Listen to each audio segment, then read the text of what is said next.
Hello everybody, welcome back to Wampooville, and welcome back to the Space Croissant. Yep, we got these guys again. They're gonna look like our other Space Croissant, like so, with the green, the magenta, the space, and the sky, and all that kind of stuff. We're doing that. Tonight we're gonna get rolling on the bases here. It's pretty simple. We got this blue over here. We got this magenta over here. We got this white over here. That's all it is. There's no black or anything like that. That's just a dark blue primer there, Landras. So Landras, check this out. So yeah, that's not paint. That's actually sculpting right there. And even this Landras, there was no painting there. That was just me mixing stuff with the texture paste, aka whatchamacallit there, tile grout. And I actually just let this stuff just be as it is, right? That's the geek gaming scenic stuff. So I guess the operative phrase is here. I got wood, Landrast. I got lots of wood there. So last Armada Monday, this is what we painted right here. So actually, well, that's Gneisenau, because apparently the Scharnhorst version of this, they have the float planes sitting up there. I did say this was a hangar, and oh look, there's the cranes right there. You lift it up, you stick your plane over there. So yeah, that was that's the. This is actually Gneisenau instead of Scharnhorst. Michael, how you doing there, Michael? Well, Michael, you got a chance to see a good portion of these, right? Let's do a little drying test, Michael. Let's see what happens. Yep, that was Friday. Yeah, that's cadmium green right there, Michael. Right? Now let's check out this one here. Yeah, yeah, that's still. Oh yeah, that's Egyptian violet right there, isn't it, Michael? Nice to see you there, Giga. I hope that you do it well. Thanks for joining. Appreciate that.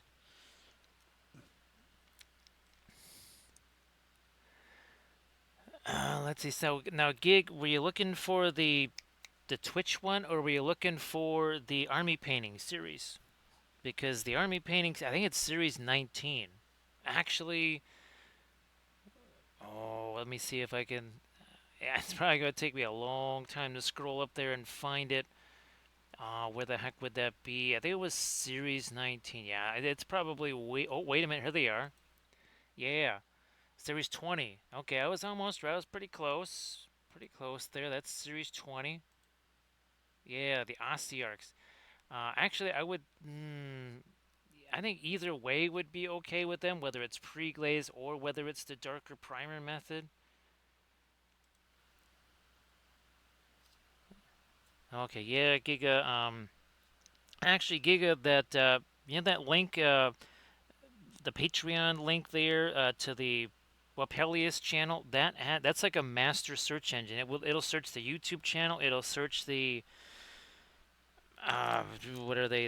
It'll search the Patreon page. It'll search all. Well, I used to search Twitch, but well, we know what happened to Twitch, so it ain't searching that anymore. That's all gone, unfortunately.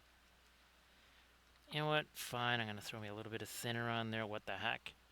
So, Michael, wait a little bit before you share anything in the chat because there's not a whole lot of folks. And Michael, hopefully, well, the I'm always going to ask you about the one-to-one scale terrain project there, Michael, because well, a lot of us seem to have one-to-one scale terrain projects underway, don't we, Michael? In one form or another, some more of an emergency nature, some more of a well regular maintenance nature.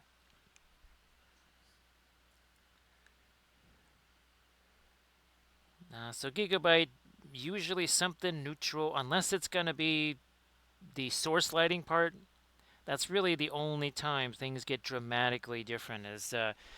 And of course, if it's something like the Ossiarchs, I would probably take like a brilliant, it could be brilliant yellow pale mixed with a raid, even asphaltum or something like that. There's a lot of choices because it would be somewhat towards the more warm side. Really, the only time it gets dramatic is when it's object source lighting, and that's yeah. If you're gonna have green object source lighting, well, you are going to want to definitely do as much green as possible there.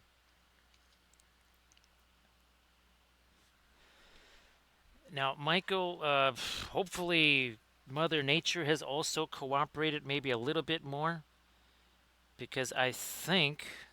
No, I'm not going to say nothing, Michael, that'll jinx you. Yeah, I'm going to shut up. I will shut up right now. I'm sure right now you're saying, would you, for all that is good and green, just shut your pie hole right now. Don't say another word. So, yep, we're going to ixnay on that A, right? Sector X, how you doing? Well, hopefully the folks are still okay. I know that that's all kind of been, well, it hasn't exactly wrapped down, or wrapped up either. So, Sectrix, I hope that maybe you'll be able to get a little bit of sleep there. And Sectrix, I don't know, I think I sent you pictures. Yeah, I sent you pictures of the trees, right, Sectrix? That was, so that experiment worked out well. So, Michael, so Michael, yeah, that was the experiment of using the modeling paste, seeing if I can infuse it with ink or whatever to give it a color, and then sculpt, prime, paint simultaneously, and it worked like a charm, Michael. So Sectorix again. Let's see. It's gonna be an active week here. Well, also too, I did find, Michael. I found actually a really good reference for the Babylon 5 station with Epsilon 3 in the background. So yeah, I think that's what we're gonna be painting on our Flat Thursday for the 19th because well that'll be the birthday stream and also Flat Thursday, which is that's kind of wild. That's at least the second time I will be doing some kind of flat art on my birthday stream. Michael, were they any good? I'm guessing. Well, Star Furies for sure, Michael. But were they kind of like a White Star class ship, or I guess there could have been like the Agamemnon or something like that. I don't know if there were model kits for Narn ships or Centauri ships. I don't think they were shadow ship model kits. I mean, there could be miniatures maybe. So some Starfleers and B5 itself. And actually, hey Michael, why don't you post your stuff? There's some folks now. There's some eyeballs in the chat there. If you wanted to post your classes, your Get Good classes, and all that. So Sector X, this is one of those times where I get to use the holders in their classic fashion. Yeah, this is classic Battlecraft Supplies holders instead of our usual kind of jury rigged style that we've been doing again with our truffle lights right here. Again, you sense that this is a cuisine channel, right? Because again, we have the truffle lights and we have space croissant. Actually, no, Sector X, she didn't tell me that. When the heck did that happen? And I guess, was it something where it was just, okay, people were looking to break into anything? Or was it something where they think that, well, somebody was specifically looking for something in the facility there? So, Michael, I get, obviously Babylon 5 is quite the gigantic station there. How big was that model kit then? Or was it just like, beyond 1/1800 scale, is like 1/50,000 scale? Also just a storage unit, so people just, boy, Sector X, you would think that nobody would know what the heck that was, right? The general public would see these and like, what the heck is this? And why would they take it? So, unless it, well, and even a bunch of spools, right, Sector X? If someone was to see boxes of spools, which are heavy and not exactly easy to be toting around. So yeah, tell them that I'm sorry about that, Sector X. And again, everybody, well, I don't know. If people want to help Battlecraft Supplies recover more quickly, get these, you get them on their Etsy page from Battlecraft Supplies.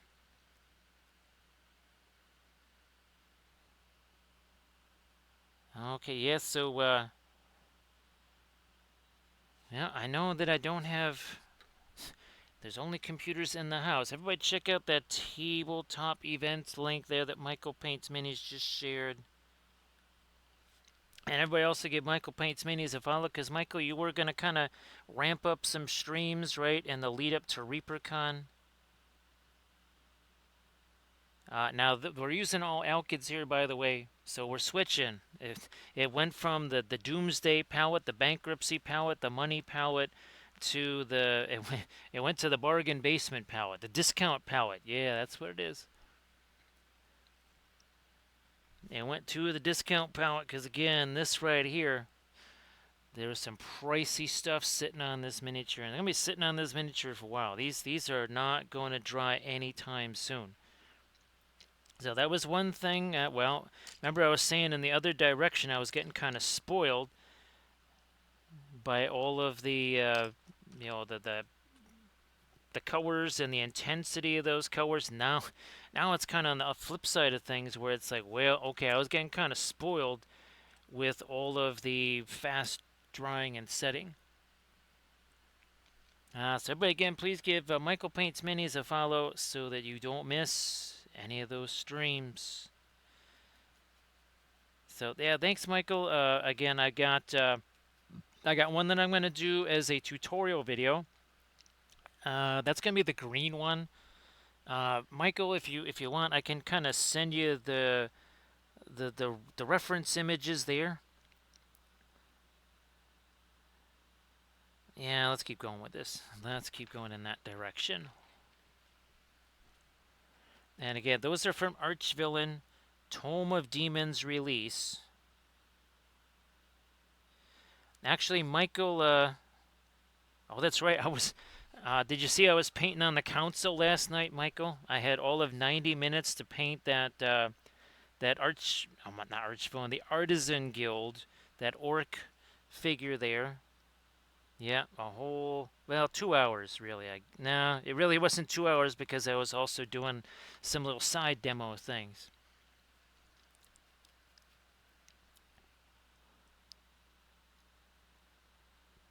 Let me do this here.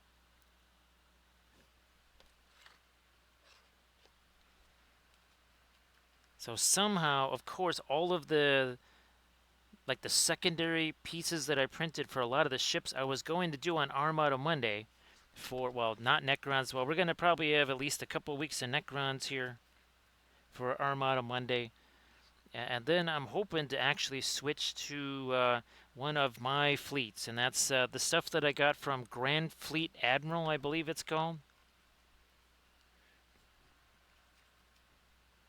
Look at this. I'm just like rolling that across. Oh, by the way, I was using a brush just like this to paint the texture onto those onto that tree.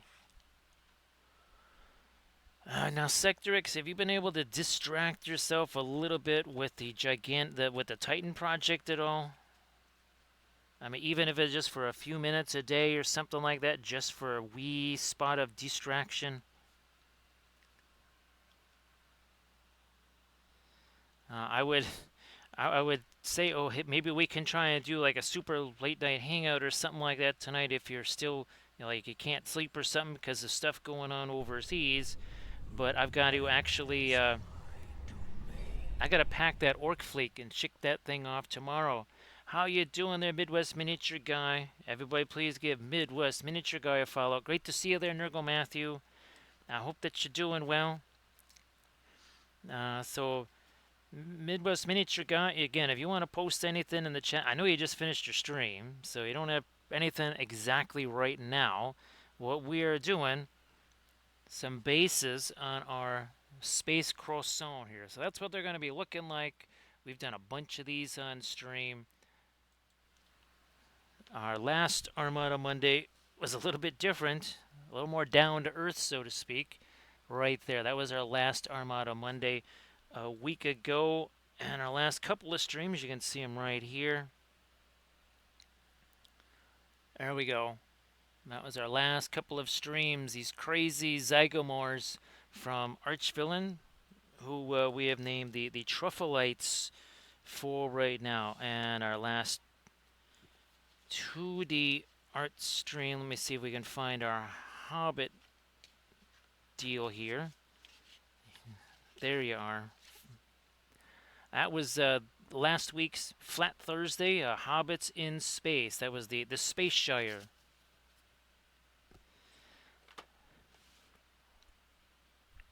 Ah, that's fantastic, Midwest Miniature Guy. Again, I know you. Well, if you want to skedaddle off to the photo booth, I mean, you can always do that, right? Yeah, you want to skedaddle off to the photo booth, go ahead.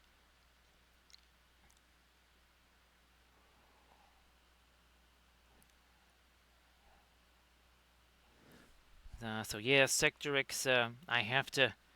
Well, all of a sudden it was, oh, are those going to get here by the 22nd? I'm like, what are you talking about? You never said anything about June 22nd. So, yes, because I had said, well, I'm waiting to make sure that all the oil paints are completely set. And all of a sudden it was, oh yeah, they got to be here on the 22nd, right, Mose? How you doing there, Mose Magic? So, Mose, it's been a while. How the heck are you doing?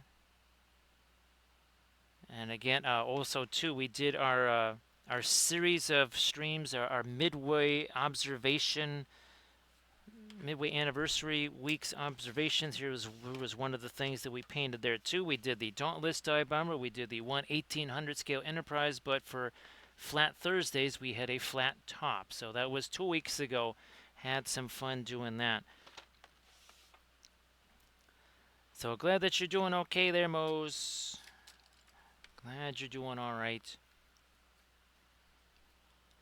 And Mose, if you wanted to share something in the chat, whatever, thank you for moseying on in here. Appreciate that, of course. You know, I'm just gonna do the magenta stuff here first. Then we'll clean up Mr. Brush, and then we'll do our blues here. So again, we're just doing the spacescape portion of our bases, which will look an awful lot like that because that's exactly how we did those. Hey there, Creepshow, how you doing? Nice to see you, Creature, and Kago, and Gristofferson. So everybody please give Darling Creepshow a follow if you could. So Creepshow, I'm sure the stream was fabulous. And of course, again, you want to share anything in the chat, please go ahead. So looky here, we're doing more Space Croissant. We're doing our little spacescapes on the bases here. We were just showing some of our recent spacescapes here. Of course, this was the last one. Actually, Creepshow, did you raid while we were doing this one? I think Kagomi's Fury, you got to see this. How you doing there, Mr. Snipes? Also, everybody, please give Kagomi's Fury a follow as well. So yeah, this was our last Thursday. The Thursday before that was this, and you can see we do a lot of space. Oh, look, there's Space Gandalf, Space Balrog, Space Lion, Spacescape, Space Australia. Is this our Space Wolf? There's the Space Wolf. And is this our... There's Space Sauron right there. Thank you so much, Kentucky Fried Creature. Now, these were our last two streams here. Check out these things. So these are from Archvillain here. And I think I still have the reference up here. Oh yeah, check this out. So yeah, that's Tome of Demons Volume 4 from Archvillain. And I basically imported, oh gosh, 40, 50, 60 pictures of mushrooms and tree fungus of all kinds, and just basically said, okay, toss it on this surface, give me some kind of idea of what I can do with these crazy, wacky shroom people here. So yeah, these are the Truffleites right there. Nice to see you there, Doji. So Doji, we went from the bankruptcy palette, the money palette, down to the discount palette. This was last week's Armada Monday, and again, that's sculpted so you can see it. See the texture there? And yeah, you can see the texture here. So that's actually sculpted on texture on that surface right there. So yeah, Creepshow. Gosh, I think that's the either the February or March release from Archvillain this year. And I really wasn't sure what was going to happen with those.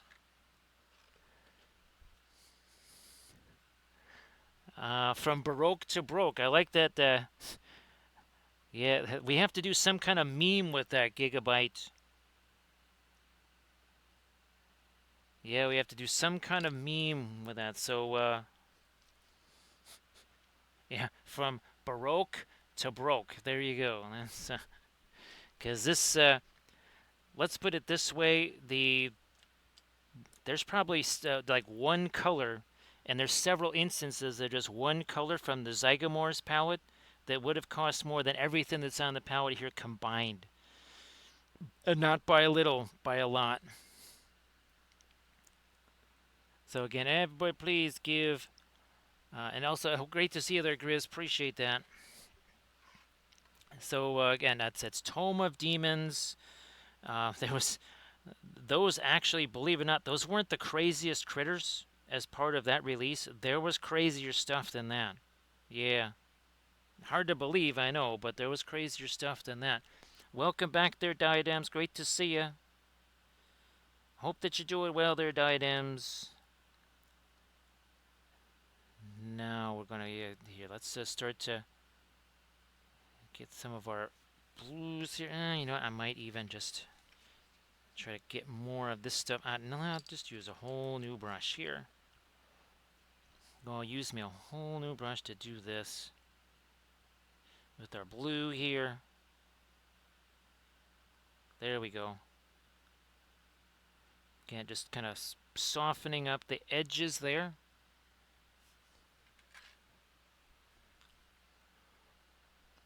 So Kagomi's Fury again, you want to share anything in the chat, please go ahead. Hopefully you had a chance to do some streaming maybe over the weekend too. We will be doing another one of our truffle lights here on stream. I believe it's not. This is when we're doing. Yeah, it'll be this one right here. Yeah, so we'll be streaming this one most likely Friday or Saturday.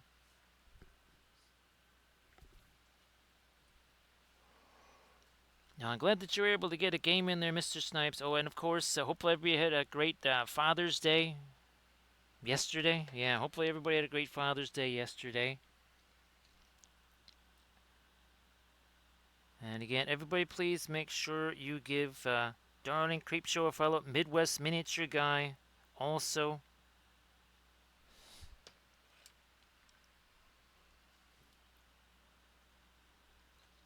All of this is very much wet. And we're using basically a grand total of 3 colors. We have ultramarine blue. We got a quinacridone magenta. And we've mixed it with some white. And that's it. It's fairly basic. And that's what's creating our spacescape effect here. And I think you can see it maybe even a little bit more on our Tau stuff here. Let me see if there we are. There's our Tau ships. So you can see it even more on those guys right there.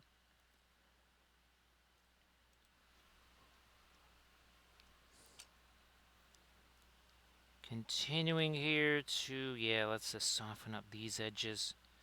So you can see all I have to do is just tap away here. Like so. That's it. Then we're going to drop in our brightest stars. Then we are going to do our spattery stars.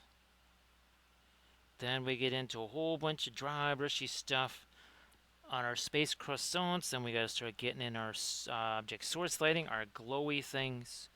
And we are using the Paul Rubens opera color. So these are the fluorescent oils, alkyds from Paul Rubens.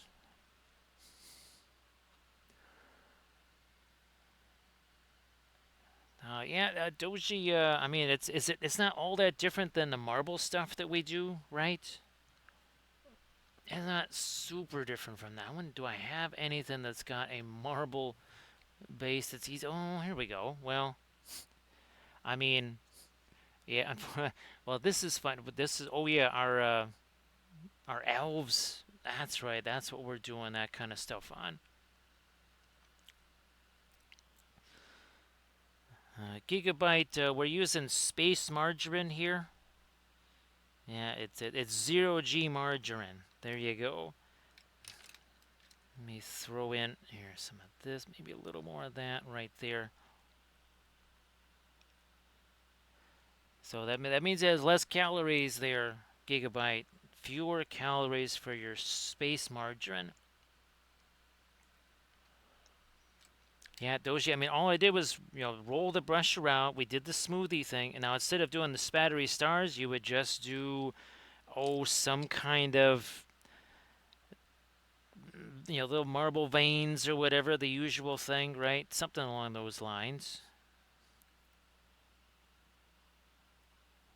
Sure, we'll put one of these over here.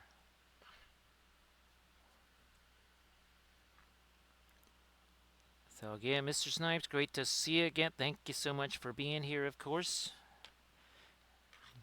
We appreciate the raids from Midwest Miniature Guy and also Darling Creepshow. Again, everybody please give Darling Creepshow a follow. What do we got here? Yeah, more of this. So I can't wait to get to the other fleets. Again, these will be my own fleets with ships that I printed out from Grand Fleet Admiral. I also have an army painting series that I will be starting up with some of those Grand Fleet Admiral ships.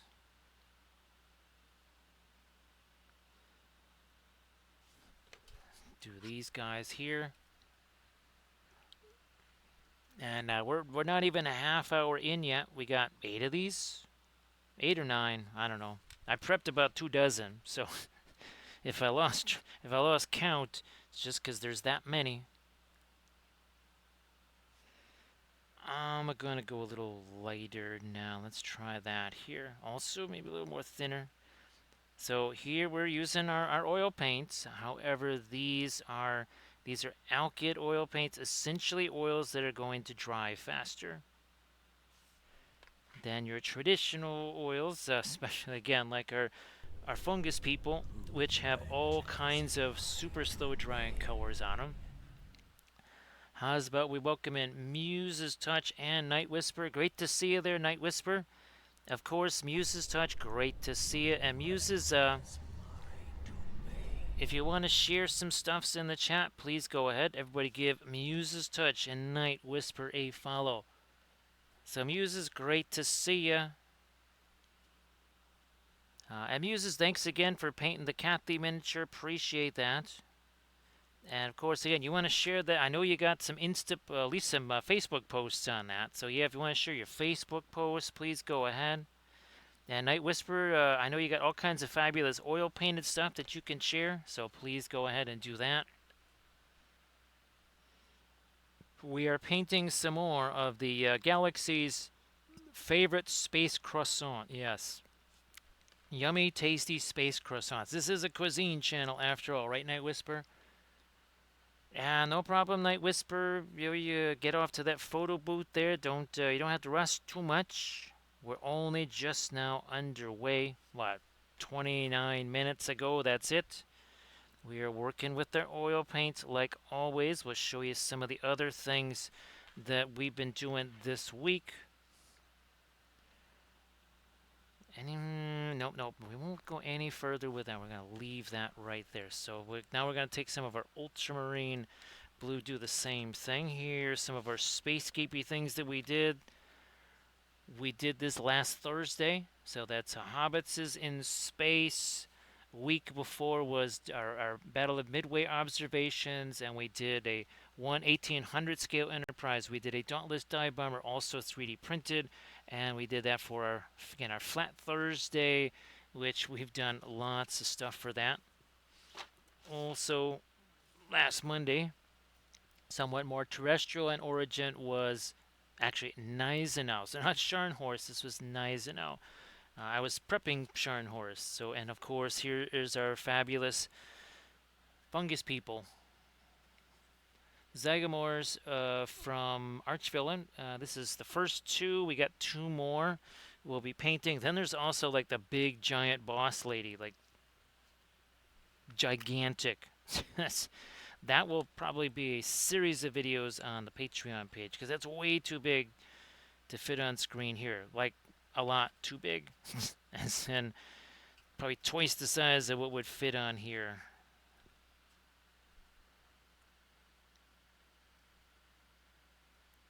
No problem there, Muses Touch. And again, Muses, you want to share some stuffs in the chat. Like always, please go ahead and do that. What do we got going on? Again, this is just our ultramarine blue. It's mixed with a little bit of white. Keeping it simple, keeping it safe. But not a secret. Then we're going to get in here. We're going to soften up these things. Then we'll get into our much lighter stuff.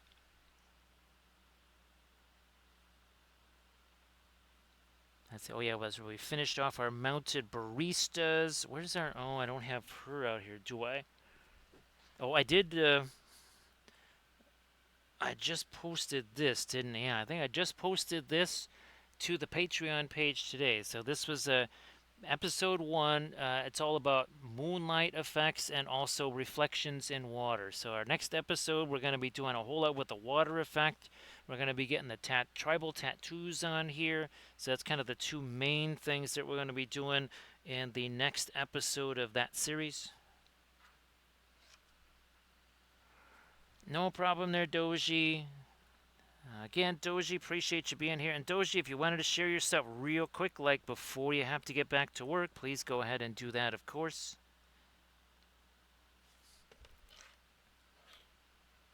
Great to see you there, Blades. Sorry I missed the stream.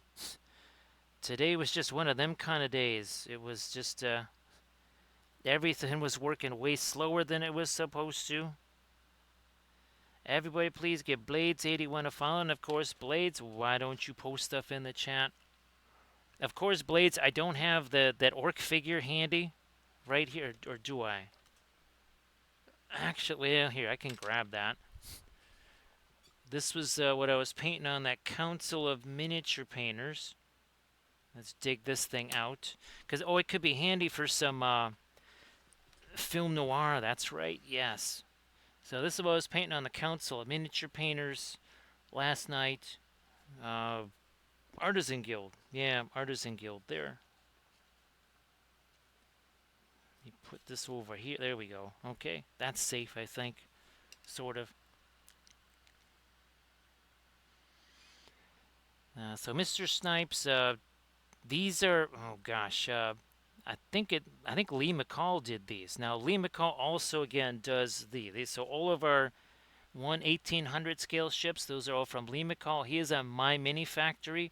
Grand Fleet Admiral also on My Mini Factory.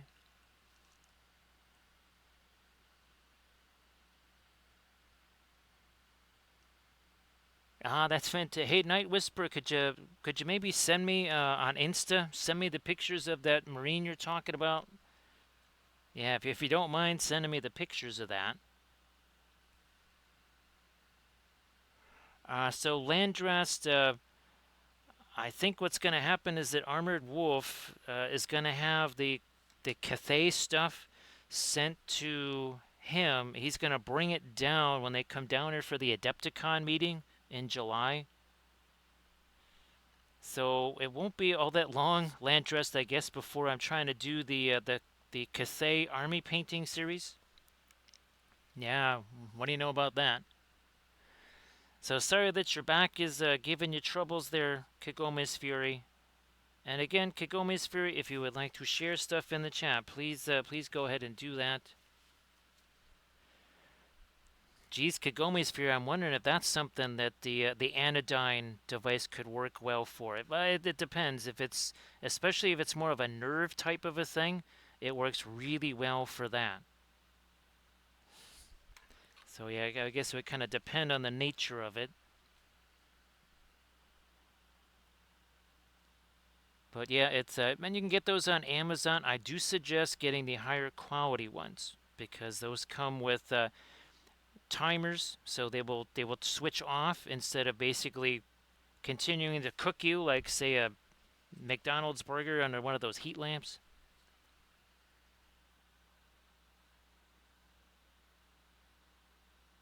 So sorry that Mother Nature is not helping in that endeavor. Here's hoping that things kind of dry out and things kind of stabilize a little bit.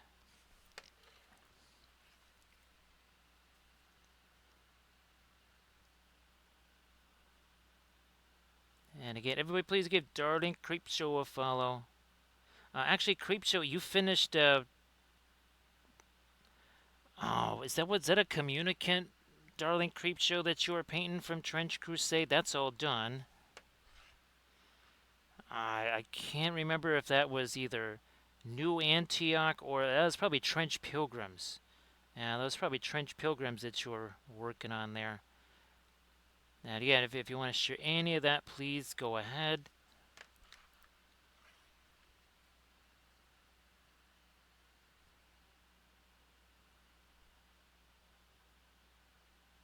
Now, on Max Velocity's channel, you basically saw a tornado from close up for about 45 minutes. You had, I think it was 4 different storm chasers were just sitting there filming it from extremely close range because it didn't move, basically didn't move for 45 minutes. It just sat there in a farm field. They basically it was so contained. They deployed like this basically a camera that the weather service gave them. So the communicant is done working through the Trench Pilgrim. So the only other convention I'll be doing this year would be Gen Con to help out Badger. So that's the only other event that I'll be doing. What is that, August or something like that? So now, Creepshow, are you getting ready for some paint? Was that Capital Palette Creepshow? I think that's what it's called. And I guess will you be teaching or taking any classes there? Now that you mention that. So yep, Adeptic. Well, I would say it's our home convention, but it's not. It's not at home anymore. Now it's in Milwaukee. But yeah, actually, that's where I have to be this. Well, I'm supposed to be this coming July. Is that it's going to be the first Adepticon meeting since Adepticon. Now, Creepshow, that's not really a bad idea because, well, at least you kind of get to really see things and really kind of get a lay of how things are for future Nova Opens. I think I was there once years ago, maybe 2018 or something like that. That would be the last time I could possibly. It was the only time, and I guess it was very different than. It is ironic because well, now maybe it's changed with Adepticon, and well, now that Adepticon is going to be like 70,000 times the size that it used to be, maybe Adepticon is probably going to take over that mantle of largest Lord of the Rings tournament. I think it's probably going to take over the mantle of largest everything.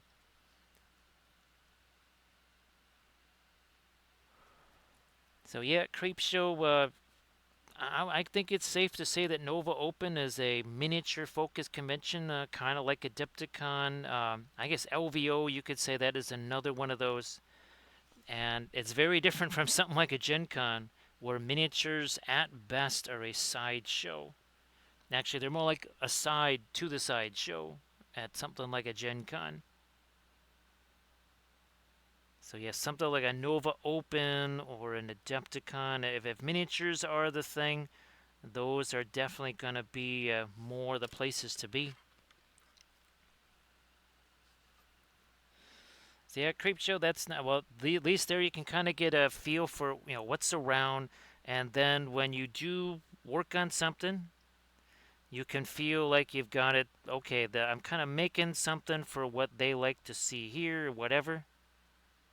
Because some conventions have a different focus. ReaperCon has a different focus, obviously, than say most other conventions. Hey, Michael, I don't know if you wanted to share your link again. I mean, we got that many more folks. And Blades, I think you had a chance to share your dragon and such. Creep Show, oh gosh, what is it? I think it's Wednesday afternoon at Adepticon. I guess they've been doing this, wouldn't you say, I guess 3 or 4 years, Blades? Basically like a Twitch streamer meet and greet where basically, a whole bunch of streamers and stuff, they'd all just kind of hang out. It was very gigantic this year because, well, again, Adepticon is at a facility that is technically larger than Gen Con. It is now at a massive facility. It's essentially 4 stories high, 2 blocks long.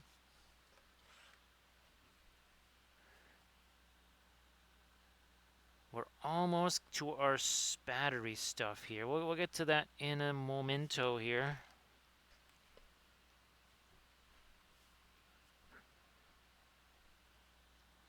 There's another one of our lighter stars there. And then we still have to get our lightest star. That's sort of our lightest. It's close, but it's not quite there.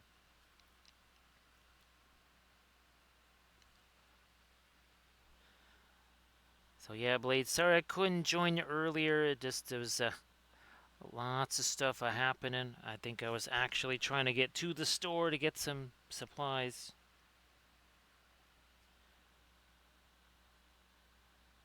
Here we go. Okay, there's our lightest of our light stars. Now let's do some battery things here, I guess. What we going to use for that? We usually use one of these right here. This is a look at all the features of this brush right here. You have texture paste in the handle. You got some paint over here. You got more texture paste there. You got primer over here. You got some glue down here because we were using this to mix stuff. And then also you have the cutaway bristles right here. Now most folks would expect to pay at least $200-300 for a brush like that. But of course here in Wappelville we have a special sale. You can get 2 of those for $500. So again, that's a special sale. You want to jump in on that as soon as you can because that sale, well, it's not going to last forever. Oh, yep, we can do this now. Here again, we're going to do some of our little spattery stuff with our stars here. Kind of filling this out. So there you go. It fills out our spacescape there.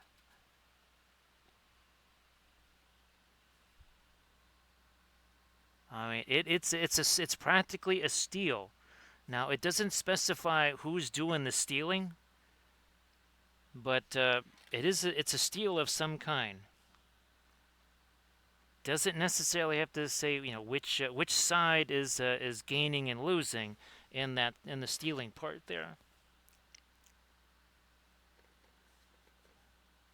More of our spatter here.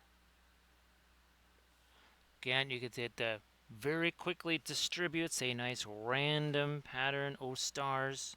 And we do this on our painted spacescapes too. I mean, we do it here, but we also do it on our 2D stuff. Hey there, Goober, how you doing? So, Goobs, are you doing, gosh, is there like a third location of Grognards? I think there's like 75 locations of Grognards now across this country or something now. At least it seems that way. One more to do here. So great to see you there, Lord Goober. Alrighty, that's it. We got our spattery things. We're going to get rid of that right there. Now we're going to do our greener, dry, brushy stuff on all of our space croissants. So again, I think you can, yeah, see it down there? Up there. Not so much on the. There you go. You can see here. So it's the same kind of spattery stuff. Again, what we did here is not all that different from what we were doing on these bases right here. Yeah, so they just opened the third one there. Holy smokies. Man, oh man. All right, what is here we are. Let's start to scare up some of this lighter green here. A little smidge of our yellow. Come on, a little more. Let's see what we got here. Push you guys out of the way. So Lord Goober, is it this Saturday is going to be the pre-orders for the Cathay? And is it the full army, Lord Goober, or is it just kind of like portions of it? Because I see there's like the balloons or something. There's some big statues, basically like giant terracotta statues or something. Not sure.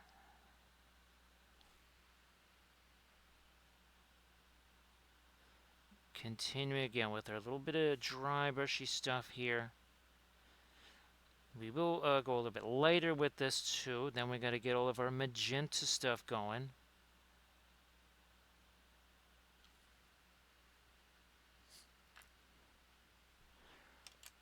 So let's see. So the Storm Dragon for Cathay is not part of this week's pre-order. So it is this coming Saturday Night Whisper.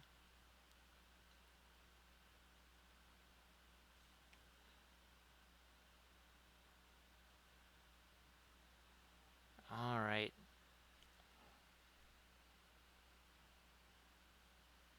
Well, the idea again was, well, we would paint some of that on stream. We'd do an army painting series on the Cathay stuff. So we'd choose one of the units or whatever.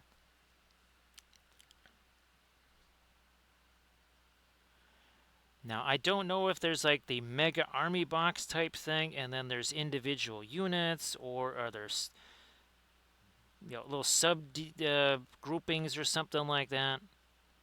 Is it like all of it, or just tiny bits of it?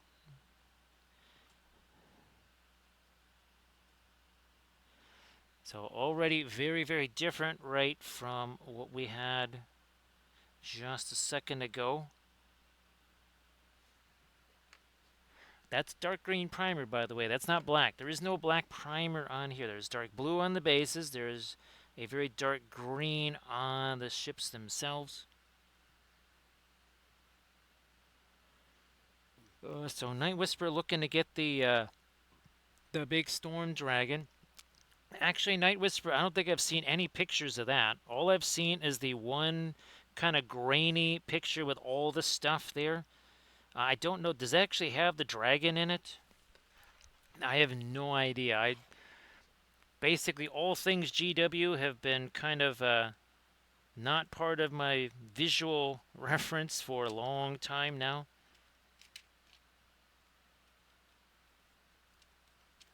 Because, well, once what happened with MESBG happened, that kind of changed things around. So there's finally a better picture, Night Whisper. Because, yeah, the picture that was out there, that was not fabulous. I mean, it showed a lot of stuff. Didn't really show that stuff very well.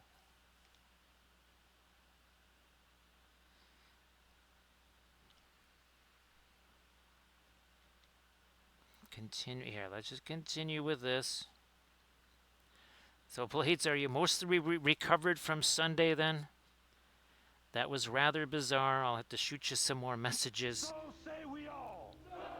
Sorry I didn't get you more messages about that yesterday, Blades. Thanks, Landras. Look at that, 53 months there.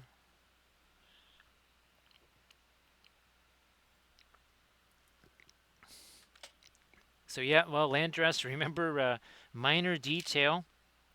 They wiped out over 100 profiles, which, it was like basically all the stuff that I've been painting for the last year and a half, and that all got wiped out. which is no big deal. No big deal because we're just basically creating our own version of MESBG that's going to work with my campaigns and stuff. So Night Whisper says that it includes both the dragon and human form. So Night Whisper, is that like on a 100 mil base or is it on a 120 mil base?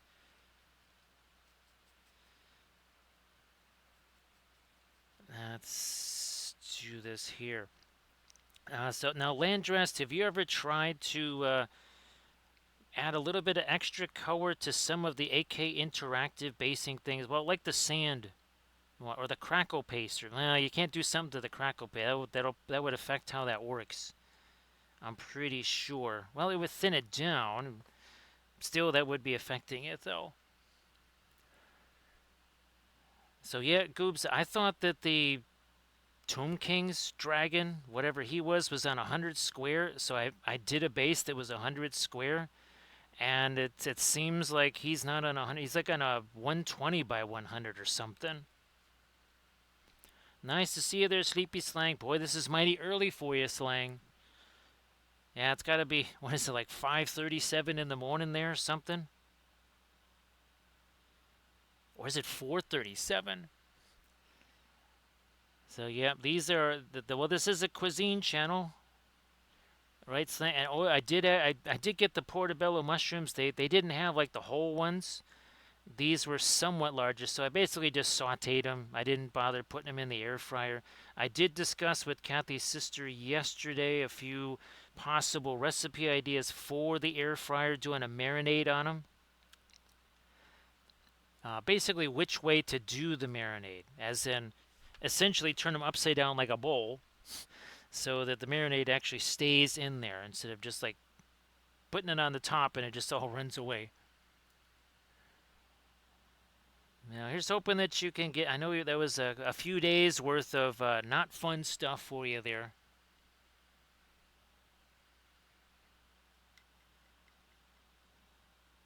Let's not get too light with that green down there. Let's not get too light with that.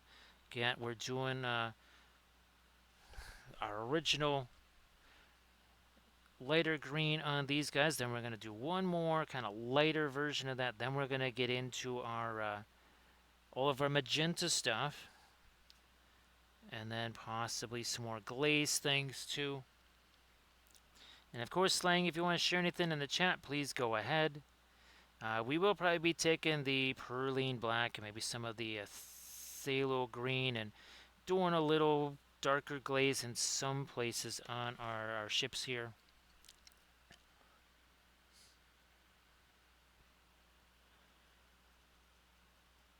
So yeah, I've only got, well, I have lots of olive oil. I don't have an olive oil spray.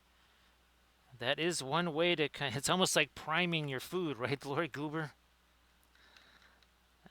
It's like practically spray priming your food there so that the paint, aka spices, stick there.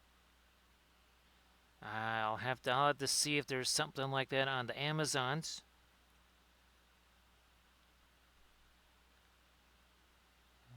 Yeah, there we go. So it's kind of our mid-ish range. And again, you can see right away the difference there. Slang, I don't think you'd want to use that, but you could use walnut oil. You could use walnut oil, safflower oil, linseed oil. Those are probably the ones that you want to use. I think olive oil is probably not something you would want to use. But I know walnut oil is something that, well, because I think I have oil paints. I know I've got some of the Alkyd mediums that are walnut oil based.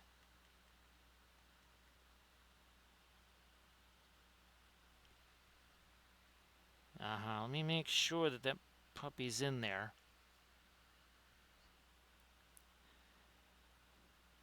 Well, you should make sure that it's a cadmium color, Slang, because that'll give you that nice healthy glow. Yes, that the healthy glow of heavy metals, right, Sleepy Slang? Nothing like that. That should be fantastic. Nice to see you again there, Goring. How you doing? And of course, happy Tuesday to you.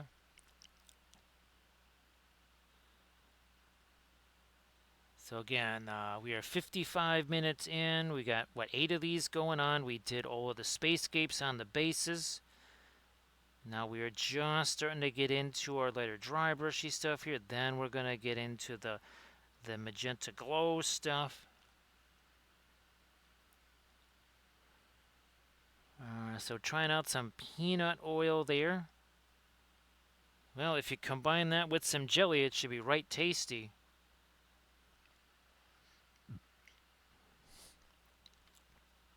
Let's do some more of this here. Nice to see you again, Sea Dragon. Happy Tuesday. I mean, it's almost a happy Tuesday here. We got 20 minutes.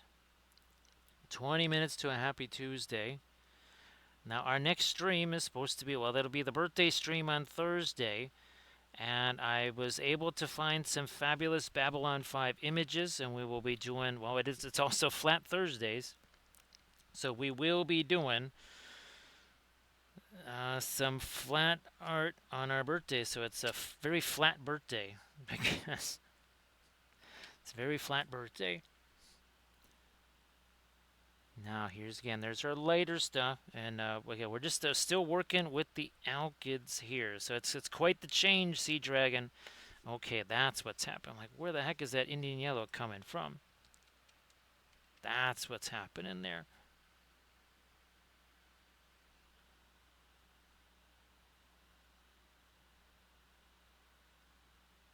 So I think the very first flat art birthday stream I did, I painted the, well, I believe, ironically enough, painted a picture of this firing its gun. So it was I think it was Roma, and again, this is part of our 1/1800 scale. That's another thing that we have painted on our Armada Mondays. Fabulous 1/1800 scale ships from Coco's models on my mini factory. Everybody check out the images there that Night Whisper just posted. Please give Night Whisper a follow. Nice to see you again there, Dark Horse. So thanks, Sea Dragon. Appreciate that. Thank you so much. Now, it is going to mean another one of those no sleep Saturdays where I'll pretty much just be, I'll be doing the stream on Saturday, and I'll pretty much just stay up till folks come and get me on Sunday. So it's going to be one of those sort of things again. So everybody please check out the link that Night Whisper just shared. Night Whisper does lots of fabulous painting with the oils also, so go check that out. Yes, don't miss out on that. Go check that out.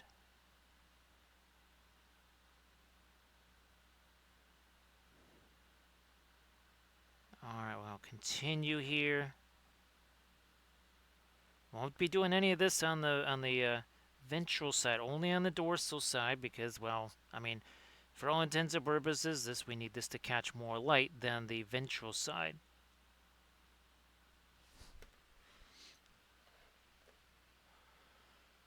So Goring, I've pretty much used all of them. Various filbert brushes, also those, I think I only have them over here. These things here, basically, I mean, it's a makeup brush. That's all that is. There's nothing fancy about that. It's essentially just a makeup brush. And I guess Golden Maple is, they're sending some grass tufts and some of the brushes also, believe it or not. I've also used brushes as small as this for dry brushing. Just like any brush can be a blending brush, pretty much almost any brush can be a dry brush.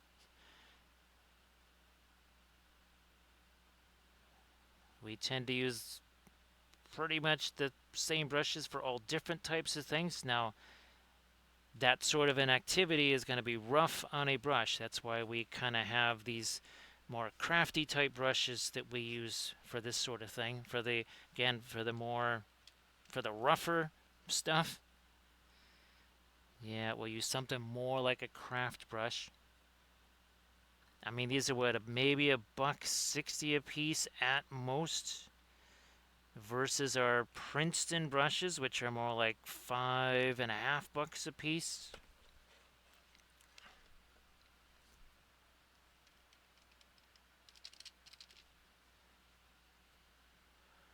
So yeah, Night Whisper, and of course, even even these, I've used these as basically filbert brushes because once these things get a little bit, and this is obviously before we cut them down like this, but once those get a little bit worn out, they essentially are almost like very long bristle filbert brushes. Also, Night Whisper, I've done at least a couple of videos on the Patreon page where we take a flat brush and we literally cut the corners on either side and we essentially turn that into a filbert brush. So that's another option right there. I think if you even just maybe type in that search engine something like cutting corners or filberts, that those videos might pop up. So again, everybody please check out what Night Whisper posted. Night Whisper has some fabulous oil painted miniatures there. It's always great to see what other folks are doing with the oil paints, of course. So go check that out for sure. So we're almost at our lightest greens here. One more time here.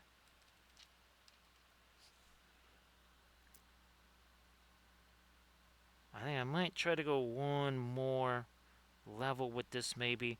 I'm not. Did I have? I think I had when we did the last few space croissants. I think I had the full panoply of the Paul Rubens. I'm pretty sure I had the Alkyd Floros even. I'm pretty sure that I did. Nice to see you there, Valfera. I was gonna say there, Valfera. I know there was another gravitate. Are we gonna have like just a gravity monster there, Valfera?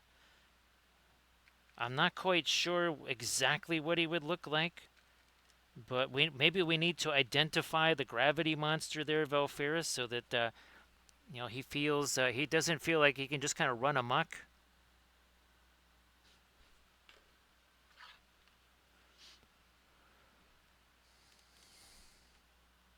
So again, today we did. Again, it wasn't exactly what we were planning to do with the portobello mushrooms, but at least we did get to saute some shroom. I'll send you some pictures of that, Velfira, after the stream.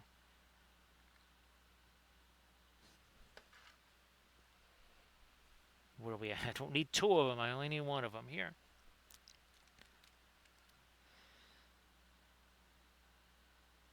Alrighty.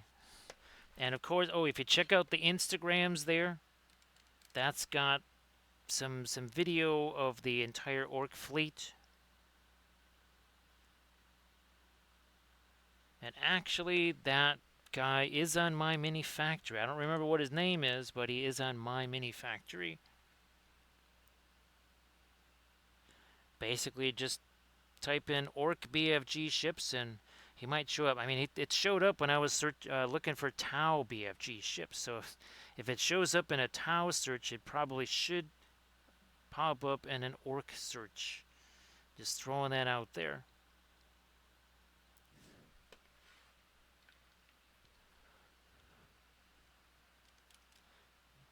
Again, using all the Paul Rubens Alkyds this time around. So again, we went from the money palette, the bankruptcy palette, to the discount palette.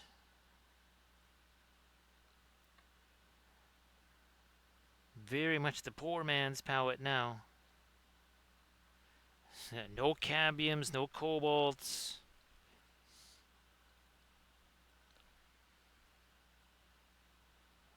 No Perline Crimson. No Puro Orange. None of those things. So I think that'll do it for this. Now let's start to think about our pinky glow here. Let's see how that's going to work out.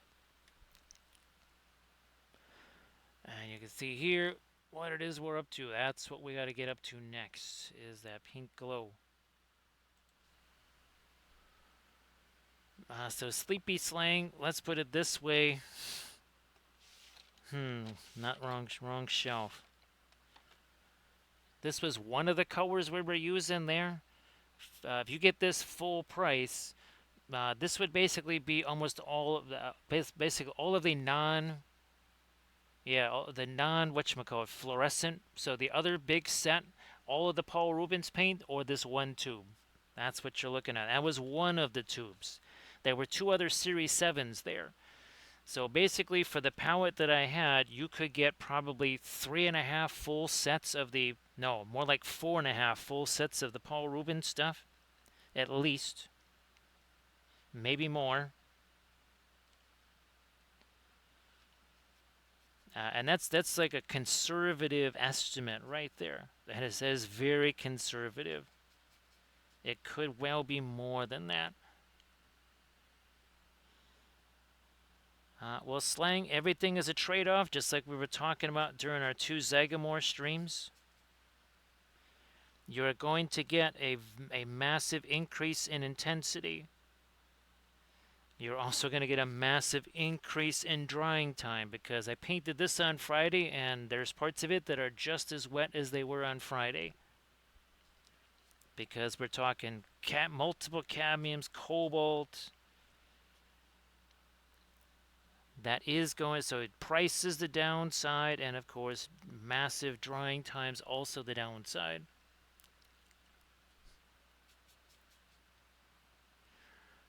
Actually, Valfera, you could just go to something like maybe Deimos or Phobos or something like that, because there's practically no gravity there. I mean, they're basically just a couple of rocks, so that would be even better. Yeah, maybe you should head over to those places.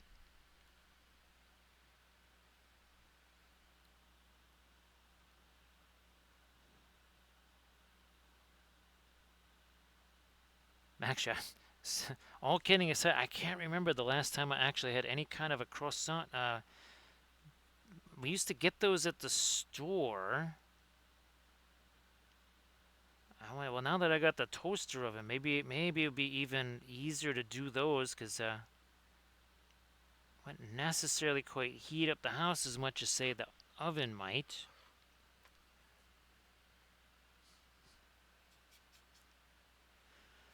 So again, you are going to have it also, though.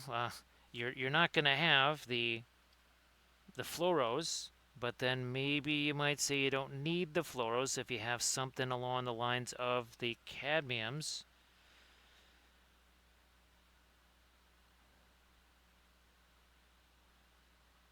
Now, and in some cases, what do they usually call them? Like the cadmium red hues or whatever. Again, they're not cadmium colors, they're faux cadmiums, as we call them.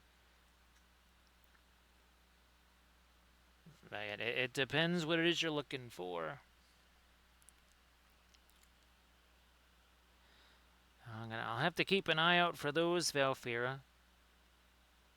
Now, our grocery store is very, very tiny, so there's not a massive selection. So that might be something that I would have to find elsewhere, most likely.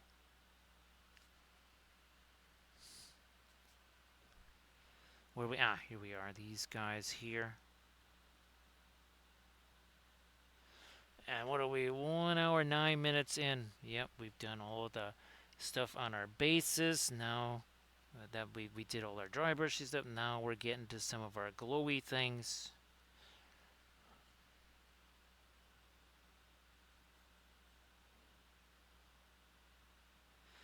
Because I know that, is that the thing where you take the tube, right, and you whack it on a counter or something like that to open it up? Yeah, one of those kind of exploded in a weird way. I think that happened to Kat. Actually, I think it happened to me too. I think both of us had one of those things kind of explode in a rather unorthodox way.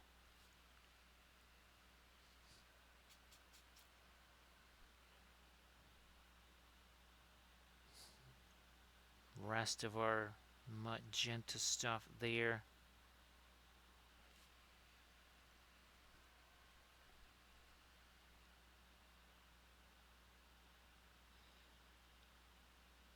See, I think I tried hitting it on the counter, nothing happened. So I'm like, okay. So I tried using it. It was a knife or something like that just to kind of help it along. Yeah, and that thing kind of exploded at a time I wasn't really expecting.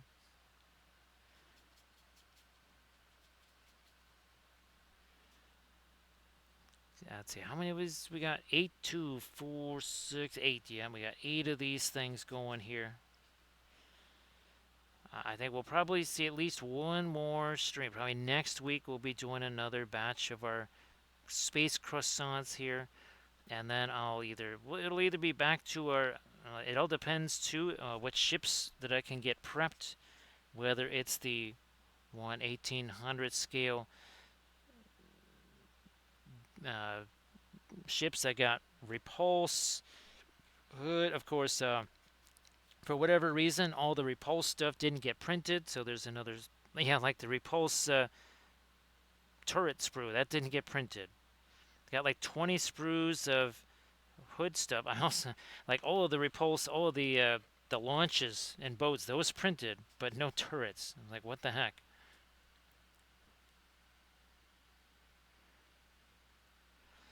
Dark Horse, the ear fryer, that has been a huge, huge, huge thing for sure. That has, like you say, that has been a game changer because all I have to do is, say, take an entire whole chicken, just chuck that thing in there.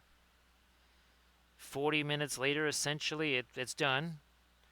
The cleanup process is very, very easy.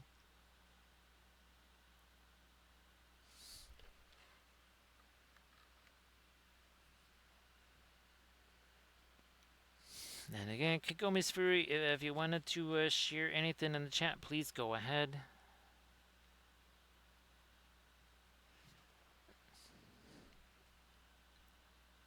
Let me get a little, again, more of our magenta there. It didn't have to be anything super fancy. Not now, it didn't.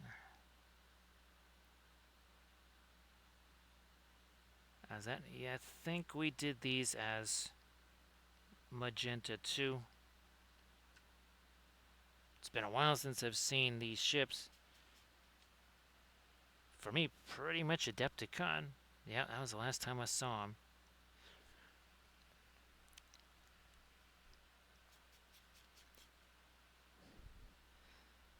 Making sure we don't have too much paint here because we want this to set while we fool around with some of our other stuff.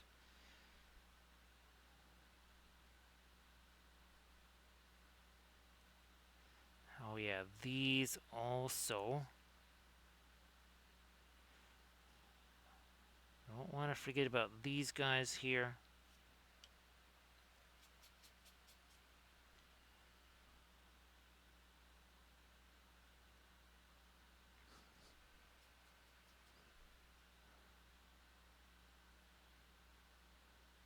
More of that over here.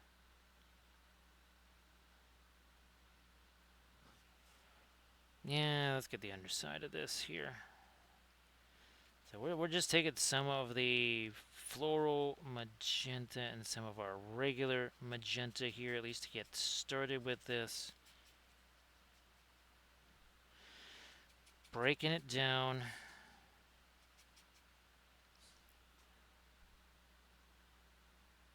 There we go.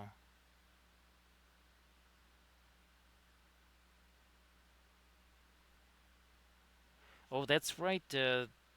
If I that Conquest Rakashar, that's gonna be with the crazy water washable oils. That's yeah, that's right. That's where we won't be able to use any fluoros because well, we're just using only the water washables there. It'll be very interesting to see what happens to capillary action because well, there won't be any. Because if you're using water instead of thinner, you're not going to get the same capillary action. That's just how it goes.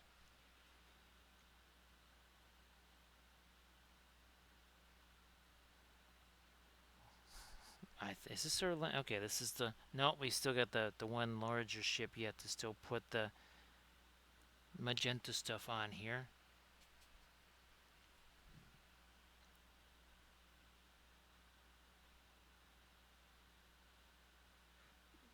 As we allow this to set, we're going to go back to our greens and kind of put in some of our really, really, really dark stuff. We'll be probably taking Perlene Black with a little smidge, Ola, of some of the phthalo green to be doing some dark there.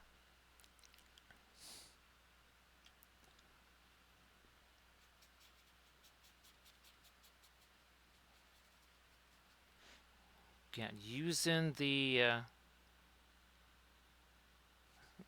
magenta floral. Well, it's one of the fluorescent opera colors that is basically magenta.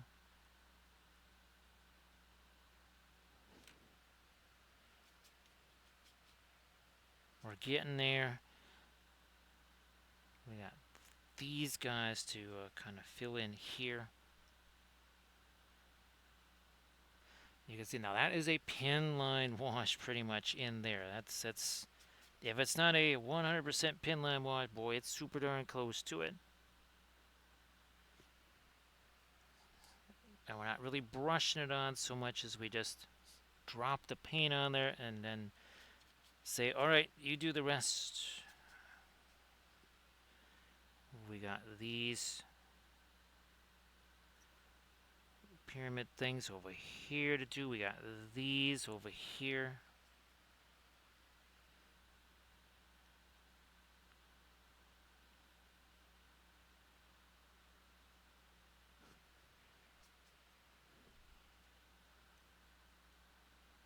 There. So Veilfarer, this is what the person wanted here. So yeah, I did use the AI prompts. I don't think I have the... Yeah, I don't think I have those as a scene anymore here. But just to try and say, okay, well here, is this what you're talking about? Now, of course, Valfira, this was long before I had the ability to snap a picture, right, and do what we did here. Boy, it would have been really nifty to be able to do this, Valfira, right? To take the picture of that and either insert some color stuff or just some color ideas and then colorize it like the Mumak, right, Valfira? I don't know if you've had a chance to see the Mumak video, Valfira. What's interesting, Valfira, even since then, I think I've learned things that would have made that work even better. And even the Instagram vid that I did with the orc ships, although I have to say I'm kind of getting more and more disappointed with Skyrim. The weird thing is, the only thing that seems to be an intuitive, easy-to-use thing on Skyreels is the music. Everything else, not so intuitive, and I don't think it's really all that great. So I'm not so sure that I'll be hanging on to the Skyreels thing past the 1 month whatever. Because what I could do is just write as many songs. I think that's what I might actually do, Velver, is just kind of really focus heavy on the music side of things.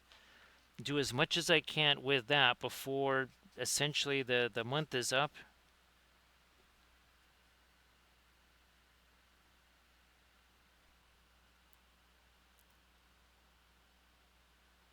So yeah, Valfira, what I had hoped to be able to do with something like that was to have, you know, not just the combination of the tunes and everything else, but also have the ships basically be animated.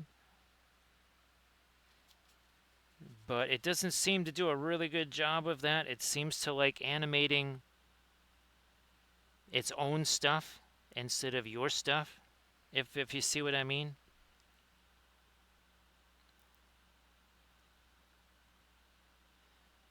So yeah, I'm not so sure that's, well, I know for sure it's not going to quite work the way I had hoped it would. Well, that is unless I maybe have one of the AI program that's like thousands of dollars or something. Maybe then. Right now, not so much. Again, I'm just getting the rest of the magenta stuff on here. And again, that is the latest Instagram post, so you can check out Wapelius on Instagram. Armored Wolf is probably right now. Well, let's see. It's going to be 9:07. I don't think he's still tearing down the Ren Fair there. But that was something the Armored Wolf had to do earlier today.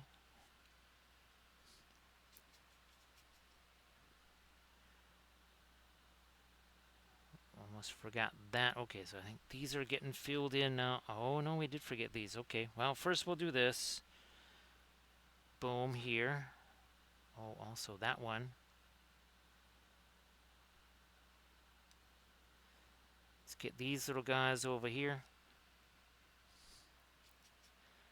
It was not the easiest of weekends. It was challenging, we'll put it that way. There was the weather. There was all kinds of factors that made it difficult for them up there. So Dark Horse, it's interesting how with the pyramid, some things have still after all this time, some things have kind of stayed the same, but then there's some aspects of the pyramid that are dramatically different or just have kind of taken a little different turn.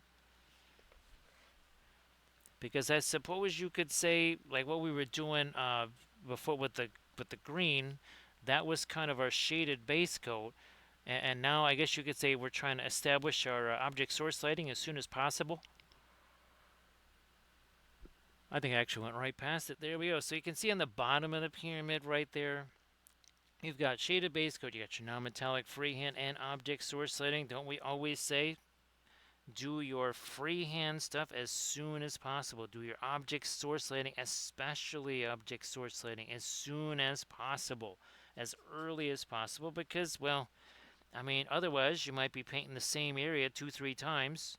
You don't really have the time to paint the same miniature multiple times, so why not just do that one time? Start with the object source lighting. So that's we came up with that back in 2013 because, well, we needed to call the Kickstarter something, and that's when we did all of those painting videos. Again, you got your happy painter up at the top. And I still remember I was exercising. It was, well, huge surprise, 2-3 in the morning, something like that. And that idea popped into my head, and I just literally sketched that out real quick. Actually, Valfera, I need to put. You know what, Valfera? I should. Well, if recoil is wrong, I'm gonna have recoil say, "Hey, Rick," or sleepy. No, sorry, surface tension. Yeah, I'll give surface tension a challenge. He has to grab the old painting pyramid logo and then put it into an AI and maybe animate it or something,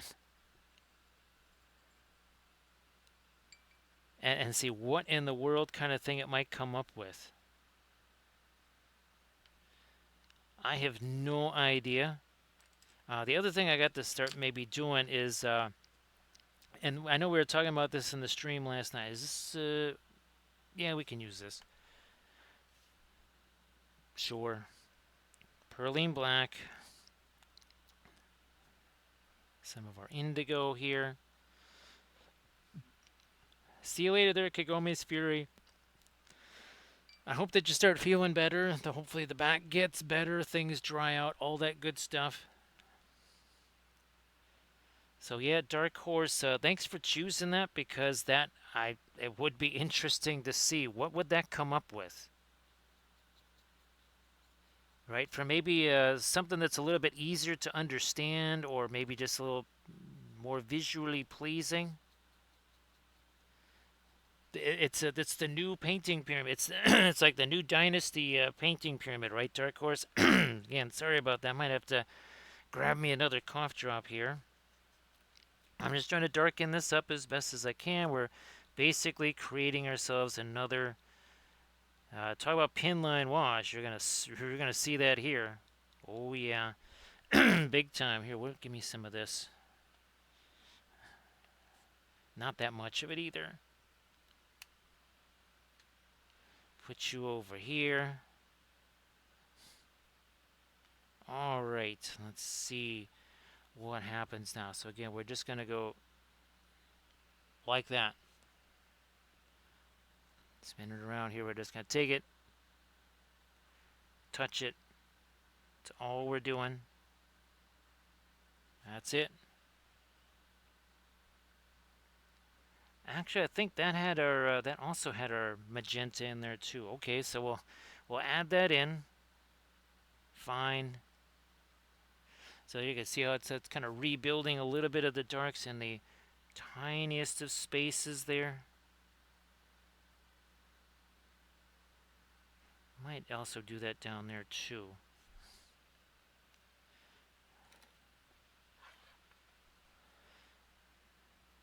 Well, Velfira, well, geez, actually, I wonder, Velfira, what it's going to look like. Oh, we have some more of our magenta over here too. That's right.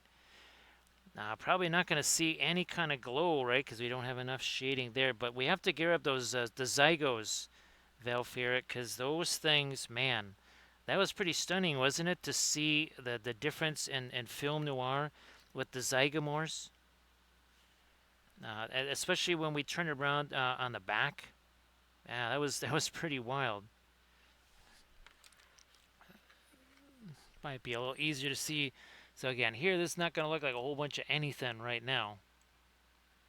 Yeah, that looks like not much of anything right there. Start bringing back our colors here. So really not much of anything now. Here, let's grab, I think this one really did show best. So take a look at what that is. And that, now we're going to do this to it. I mean, there's a little bit of shading there, but there's a huge swath of it that pretty much just looks like it's all the same shade. Like, there's no contrast there. Well, all of a sudden there is, right, Velfer? Look at that.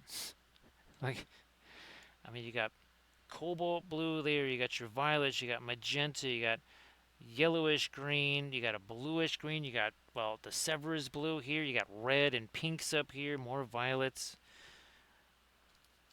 That's your contrast. It is not always just going to be light versus dark, right, Velfira? Oh, actually, well, sorry to give you homework, Velfira, but could you shoot me a reminder to try and do that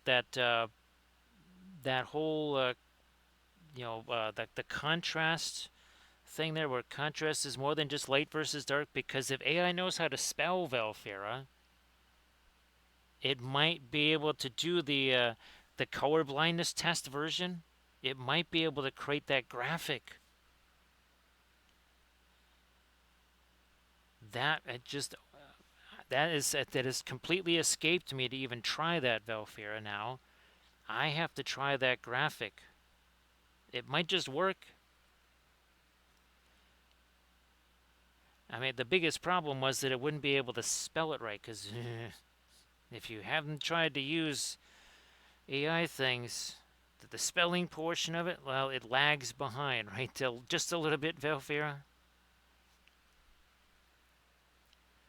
So again, we're just dropping in some extra dark here. We're 90 minutes in. Thanks, Velfira. Appreciate that. I'm still trying to figure out what the prompt would be for that, Velfira. Obviously we would have the saying itself. I assume they still do that test.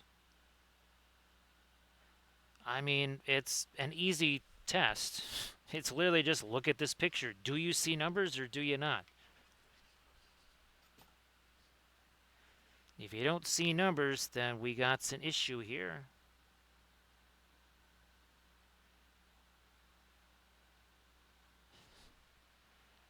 Okay, we're just going to take this glazy stuff here, and then it's just going to go down into all of our crevices here. So Dark Horse, I hope that the Father's Day weekend was good for you. Hopefully it was good for everybody.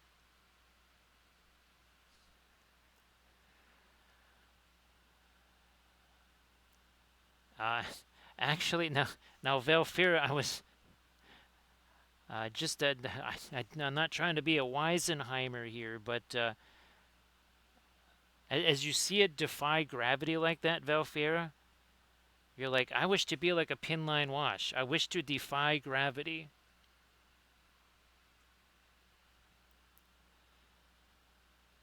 Now, Dark Horse insists that it's all a clever ruse. It's all it's just it's a shell game, right, Dark Horse?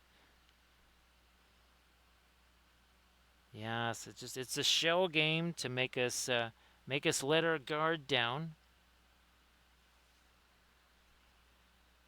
It's just waiting to pounce, right, Dark Horse?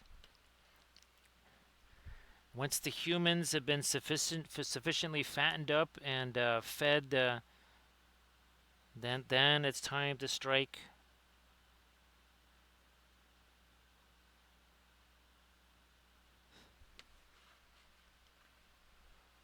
Probably in your sleep. That would be the ideal time. And again, that's an evolutionary defect of you humans. That whole sleeping thing. I mean, aside from the bad hair, the bad breath, and needing 15 cups of coffee to try and wake up, if you never slept in the first place, then you wouldn't have to worry about any of those things. And just think of how much more productive you could be. You can see now these almost look like they're dry, or little spire things there.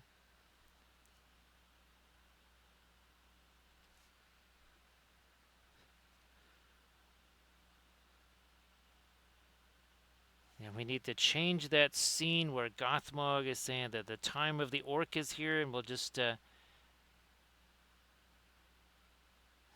change it to the time of the machine is here. Which is funny because that was the same thing that was said back in the 1980s and then again in the 90s. And of course, well, but now we actually have Skynet, right? Velfair, we actually have Skynet now. We didn't have it. We didn't actually have a Skynet. Now we actually have Skynet. Oh, I never did get my magenta over there. All right, well, we do that later. No big deal. So that's still setting over there, so we won't mess with that one.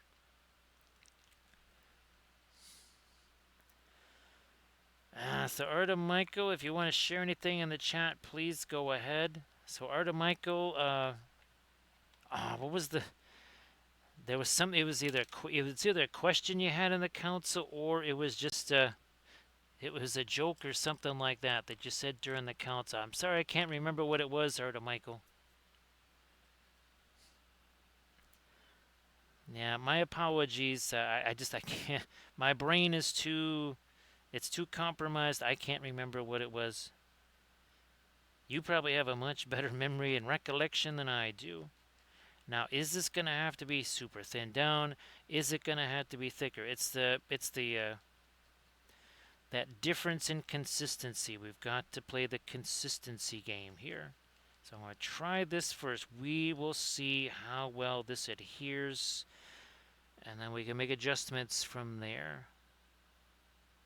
Well, it seems to adhere just fine right now. Yeah, Valfira, that was not quite the way Father's Day was supposed to go, right? For you.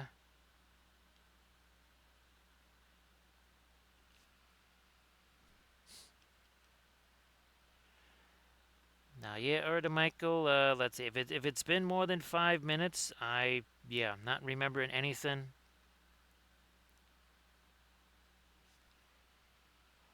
But again, Erda Michael, if there's something you want to share, please go ahead. Actually, Dark Horse, I don't know if sorry if there was something you wanted to share, something you've been working on in the chat. Please go ahead, do that. Okay, now that's a little too much right there. Let's break that down a little bit. Okay.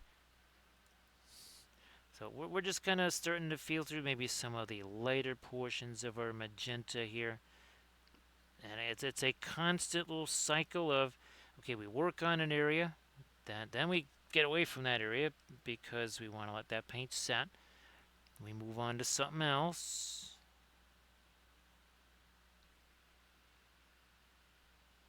Everybody, please check out that link that Art of Michael just posted. Art of Michael, hopefully, I know that the place that you were at, that wasn't exactly the ideal circumstance either. Let's get some more of our lighter magenta over here.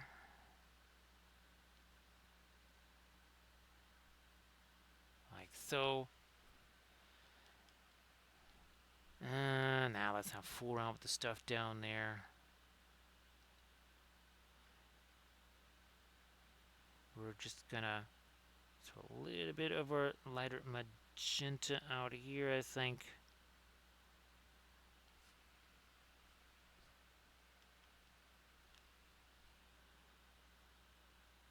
Let's do some more of our light there.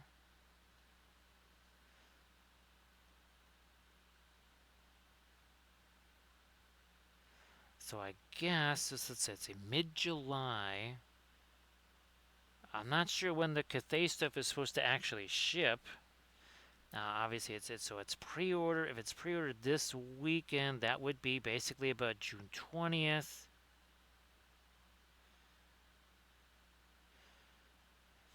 Now, maybe I guess if Armored Wolf is getting it from the game store, then maybe they're just getting it sooner. So we're gonna get some of our. Whoops, that ain't where that goes. Oh, look, it's like we have an eraser.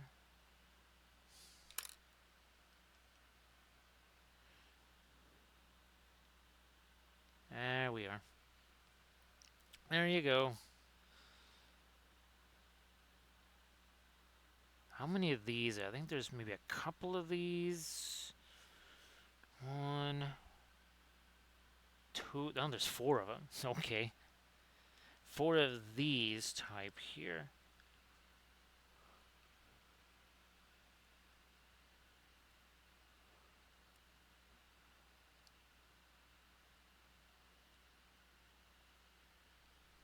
Groovy, sorry that that's not going so well. Yeah. I'm trying to think the last time I printed anything at all. And geez, it's been a while since I printed anything on the bamboo, so I'm sure I'm going to get bamboozled. Landrast, yes, when I try to print something on that, well, it ain't going to be tomorrow, and it ain't going to be Wednesday either. Actually, I'm not sure how much printing there's really going to be this entire week. I think there's going to be too much other stuff going on.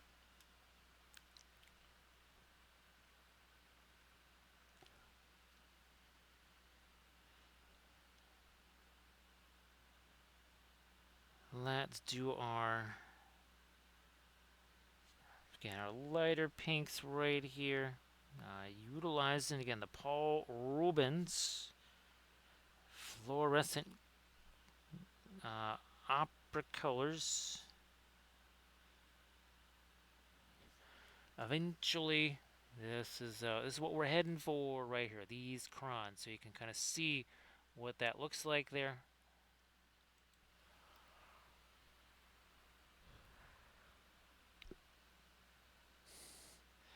You know, I do believe temperature-wise, it might be a little too toasty, roasty. Well, at least for the FDM printer. So I do believe that is going to remain kind of shut down. I'm actually really glad, Velfair, now that I got the new. It's not quite industrial grade dehumidifier, but it's solid. It's rated for 5,500 square feet.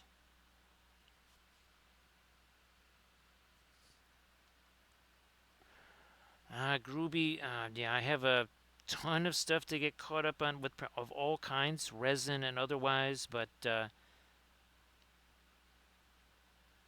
there's too many other tasks, especially this week. Yeah, too many other things going on this week. I think we're just gonna have to sacrifice the printing to be able to get all that other stuff done.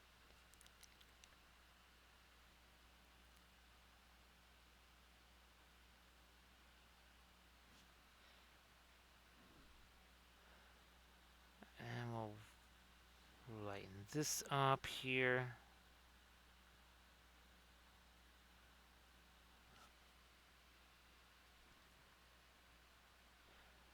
Hard to make. Hopefully things start to work out just a little bit better than they have been over, I don't know what, the last 4.5 years.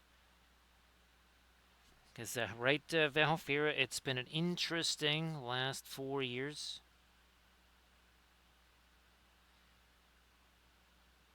We could maybe relaxing, maybe boring, nice and boring, right, Valfira? That's what it would be nice. It was just nice and boring and not interesting.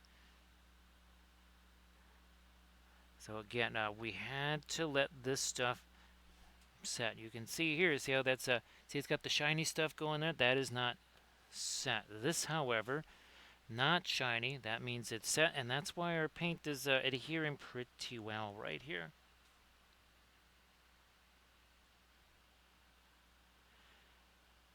Groovy, sometimes, well, even let's just put it this way: the bamboo, it has lots of surprises. It does things that it's not supposed to do, and it doesn't do things that it's supposed to do, and not all the time. But it sometimes has a mind of its own. But then that's all printers, right? They have a mind of their own, and they've got other plans for you. You have plans. They're like, huh, that's cute. You have a plan. What I'm going to do is my plan, not yours. I'm going to do my plan. But such is the nature of printing. You know what? Let me drop that in right there. Boom, one shot. We're going to be coming back in there with the darker magentas anyway, so it's no big deal. No biggie.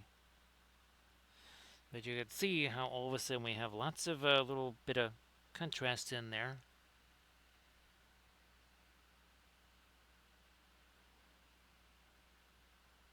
What was there was it was a Hewlett Packard printer. This was back in the day.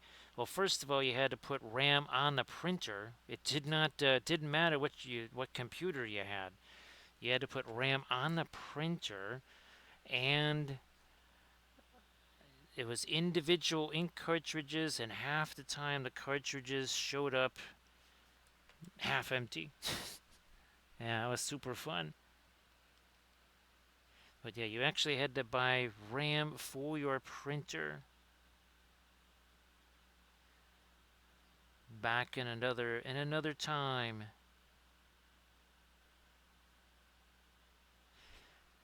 So I guess it's going to be quite the spacey theme here, Valfira. If we're going to be doing Babylon 5 on Thursday.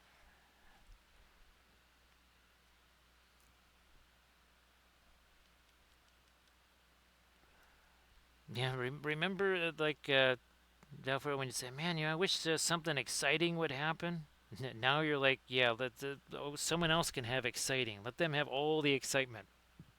I want it nice and boring."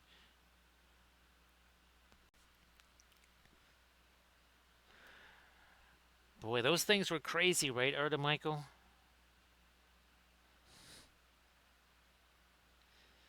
Yeah, I said that once to somebody. They're like, "What in the world are you talking about?"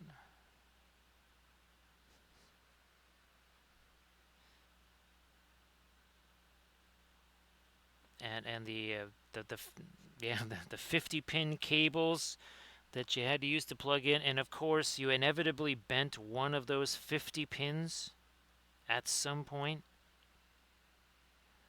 Nice to see you there, Camda. Happy Tuesday, Camda. And of course, Camda, if you want to share stuff in the chat, please go ahead. I saw the picture that you sent, so that was looking very cool. We are back to the poor man's palette Camda. Yeah, this is not the it's not the money palette, it's not the bankruptcy palette, it's the bargain basement palette. Groovy. I still have SideQuest drives sitting around, and remember the Jazz drives, and what were the other drives? The zip drives. That's it. Yeah, zip drives.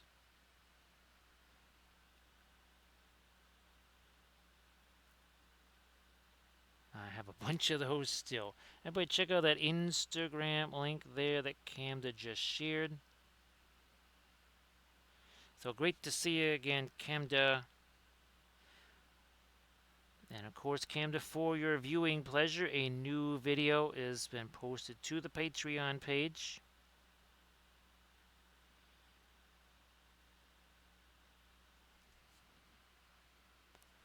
I think were those 100 meg Valfera, and the Jazz drives were 500 or something like that.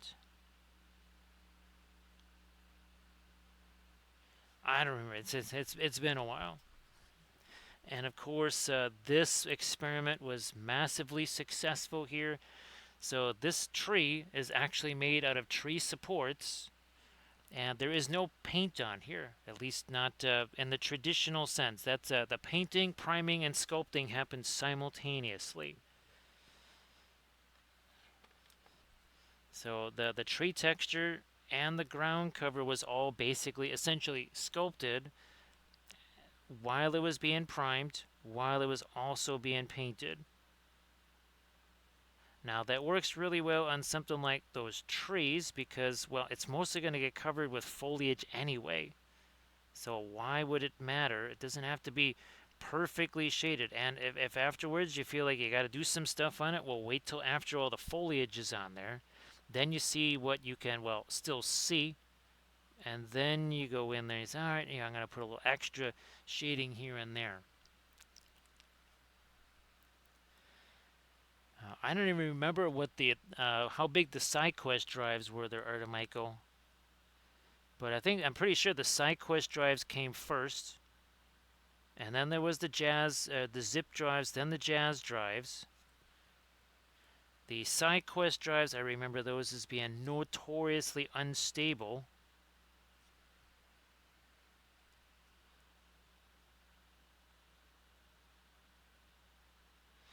But I still have old graphics files on zip drives and such. I don't even know if there's any way to really extract those anymore.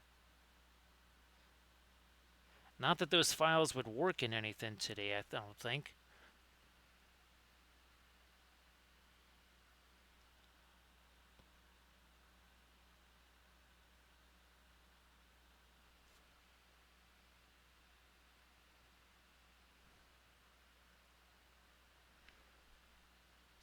So, yeah, that is on the Patreon page. Armored Wolf not around to post the linkies there, but that is James Wapple on Patreon. That's the latest video.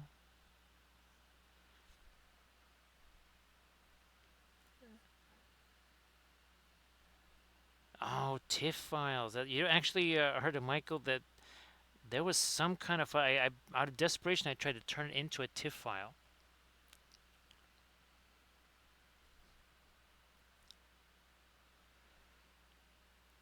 But yeah, the SideQuest drives in those, you could kind of feel the drive, rattling around inside the plastic housing. The zip drives just, I mean, they felt much more stable.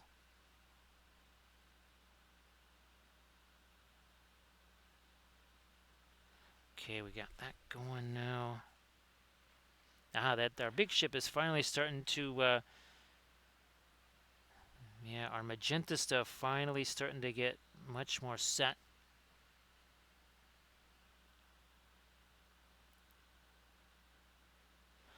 It's funny, Artemichael, in those days, almost all of the graphic stuff I did was all TIFF files. Very seldom was I using something that was not a TIFF file.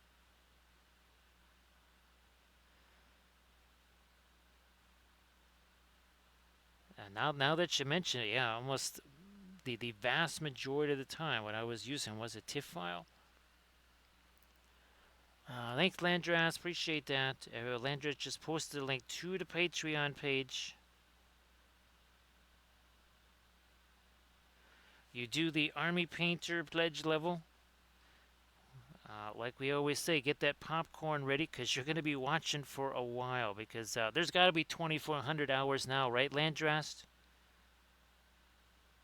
Because remember that painting pyramid thing we were showing a little while ago? That was when I first started filming videos back in essentially 2012, 2013. If you do the $15 pledge, you will be getting every video, including stuff, the very first videos I filmed back in 2013.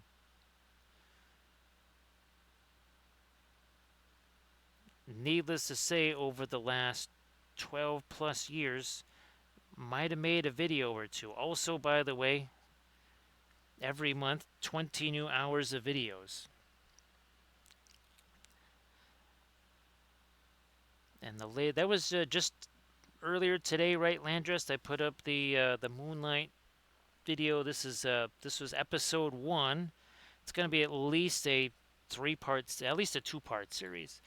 We're doing water reflections, so we're going to be doing water effects down here. Then we're going to be doing the tribal tattoos. Now, I was hearing, someone said on the council last night that if you're using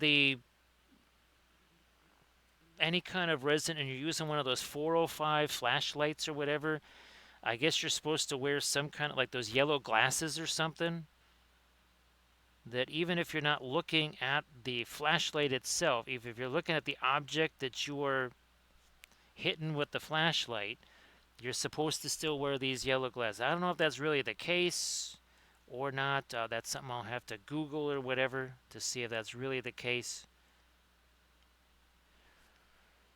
I mean, I could always just look on Amazon and probably grab those for real cheap. It doesn't have to be anything fancy. I mean, we wear gloves and masks, printing stuff, so, I mean, okay, fine. We wear some kind of protective glasses, not a big deal. I don't know if anybody else does that.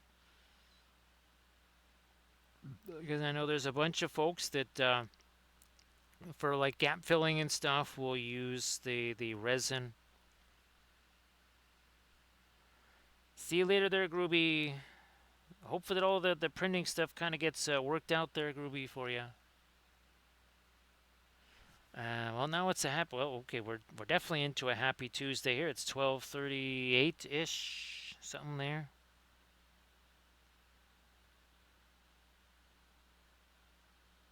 More of our right here. So see you later there, Groovy.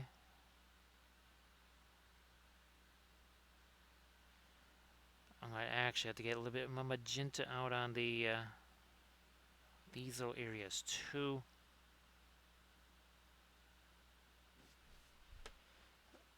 You know what? I'm gonna back to these other two guys here. Ooh, it's way too much thinner. Okay, I think that's better.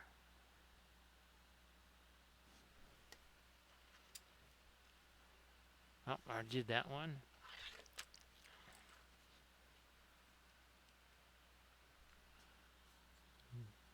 I think it's easier just to approach it from this way. Looks like, yeah.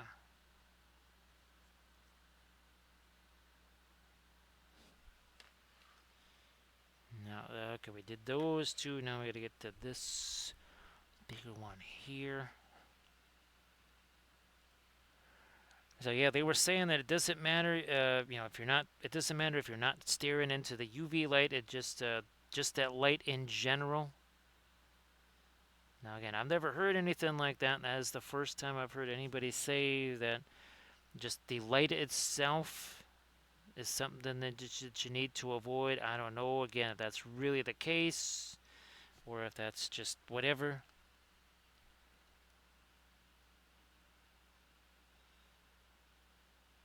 I don't exactly use that very often. Now, maybe that's for frequent use or something like that. It's been months since I last used the 405 light, trying to do some quick water effects. That was, oh yeah, that's right, that was on our Trench Crusade figure. That's right.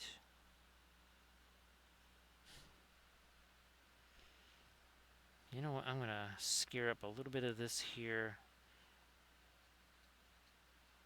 A bit less of the white in there too. So again, this is our magenta stuff here. That's the Paul Rubens Magenta Floral.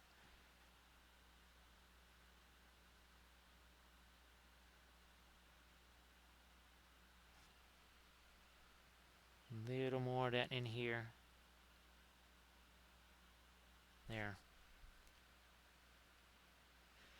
So yeah, generally about every 3 days or so, a new video gets posted to the Patreon page.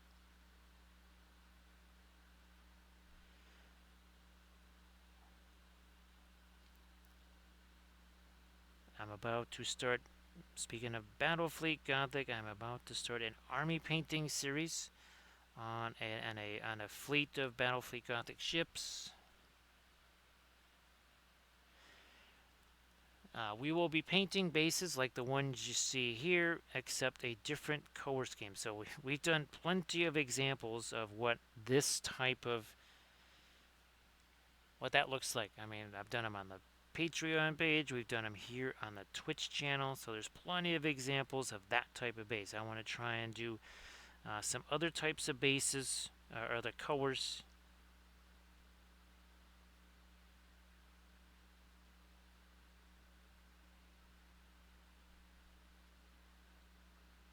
We continue there.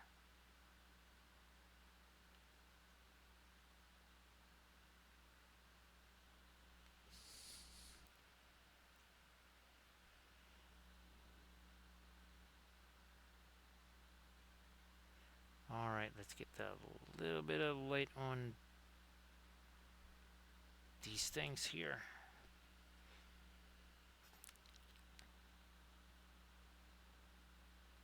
And Valfira, sorry this started a little bit later. I thought this was actually going to be a historically early start time Valfira of about maybe 10:15 or so.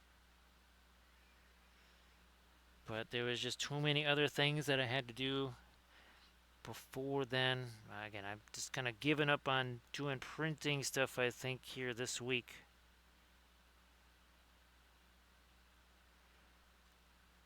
After we do this, then we're going to get into our lightest light stuff on the greens. So that gives this stuff a chance to set, and then we'll go swing back around to our magenta stuff.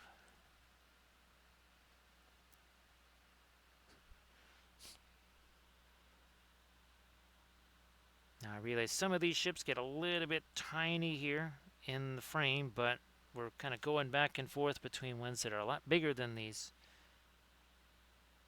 So I'm just going to keep it where it is. I think this is the last of our smaller ship. Yeah, then there's just the one, well, and again, that's not really a large ship. That's kind of like a large mid-size.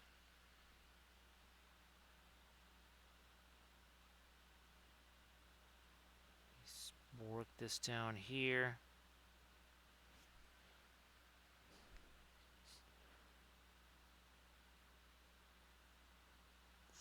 Thumb that way.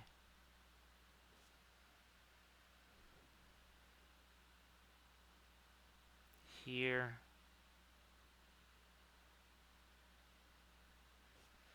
That's got to come down this little central pathway here. Sneak it in back here.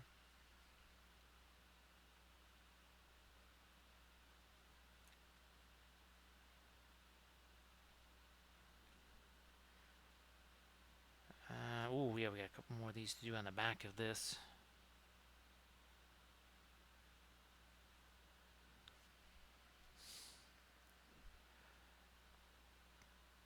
Right here, too. We got a couple of, yeah, we got to do this on the small things. We also, no, before we do the green stuff, we have to get to the magenta. There's some kind of like secondary little glow type of thing that I've got to expand here a little bit on some of these before we get to those lighter greens. That's fine because it gives it a little more time to set. That's good.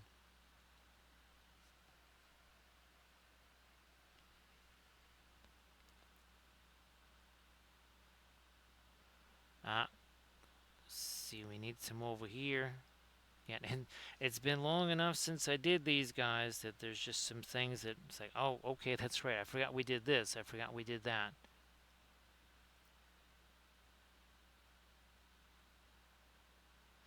I remember a little bit more what we did with the much larger ships than with these guys.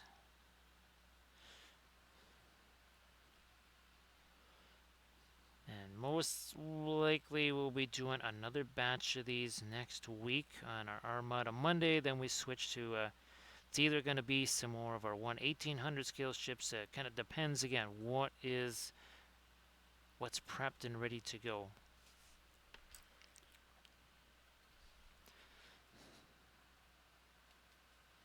Right now I've sort of got another batch of these ships. Oh, you'll love this, Valfera. Speaking of gravity, oh yeah, here's a gravity story for you. So I'm trying to prep these things last night. Well, more like this morning at 5 something o'clock. And you see these two little guns down here, right? There's two of them on each of these ships, and well, I thought, okay, I'm going to lose these things, so I will put them in a little container. I put them in a little container kind of like this right here, and they're all just sitting there just nice and easy. I got them right here in front of me. And then because of the way these bases are, they're not designed to actually fit into these ships. I'm trying to use a Dremel to drill out the ship here because my sister gave me that, and I thought it'd be, well, way faster than me trying to either carve the pin down on this, which weakens it to the point where it just breaks.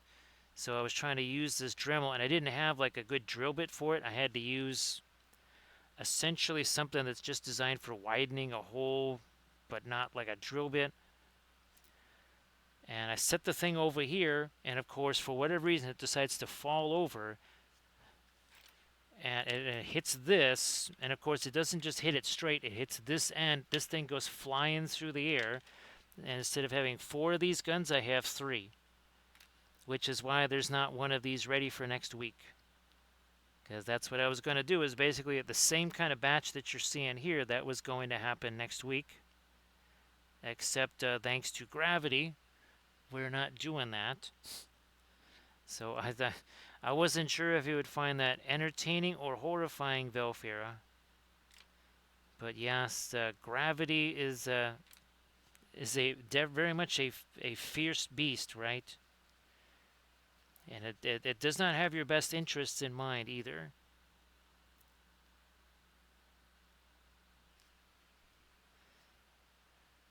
So much like remember the Dauntless, uh, the the, uh, the dive break there that I had to sculpt out of wood because I had it literally sitting in that container just like that, and it disappeared. Actually, it was even bigger container than that. I still haven't found that yet, Valfira. I'm sure I'll find that when I'm looking for this gun. I won't find the gun till I'm looking for something else, of course. Because that's just the nature of how this goes, right, Valfira? Whoops, that is too much.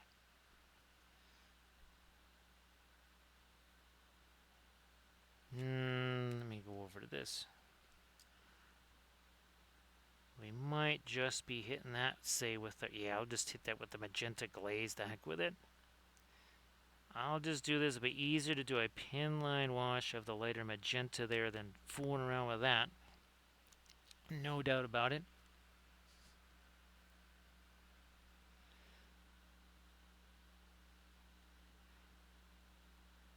And Velfer, I do believe that the scheduling of when you find something is right at that point when you don't need it. Remember it was part of that creature caster thing?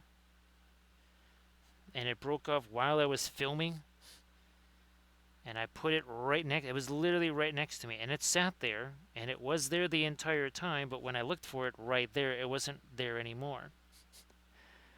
until it literally magically reappeared after Adepticon. Then it was just sitting right there.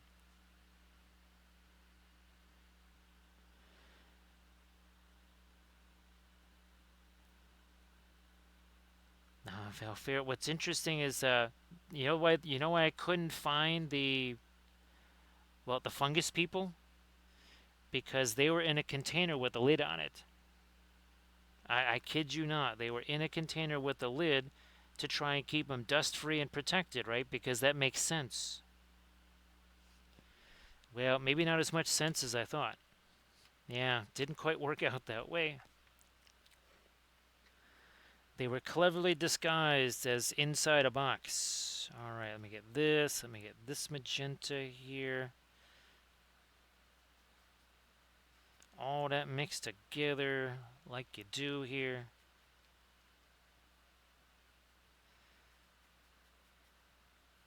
So autocorrect and gravity, right, Velfair? Those are two of our primary foes here. Yeah, they are deadly foes. Gravity and autocorrect. Ooh, look at that. That tints that down very nicely.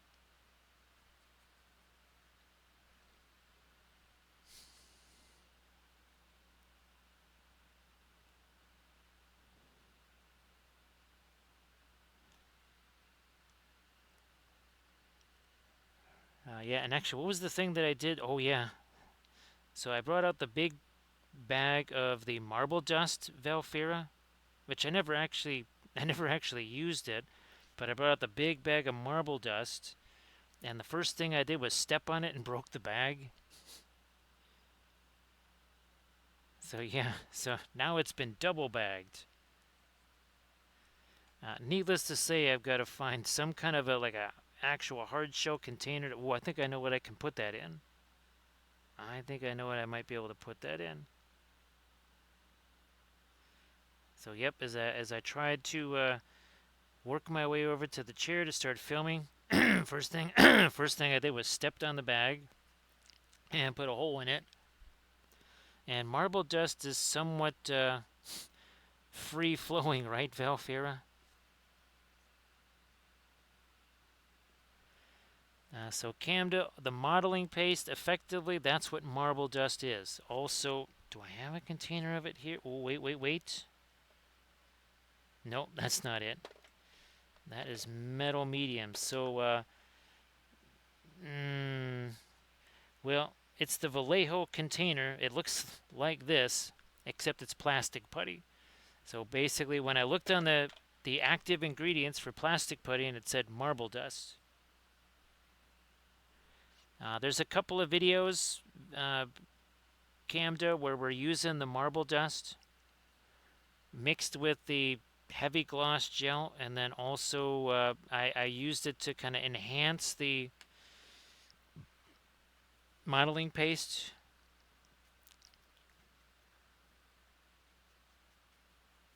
So yeah, that's what we're using that for. Let's get some of our magenta on these areas here too.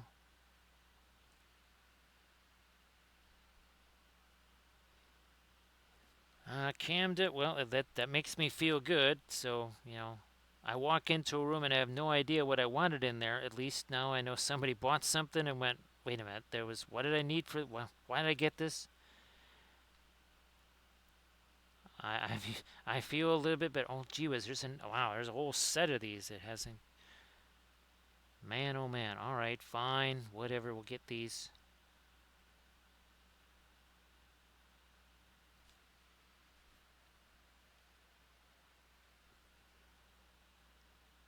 I think I might, on the dragon. Maybe it's the last time I used the marble dust on Smaug. Yeah, that's probably the last time I used it.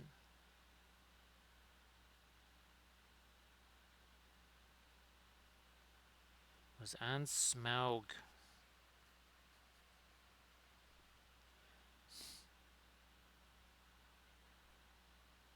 Gonna get me a little bit of that magenta there while we're fooling around with this other stuff.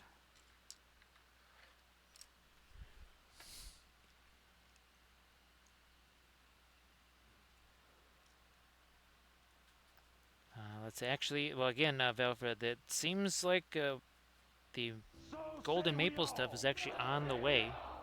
Thank you so much, Arnblade. Appreciate that. So, Arn, I hope that you are doing well. Of course, happy Tuesday. I don't mind a little bit of the ration. Thank you so much, Arnblade. Appreciate that.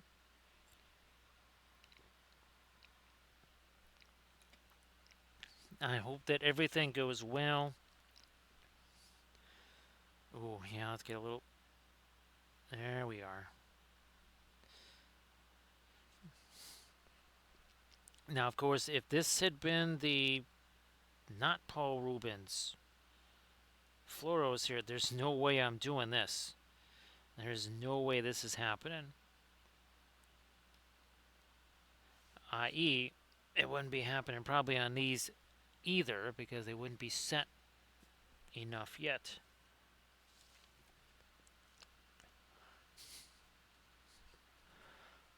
That's fantastic, Ironblade. Actually, Ironblade, if you wanted to share something in the chat, there's something that you've been working on that you would want to show folks, please feel free to do that, of course.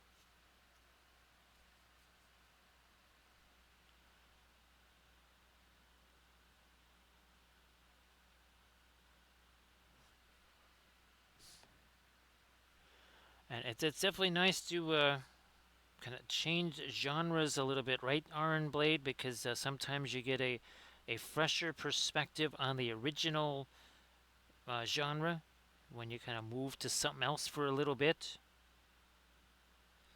I mean, even if it's just very brief, even if it's just one little thing that is, again, of a different genre or something like that. Where's my other? Ah, here it is.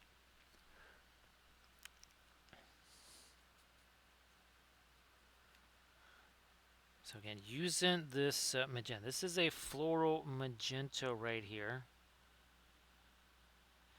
But that's kind of on the glazy side. You can see that just kind of it stays right in that area because we don't. It's not too close to a pin line wash. It's sort of like a pin line wash, but not quite there. Yeah, otherwise I'd be running all over the place. Not really something we're looking for right now. Okay, I'm gonna get me some more of our magenta. I'm gonna add that with the even darker magenta next. Not to worry.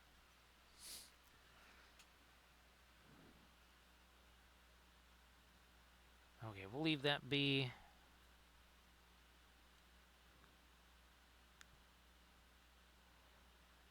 Wait, let me move over here.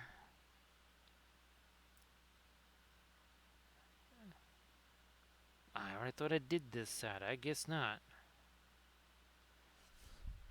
Now there's the two, well, mid-sized large ships. They're not really large ships.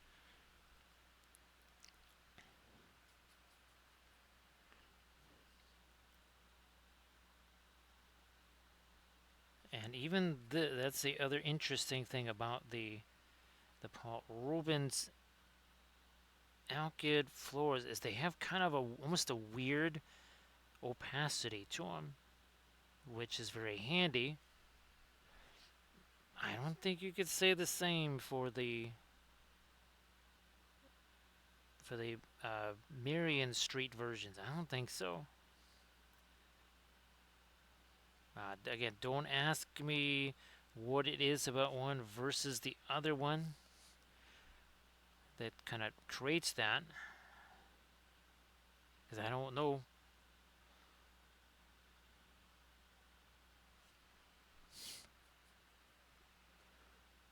Also, some of that here and here.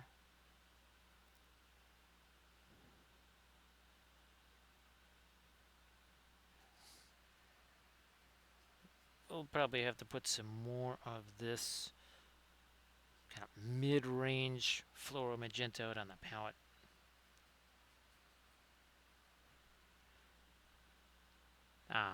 There we are. Okay, so that might just do it for that. You know what? Let me widen the scope of this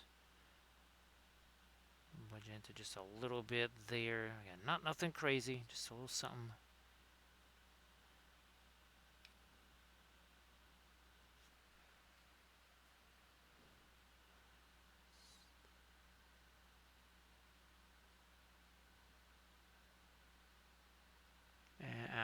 Here's that. And then the last one is this guy. So everybody check out that Oh, that's not Instagram. Check out that link that that Iron Blade just shared. So glad that you could get that done, Iron Blade. I'm sure they're gonna really like that.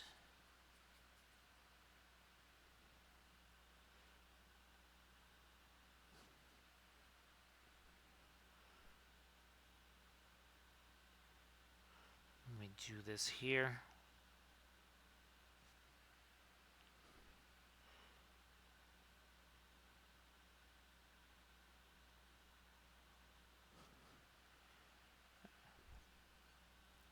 Remember we were talking about just doing a little bit of the magenta glaze out there on that.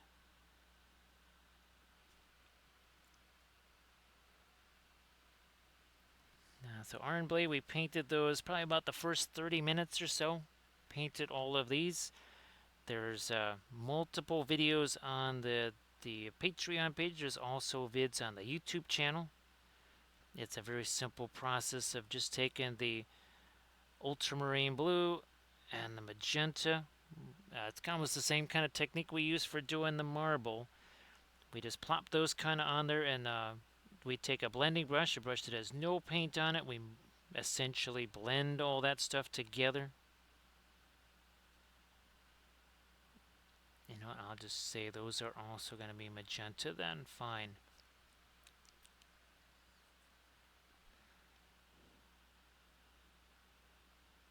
Yep. And we did the same thing. Our Tau, those are also up on the YouTube channel. We also did a couple of Patreon vids, the exact same way we did those bases right there. And just like our other Necrons that we did, same type of a thing.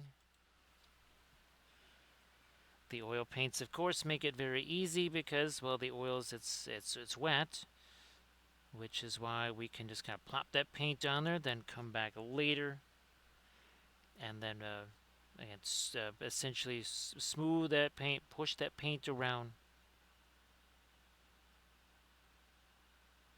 I mean, even like we're doing on here, we're doing the same thing here too. Get manipulating stuff that's already on here. That is still, of course, still wet.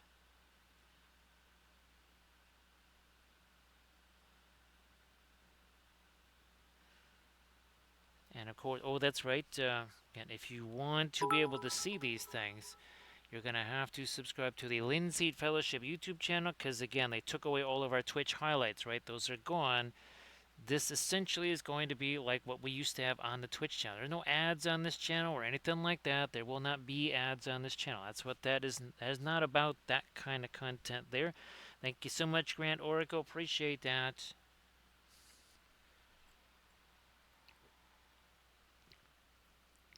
So yeah, Grant Oracle, I was preparing the not BFG ships, the ones from Grand Fleet Admiral.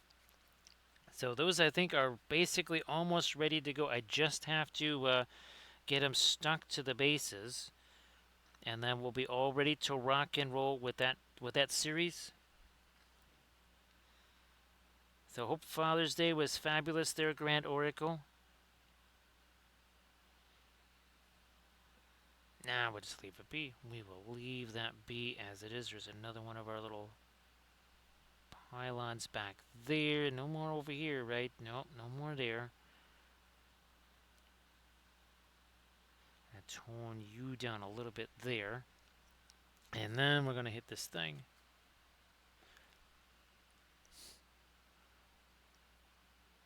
Like so.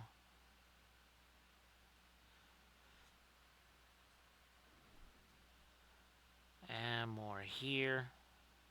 So Grand Oracle, the experiment was I think, a substantial success. The primer paint, or sorry, the sculpt prime paint 3-in-1 process.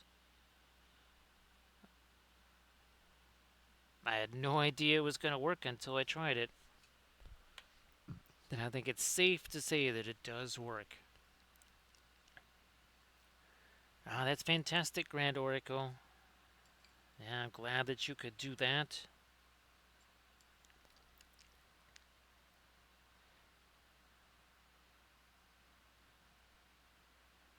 Where's my... There's my white. There's my white. My green here. Actually, I'm gonna get some thinner here. I'm gonna chuck that on these guys. Little different palette today, Grand Oracle. Yeah, there's no cadmiums out here. There's only the alkyds. Even the one from the Friday stream, Grand Oracle, that's where I'm still waiting on a whole bunch of that to dry. Again, that's going to be the pay. Was at the price you pay? Well, in addition to the monetary price you pay for all the cobalts and cadmiums and everything else. And also, that's another thing. The pre-glaze does take longer to dry. That's just another. That's another takeaway from that. Is yeah, the pre-glaze. You do the pre-glaze. The one downside to pre-glaze is going to take longer to dry.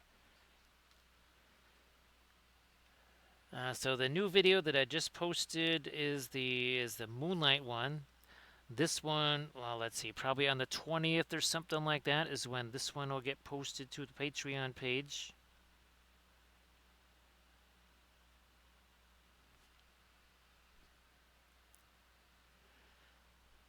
And again, that was I was surprised at how many actual colors that I could make, just taking those inks and mixing them with the marble dust slash modeling paste. I was really surprised. Just gonna shift all of these down to make room for this guy.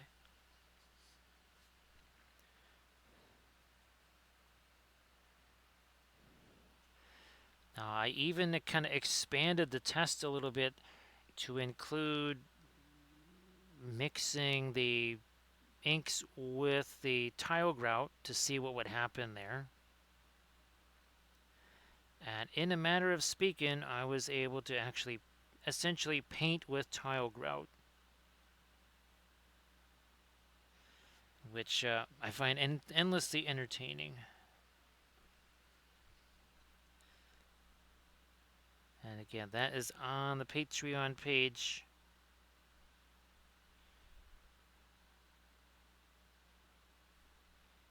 Let me work this in here too. Yeah, that's better.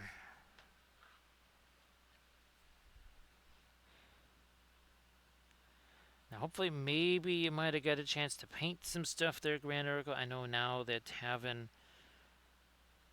some of the space cleared out and some of the other things helps to facilitate print. Hopefully, the printer is also doing really well. I know that the new printer seems to be working very well. I don't want to say too much and jinx it, of course.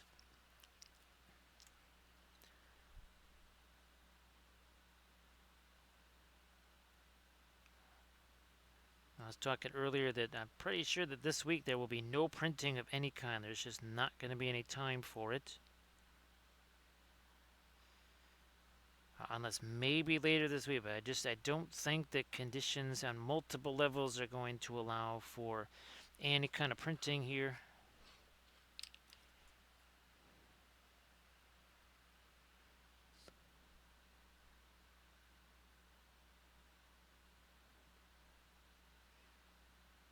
Work there, something lighter there. Front of the ship here. Then we're gonna almost kind of do a little bit of a mid-range green. Essentially, right in here, it'll kind of get rid of some of the rasterized lines there.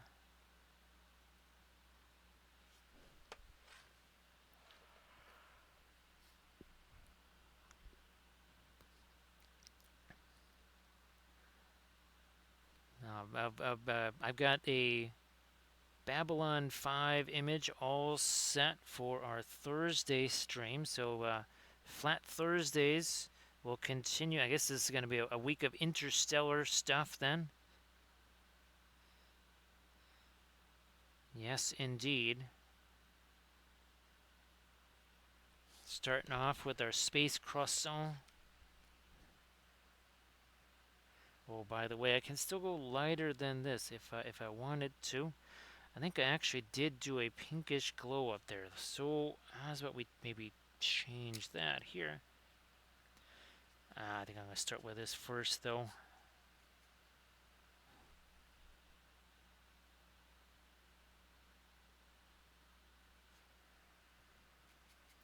A little more thinner, I guess.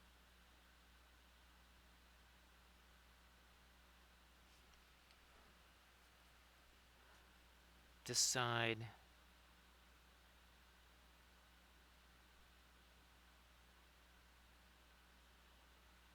And there.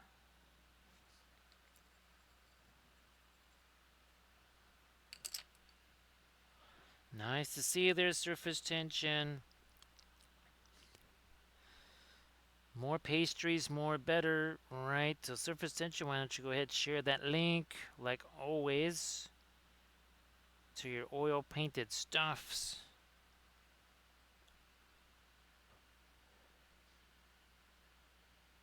Let's see. Well, Grand Oracle, actually, Grand Oracle, you're going to have to send me some pictures of some of that. Yeah, send me some pictures of that if you don't mind. It sounds like it's really doing some amazing stuff.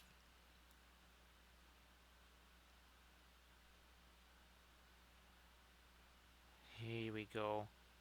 So yeah, surface tension, back to the space croissants, at least briefly here. Again, don't be surprised if there's maybe one more stream of these. I'm going to change this back to the magenta again here.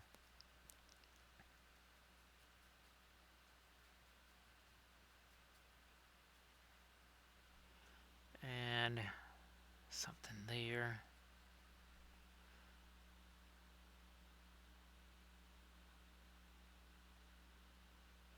And here.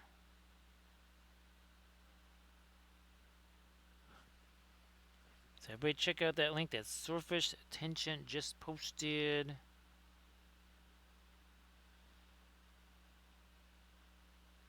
Fabulous oil painted miniatures.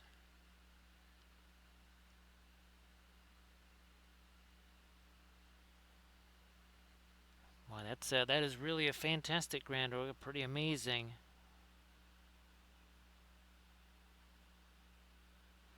You know what?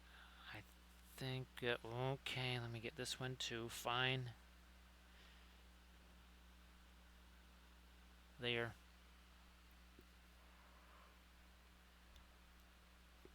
Well, hopefully that's the case there. Surface tension. You can get back to doing some painting.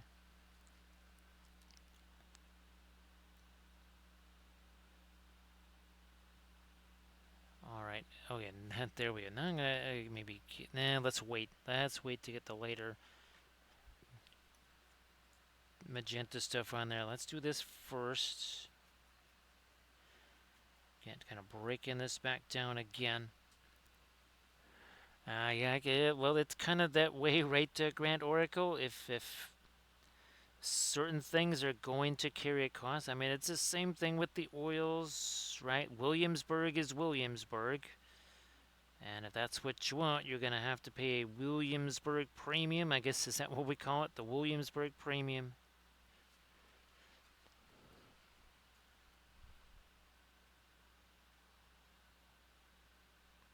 Yeah, that didn't quite go where I wanted it to, but that's okay because I have to come back with my mid-tone green anyhow.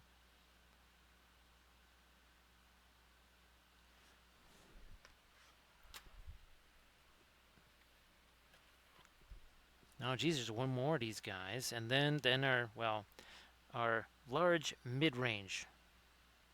ship there.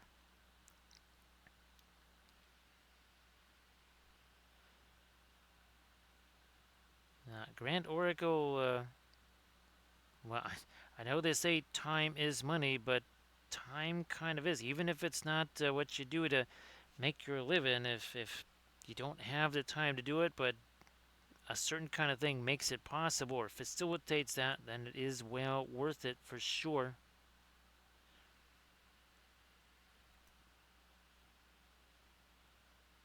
There's maybe a little bit of that lighter green over here. Got a little something on those edges up there. Yeah, those failed prints. I mean, that is talk about a time sponge. And that's like the destroyer of time.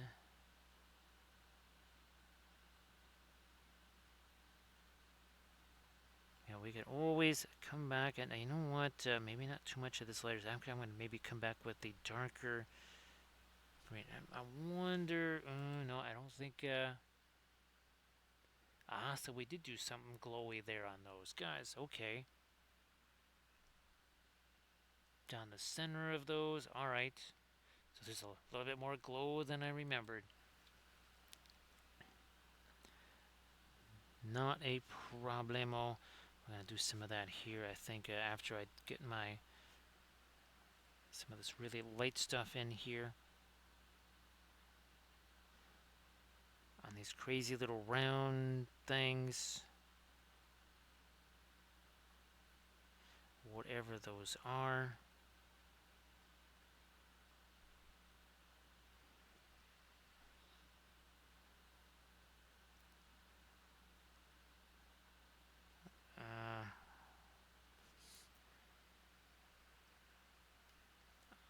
Magenta again. In there, and then maybe out here too a little bit.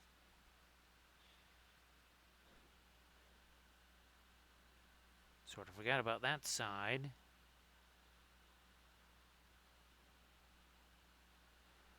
That should definitely leak out to here a little bit more, as that's what I'm seeing. That should be a little bit more magenta out here. Fine, we can do that.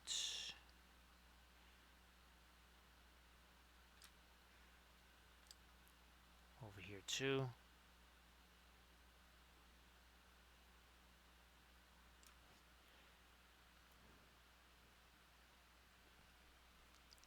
Now we're turning on the lighter green still. Let's continue with this.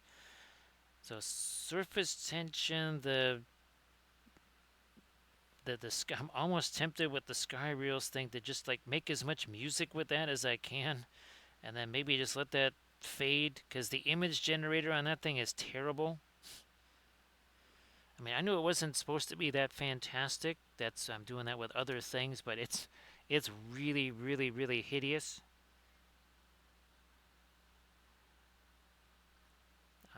And there seems to be a lot of extra steps. I know it's supposed to be kind of groundbreaking with what it can do, but I'm not really sure it's going to do what I need it to.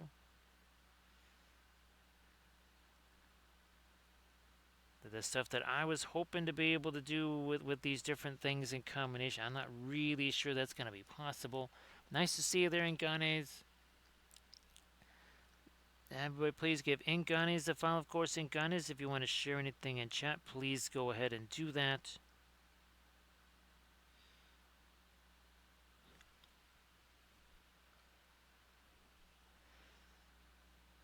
So yeah, surface tension, it's definitely been a realization. Also, too, it's so new that there's really not a whole lot of tutorials out there. The ones that are just super, super, super introductory and are just not what I was looking to do.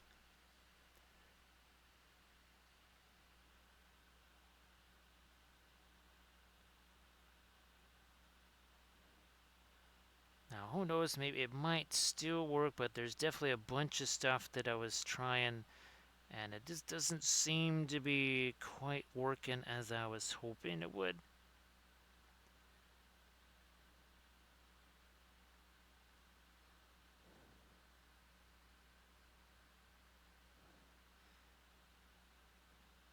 See, I'm not so sure that the Army Showcase vids are going to be quite the way I had originally envisioned them.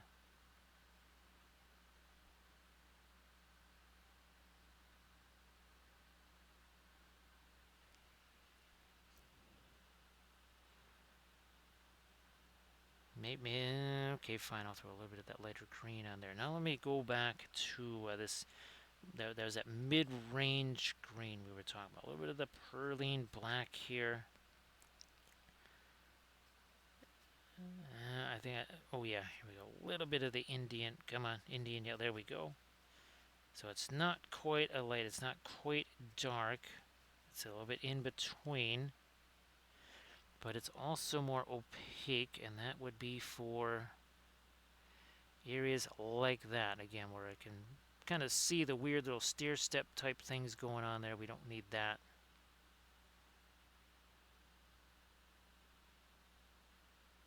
That's what some of the kind of the more glazy stuff revealed. And then if we darken those down, our magenta begins to stand out that much more. Everybody please check out that Instagram link that Inkani's just posted.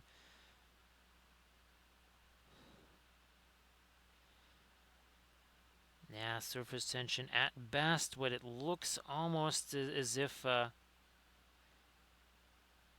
the only way I could do these type things is to basically do them in 5-second segments and then piece them all together. Which, I mean, maybe that's how a movie is, where it's literally just a whole bunch of 5 to 10 second segments that are all kind of bound together. I kind of thought scenes lasted longer than 5 seconds that weren't just like explosions.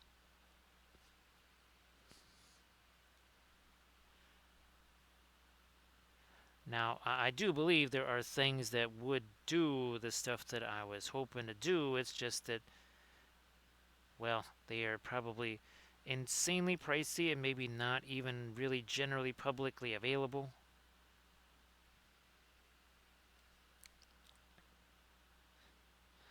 I think, yeah, see, that makes a big difference with all of this stuff here. Not seeing the crazy little stair steps there so much anymore. And it doesn't really change the value all that much.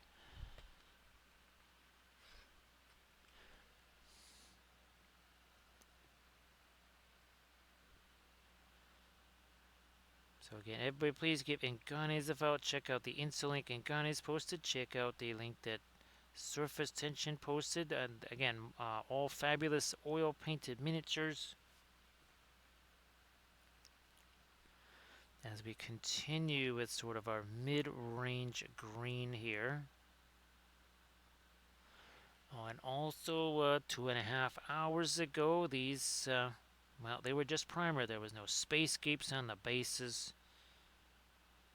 There was no magenta stuff. There was no green. There was just primer, and that's it.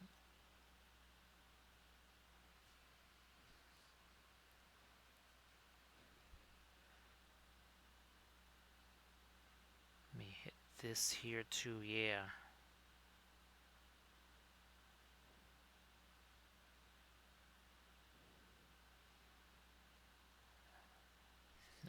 Might even go a little more closer, yeah, to the perline black on these uprights.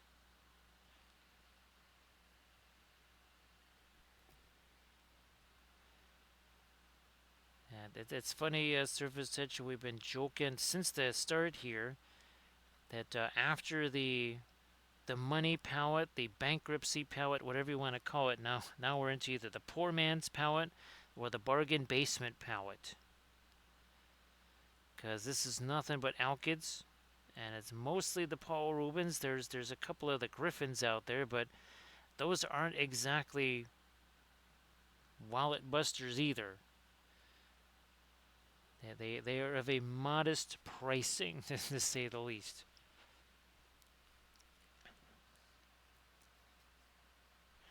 So yeah, it is back to the spaceships for this Armada Monday. Now the next Armada Monday most likely going to still be our space croissants here, our space pastries.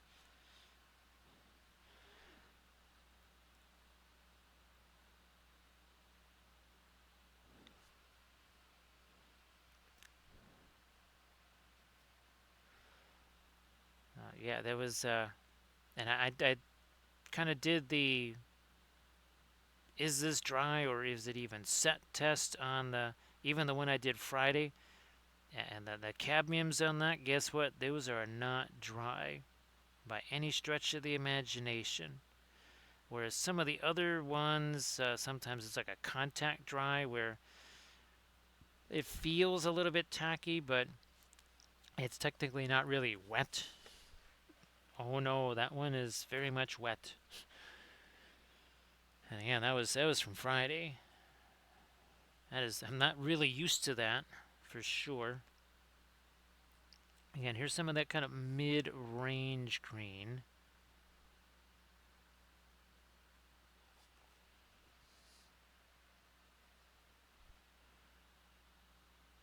Let's work some of it into here. Also out there.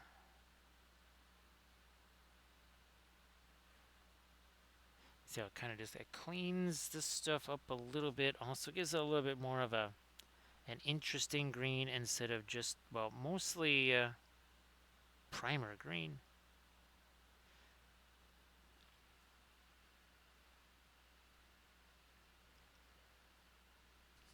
So anything that's, well, all those heavy metal colors, cadmiums, cobalts, all of that stuff is just going to take longer to dry.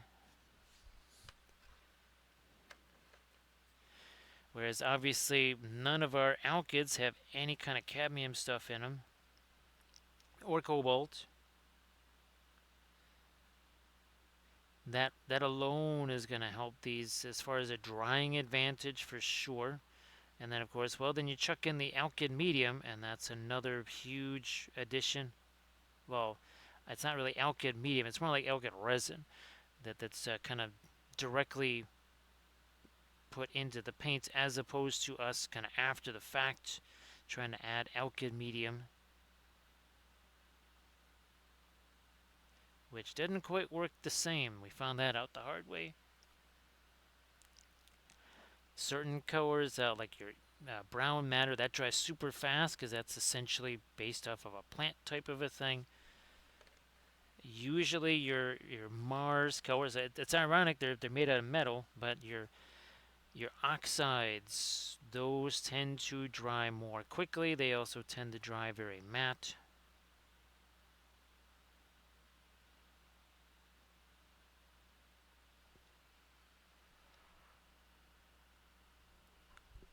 Continuing to add this green. It's not just adding that paint, we're actually kind of mixing together, like as physically mixing some of the paint that's already on there.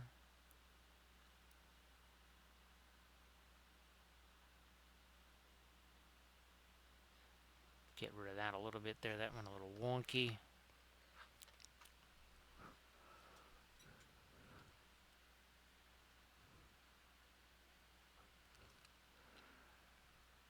Yeah, sometimes Camda, it almost like it overcomes the alkyds. You think, well, like even the two the fungus people, right? I used the alkyd white, but there wasn't quite enough of it. There must be some kind of threshold Camda, right? Where it's like, okay, now the alkyd white kind of takes over. And I'm pretty sure the stuff I was doing, there just wasn't enough of the white being added. There was some, but nowhere near enough to significantly kind of alter the drying time, I guess. Now, maybe if I was doing object source lighting or something, that might have changed it.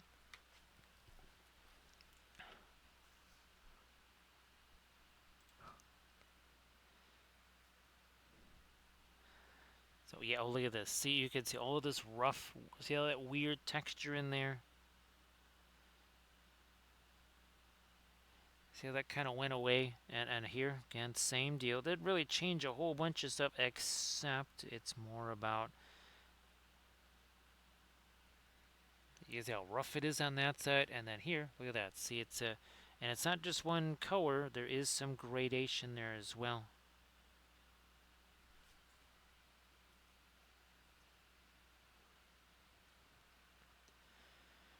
Yeah, it's always kind of having to keep that in mind, right? Surface tension, that it is a different process.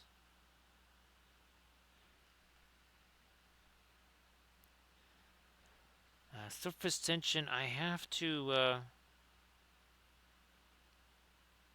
What's interesting is it seems that the sky reels it wants scripts, so I might have to. I mean, even like say for my army showcase videos, I may have to create that script and then bring that script into sky reels because again there is a dearth of tutorials for sure, surface tension on sky reels, but someone who did kind of unveil a little bit more of what's going on with that. It seems like if there's a script, it does better with the script. Just like I think I might have to start using Chat GPT to make prompts. Because I swear that actually did happen. Well, I think it happened within Sky Reels. It actually like created an actual prompt for me from my request, really. Not really a prompt. It was more like I did a request and that wrote the prompt based on what it thought the request was.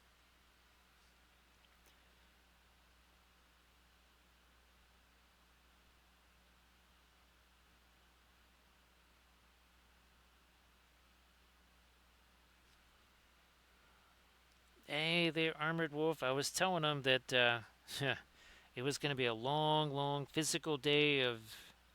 But now, hopefully, it was a little easier to break that down, or was it still kind of waterlogged, Armored Wolf?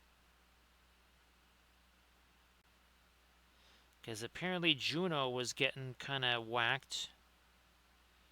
So I wasn't sure if up there, that was extending out to you guys or not. So great to see you. Now, so Armored Wolf, we're talking about the Cathay stuff. I guess there's a big old dragon or something, and that is not part of this release.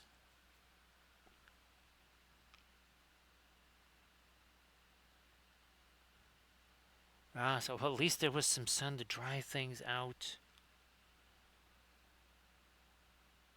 Yeah, and each of those trips, right, Armored Wolf, that's not exactly a 5-minute jaunt back and forth.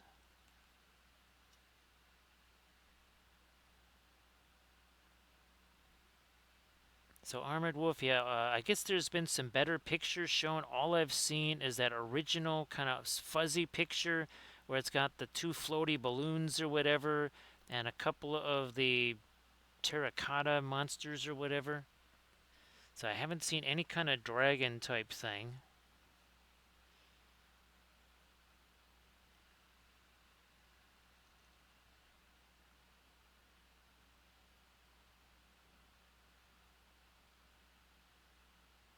Alrighty, there we go.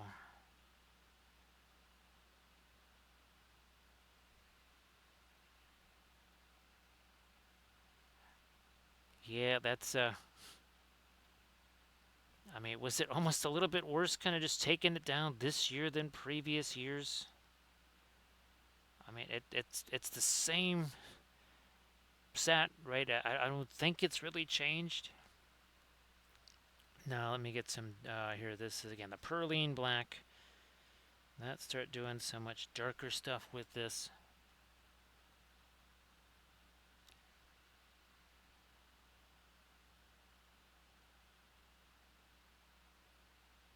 So yeah, sorry I wasn't able to see the first message right away. It was just there was a whole bunch of stuff going on.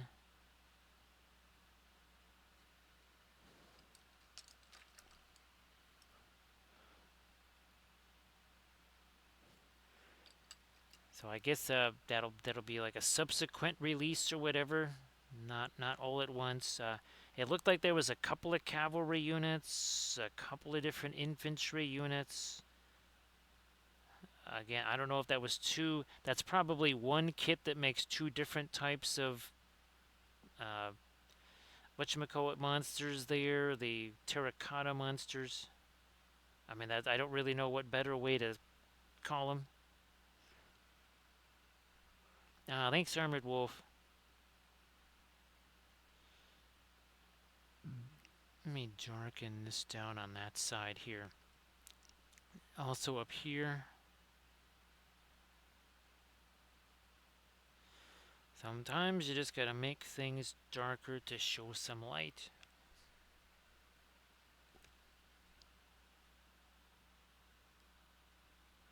We will be coming back with more of our magenta lighter stuff here after we do this, looks like.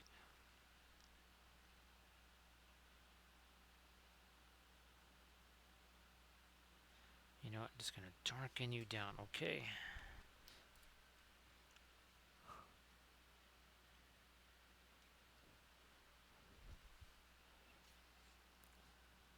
Got my darker green over here. We're just gonna try and I'm gonna tighten up some things here and there. Whatevs. So see you later there, Night Whisperer. Have yourself a fabulous night's sleep there. And everybody please give Night Whisperer a follow. So again, Night Whisperer, if you want to, one more time before you head out the door there, share your stuff in the chat one more time. Please go ahead.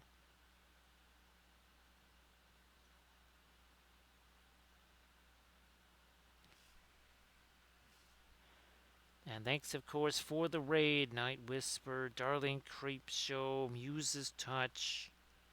Actually, Night Whisper, I wasn't sure if you were doing a dual stream there with Muse's Touch because it was literally right at the same time. Everybody check out that Instagram link that Night Whisper shared. Give Night Whisper a follow.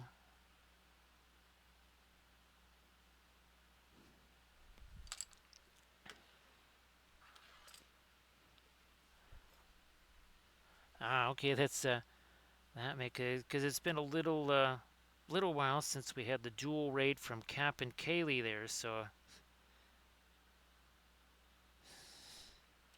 but glad you're able to do a co-stream there.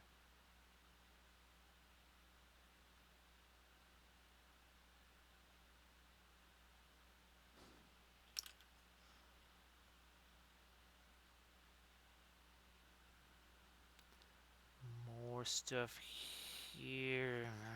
A bit more with this.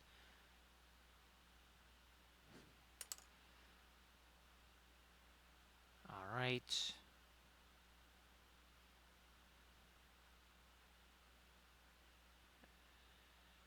Something there.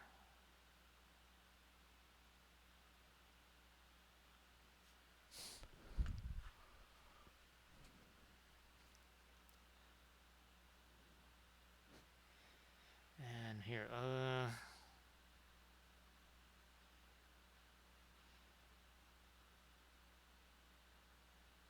yep, down that way too.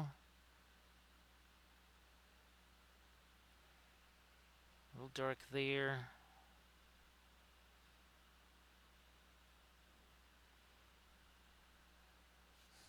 I wonder, let me take a little quick look-see at my reference here. Okay, I think we can get a little bit, yeah, okay, yeah, we can get definitely lighter with some of our pinks here too. Okay, just needed to check that out real quick.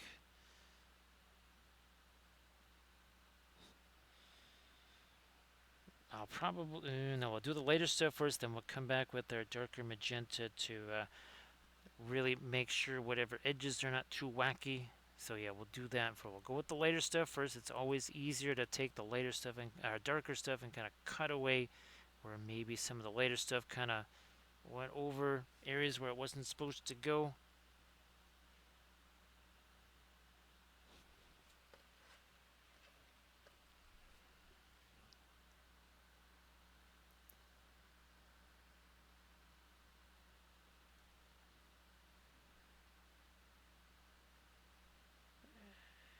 And more of that in here.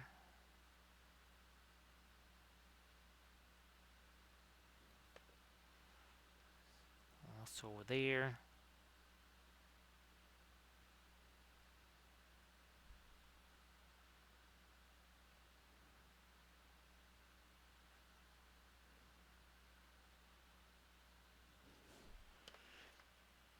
Last little guy, and then we'll do our really, really, really, really light stuff on the magenta side of things.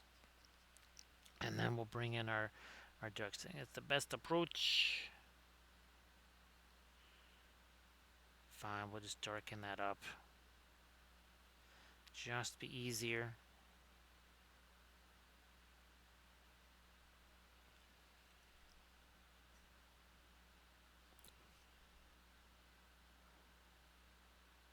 Darken you up too. Maybe steal away some of the magenta that's worked its way down to there. Blending brush here.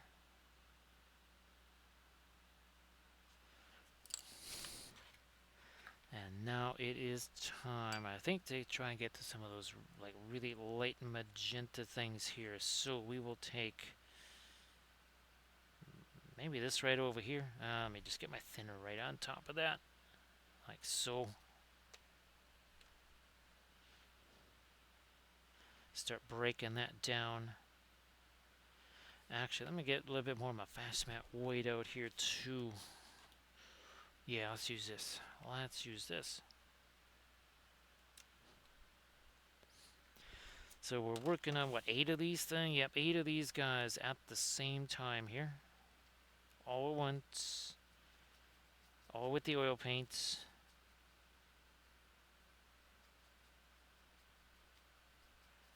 Breaking this down now. Again, we got that thinner sitting there, so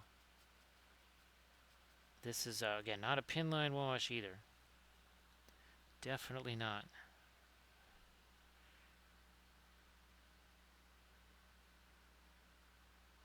And again, some of our latest magenta stuff, and boy, it's so much easier to do this now because it's probably been a good 30 to 35 minutes since I last touched it. Yeah, if I had tried doing this half an hour ago, this would not really be working here. So Armored Wolf, do you think the Cathay stuff is going to be kind of maybe 3 waves or something? Wave 1, probably just some of the more basic units to start out with. I don't even know if the little balloon things will be part of the first wave.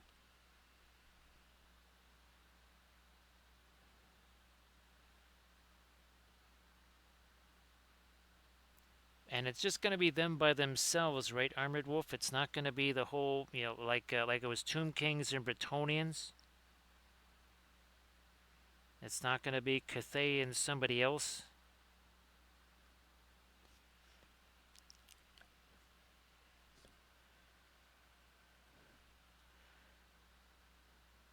I mean, I wouldn't imagine that they would just kind of throw everything out there all at once.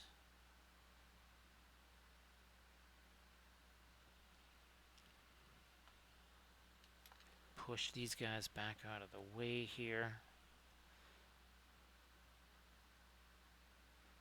Come on, there we are, trying to catch a little bit of the lighter magenta across the top of that. This is already looks very different.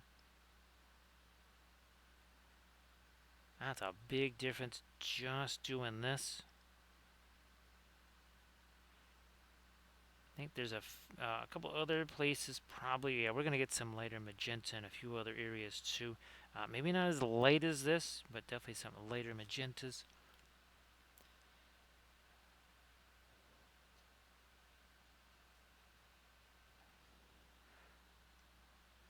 Maybe even these guys.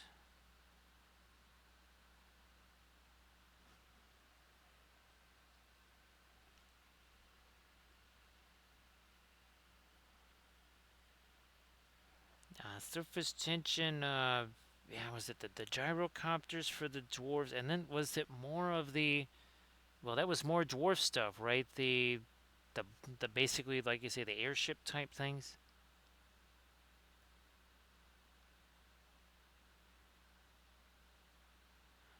It is a game where so much stuff is kind of on top of each other, and the ranges are very compressed. I've just flying stuff really seems to be more of, well, I guess for lack of it, like an epic scale type thing, or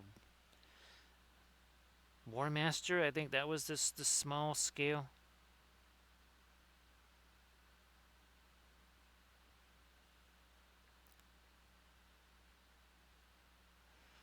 That might have gotten a little later than I wanted. That's okay. I still have to get magenta glow kind of on that part anyways, so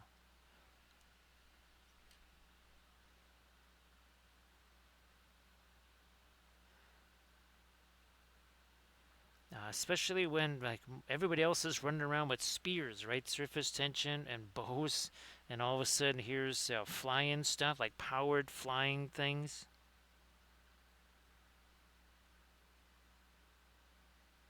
flying creatures. Nah, okay, magical, whatever. That's fine, but yeah, flying stuff, as in machines,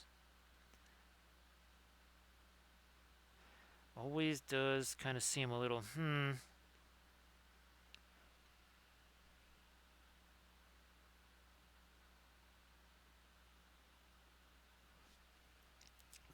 Oh, wait. That there, and now maybe also here too.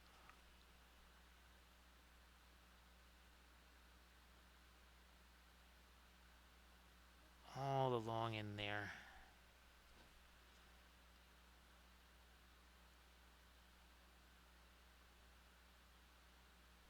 I saw there was a bunch of, well, what looked like freehand designs on the balloons things. I would admit, I guess they probably are making some kind of decals for that or something. Nice to see you there, Irid. Everybody, please give Eric and Wife a follow. So, Irid, hopefully you're feeling okay there. Everything relatively relatively in order. No dreaded visits from the Easter Bunny.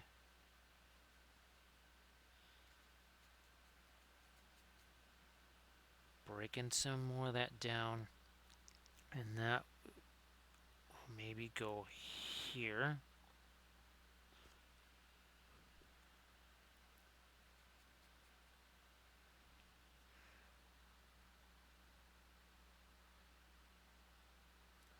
Maybe a little bit more over here.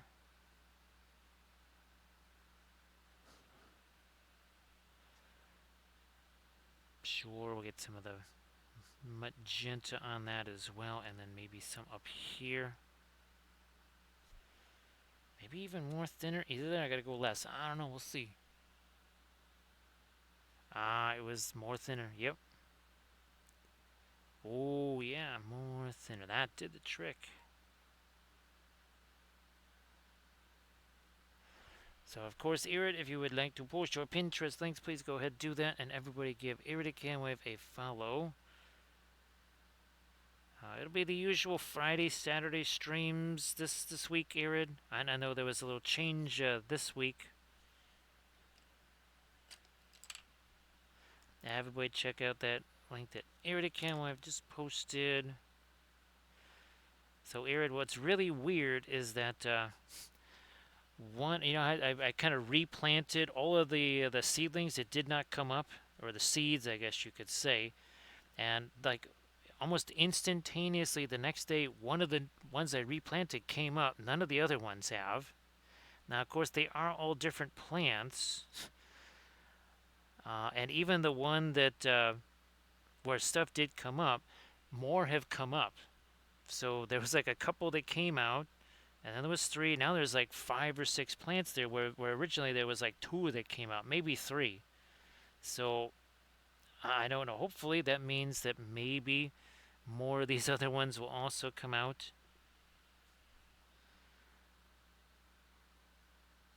Yeah, again, I think it would be preferable to just get, just the plants themselves instead of doing the seeds. There wasn't any other option for that because, well, limitations. But maybe next year I can ascertain, okay, is it worth it trying to just keep fooling around with the seeds because cheaper, or is it just like, you know what, the heck with it, just get the plants. It'll be easier.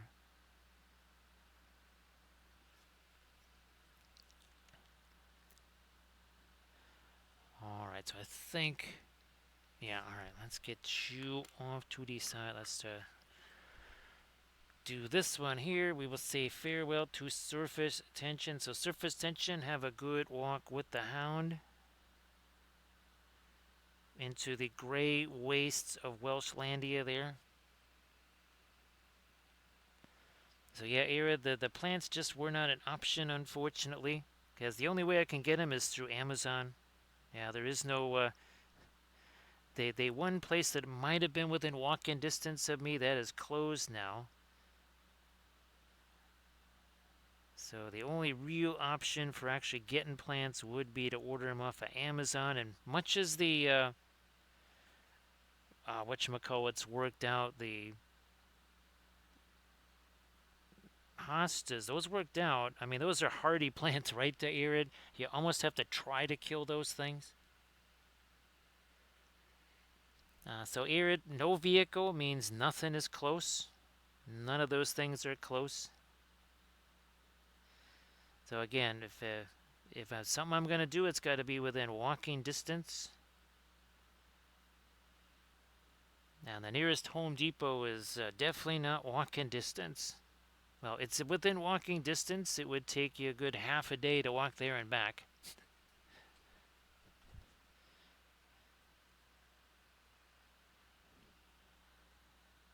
Now, it is an option because they have them. And again, the hostas worked out. I mean, so far it's 13 for 13. All of them are growing. Two sets of 6 and another. Well, I thought it was a batch of multiple plants. It turned out to be one plant, but all 13 are growing. Some maybe a little bit more than others.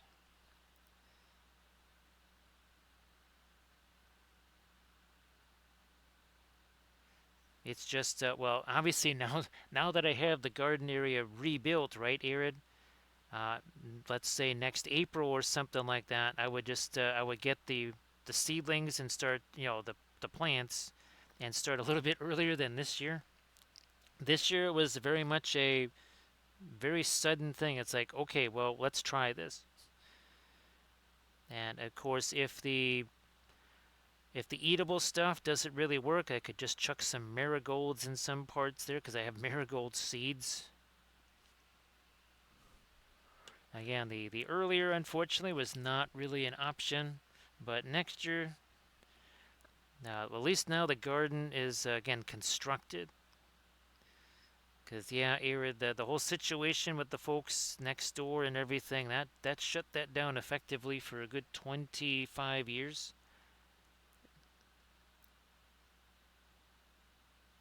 It took a wee bit of effort to undo the 20. Although I guess the soil is going to have a lot of.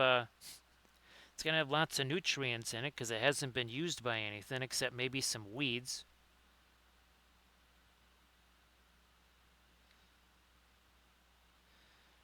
The other thing I didn't get a chance to acquire was the bars of the Irish Spring soap. We still have to get that Irish Spring and put that out there because I was just talking to Kathy's family and they said they do not like that stuff. Those critters are not a fan of that, so we're definitely going to get some of that. So yeah, arid. I figured in some of the areas where that it's less, what would just say, fantastic for crops. I was going to put the chives and those around there. It's almost like a little fortress, right, arid?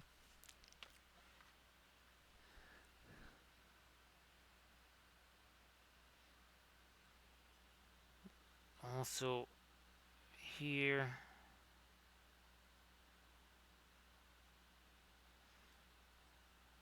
I also wonder if there's some kind of a slow drip irrigation thing that I could get for times where I'm away, where it would just kind of like do a little drip, drip, drip or something like that, even if it's just for, say, 3, 4 days or something. It doesn't have to last for weeks. So that is something that I might have to research there on the Amazons. Again, something where you just kind of fill it up and it slowly releases the water over the course of, say, 2, 3 days or whatever.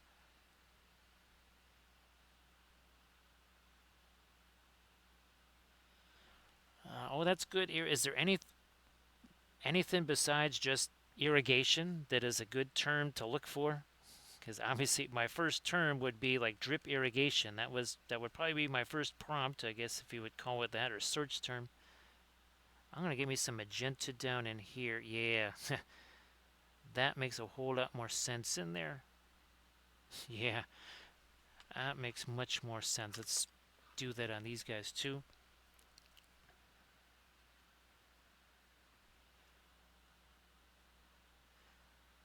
Now, arid, to be honest, I might, again, if it's something that I can just fill, because I really don't want it to be something where the garden hose is on.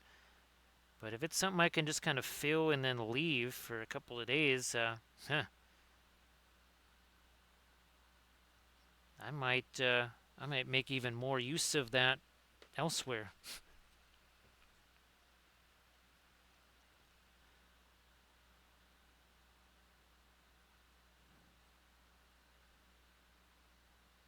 Be more even just for regular, times when I'm there, just kind of fill it up on one day and then let it do the irrigation over the course of 2, 3 days. I guess that would prevent overwatering, right, Arid? Because you can do that. There is such a thing. In fact, I was kind of worried I might have done that to these plants. Just actually kind of overwatered them.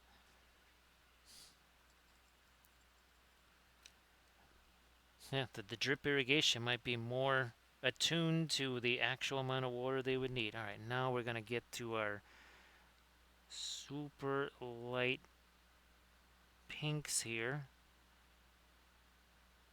And then we'll come back with our darker magenta and kind of solidify these lines in between these little gaps here.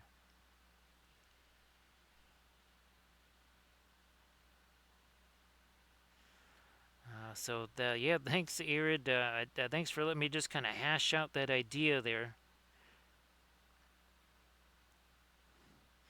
because that is definitely something I was kind of wondering about, and that sounds like a good solution on a number of levels there.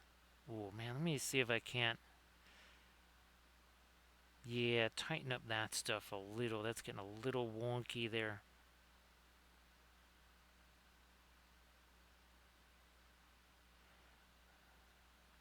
Did I get these yet? Nope, didn't get these yet. Let me take a quick look at my reference. Oh, those are okay. Those are much lighter than I thought. All right, so I see how that's supposed to work. Fine. I'll make that later. Whatevs.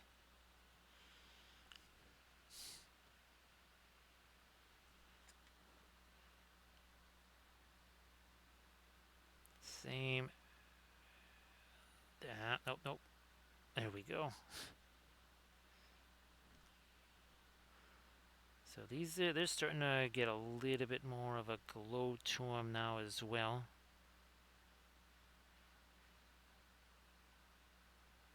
I mean, we've only been doing this for 3 hours, 14 minutes, and there's 8 of these.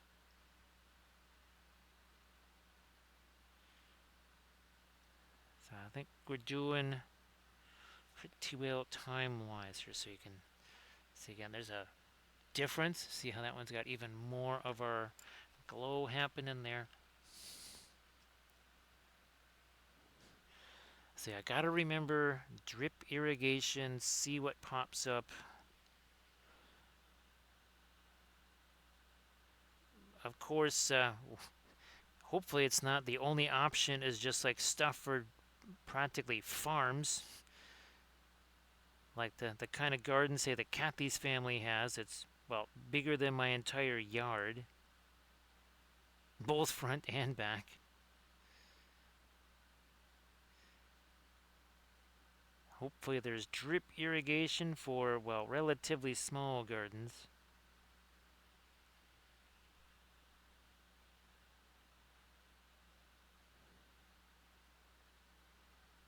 More of that right here. Again, take that and just pull that down a little. And then I think when we come back in with our darker magenta to really seal off some of these shapes here, they're getting a little bit overrun right now with the layout. There's a whole bunch of stuff that's getting overrun there. That is going to be very different when we can come back and change that. This actually, I got to reverse this. It should be lighter out here and then darker back there. But that's, again, that's what the magenta will be for.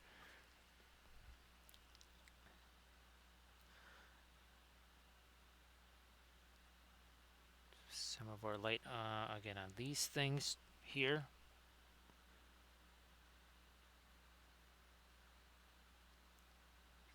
Oh man, that really does make a difference.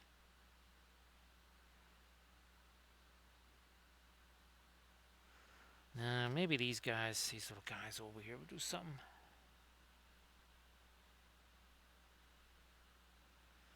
Also this.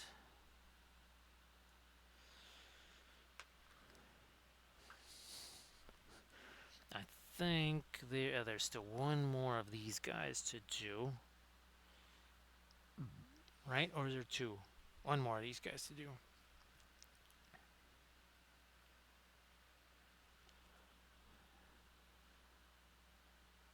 There's actually more of this kind of lighter stuff to add on the little ships than there is on the larger ships. And again, the two big ships, they're not really large ships. I think I may still have to do to replace the ones that got annihilated. I might have to do one or two of the big ships again too.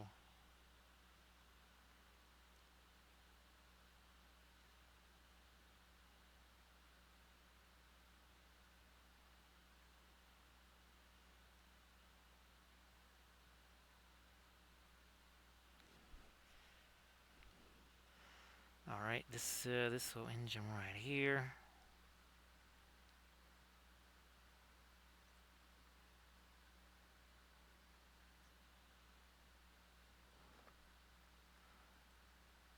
Let me hit this now.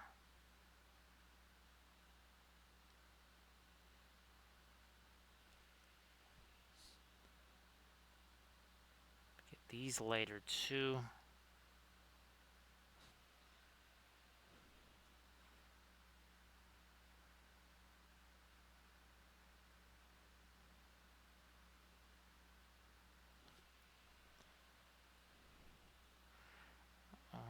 So yeah, up here a little bit more.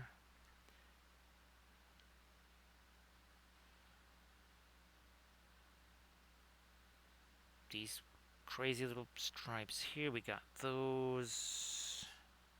Maybe a little something there. Now there's one more of these. I'm going to do all, is there 3 or 4 of these? I guess there's 3 of them. No, there's 4.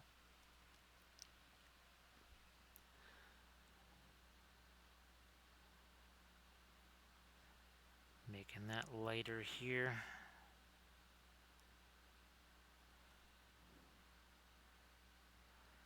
Oh yeah, these, I mean, look at the comparison. See how bright that one is? And this one, very kind of dingy here.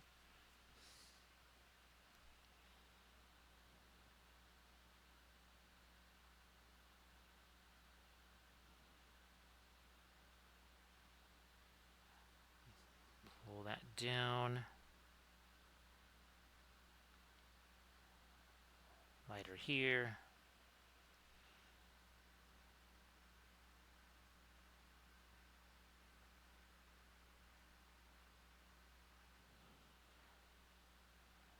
Okay.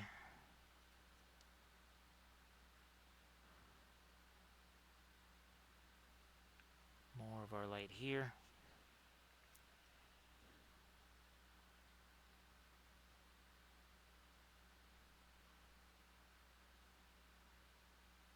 Do we hit these already? No, not quite.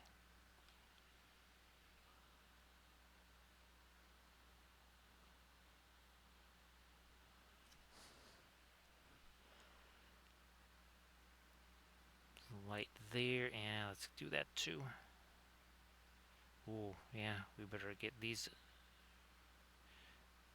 Yeah, let's do this one too. Yeah, we're really gonna have to come back to this one with our darker magenta and really do some cleanup there on some of these edges. Was really got nuked pretty bad. Also, a little more light up here on these thingies.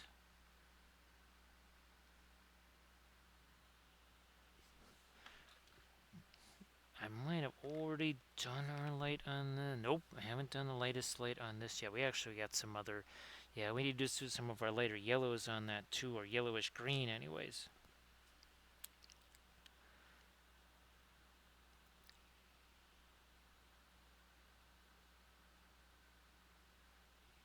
So 3.5 hours ago, we started out with basically the spacescape bases, and that was very simple. We took the ultramarine blue, we took the quinacridone magenta, and we spread that around, quite literally taking a dry brush that had no paint and kind of blending that together. Then we started to add a little bit of the white to it, and kept continuously blending stuff, just kind of smushing that all together. Then we did the spatter stars. That was probably about the first 45-ish minutes or so, maybe, the bases. Then we took one of our filbert brushes. We did a whole bunch of essentially dry brush to create some of the mid-tone and lighter greens. Then we started to work with our fluorescent colors like the magentas and the pinks. While that had a chance to set, we went back with our, say, pearline black phthalo green to really ramp in some darks in a few places.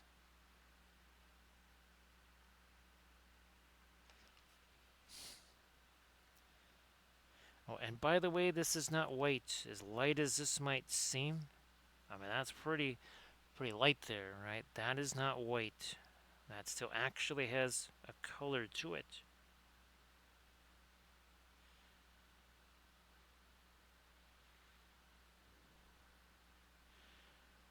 Now, so Armored Wolf, as far as the I guess that would just be, I don't even remember if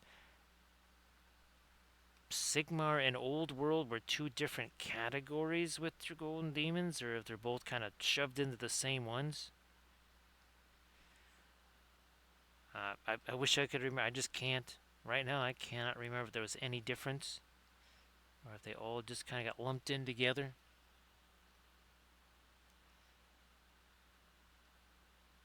Oh, geez, Armored Wolf, I have to remind me. I gotta find, well, just some general pictures of the Carnosaur, right, and start doing some, see if I can do some little AI sketch in there of putting it in different environments. Also, colors too.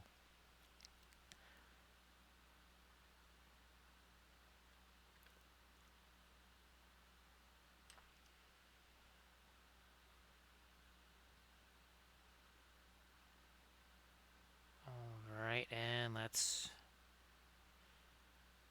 widen this out a little.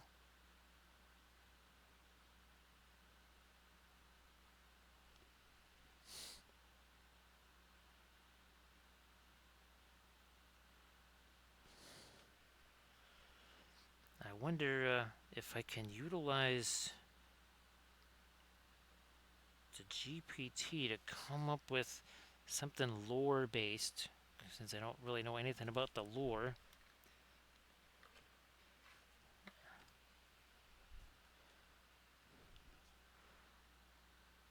Did I get my light? That might be the lightest of the light there. It's hard to tell. No, I don't think that's the lightest of the light just yet. Nah. Nope, that is not the lightest of the light just yet.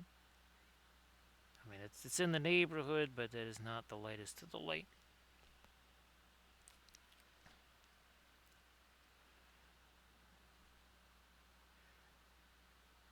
Ooh, I don't want to forget these little teensy little guys here.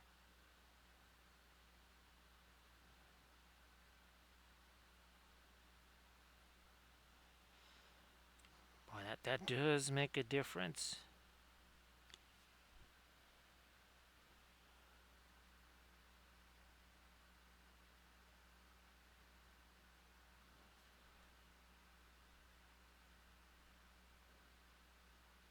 And more stuff there. Okay. Do we already do this one? I could swear we already... Okay, that's one of those other ones. All right. Yeah, let's rework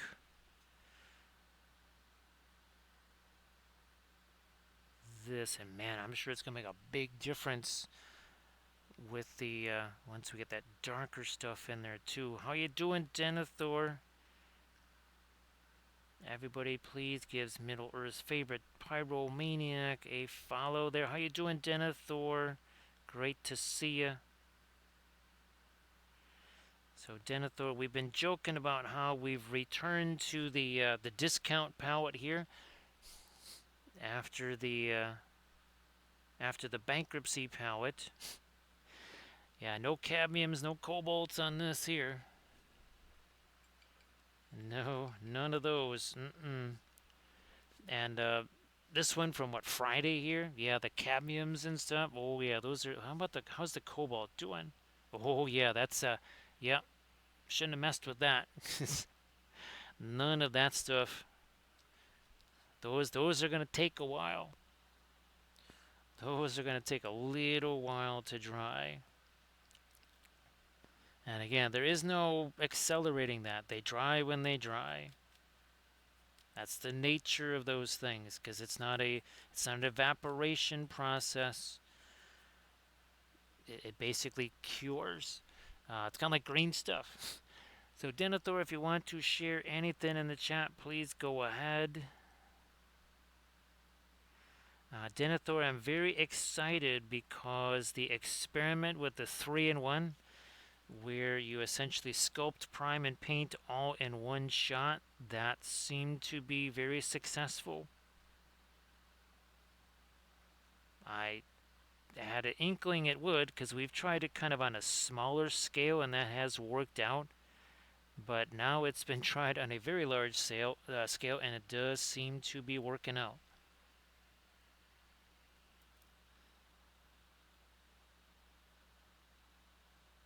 So yeah, Denethor with it's pretty much, if you want to get the same sort of intensity and such color-wise, with the alkyds, you gotta almost kind of have to be adding the fluorescent colors into those. I think that's about the only way you're gonna get that full-on intensity.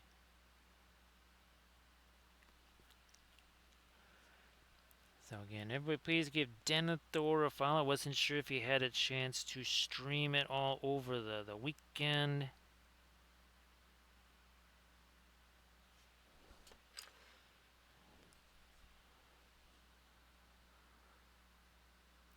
Now, yeah, these guys here, oh, that really is going to make, I think, a big difference here. Yeah, kind of get a little bit of separation in between some of these blobs of lighter color here.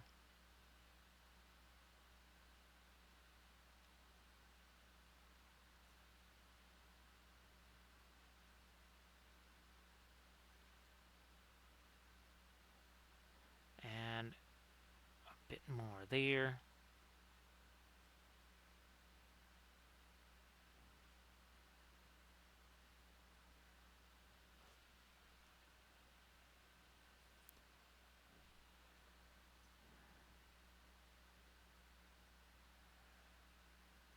And separate those a little.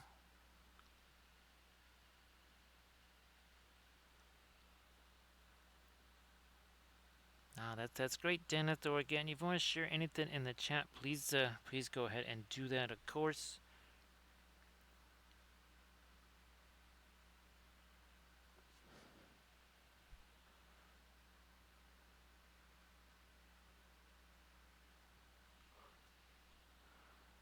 And we will crank up a little bit more here of that there again. What that just kind of sharpens that edge. So now we're also getting edge contrast in addition to a little smidge of value contrast too.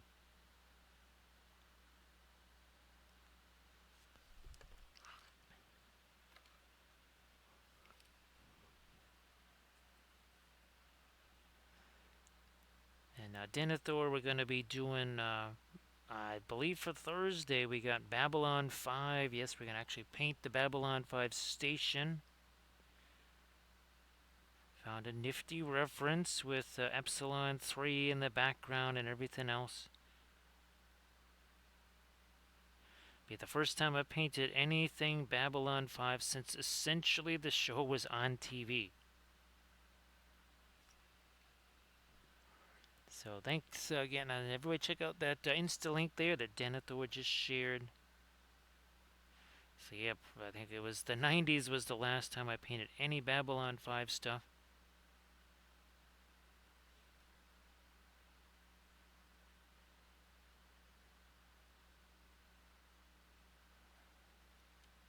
Spin you around, get some of the darker magenta in there too.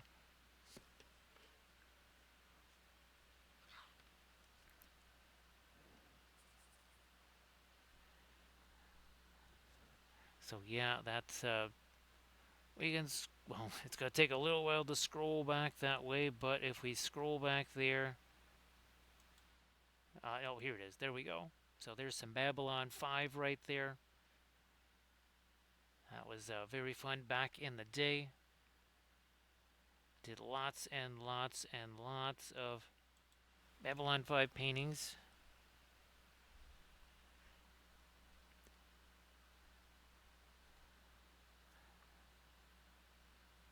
There we are. Nope, a little more there.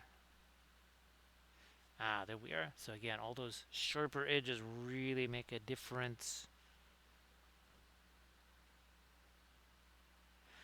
On some of these, I might even come back, ironically enough, a little bit with even the lighter stuff. Have a good night there, Irid. Thank you so much for being here. And again, I hope that things kind of remain nice and boring. That's what we're looking for. We want everybody to have a nice, boring existence for a while. Nice to see you there, Lord Akimbo. How you doing? So, Lord Akimbo, the bases are super fun.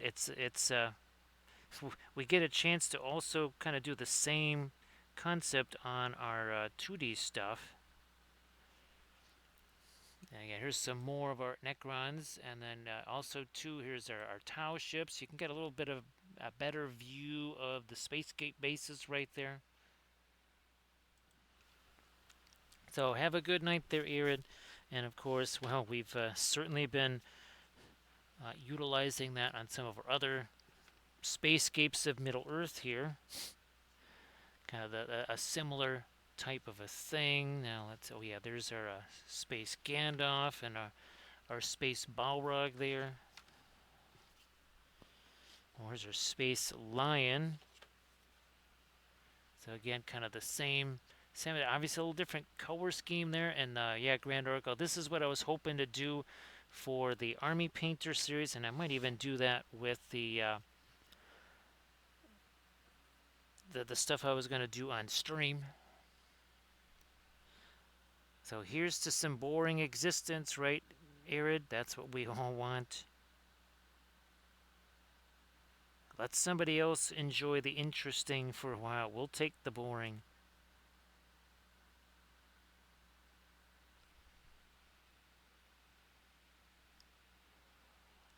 So Denethor, I was actually doing a bunch of. I was doing Star Trek stuff at that time. So it was basically all media stuff.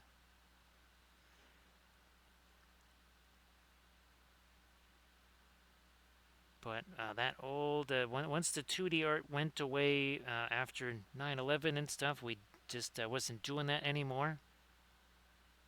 It really became all about the miniatures.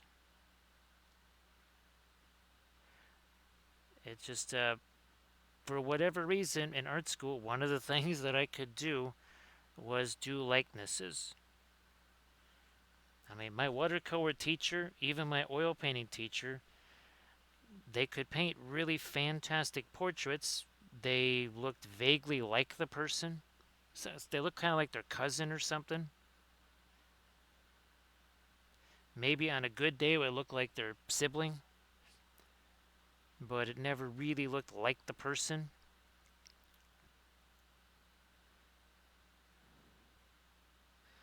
Ironically enough, to get it to look like the person,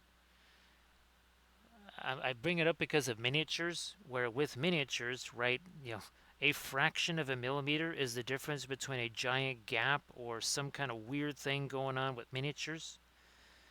And the difference between it looking like you and looking who's somebody cosplaying you could be a fraction of a millimeter where the eye or the nose is not quite where it's supposed to be.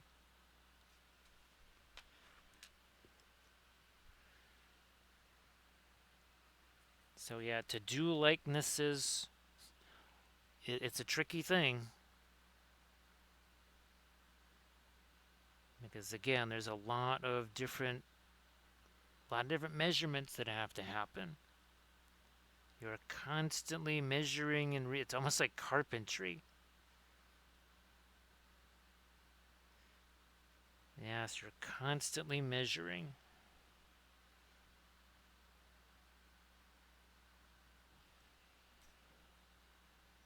Bringing in my darker magenta again. That does two things. It creates an edge contrast. In addition to this kind of light versus dark, there's also a little more intensity in that area because quinacridone magenta is a, well, translucent color. I'm not painting this. It's not a glaze. This is definitely not a glaze of any kind. It's just that color is that translucent. That is going to be a big difference from the acrylics to the oil paint. One of several differences. It's not just, oh, one takes longer to dry.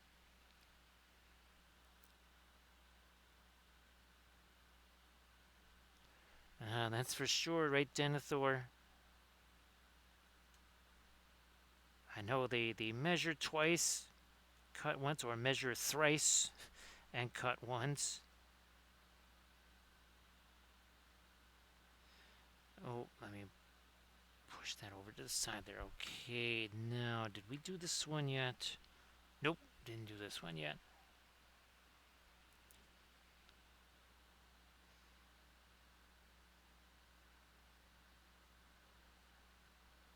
And then we've got our two, again, mid-range larger ships. They're not really the large ships because the big ones are much, much bigger.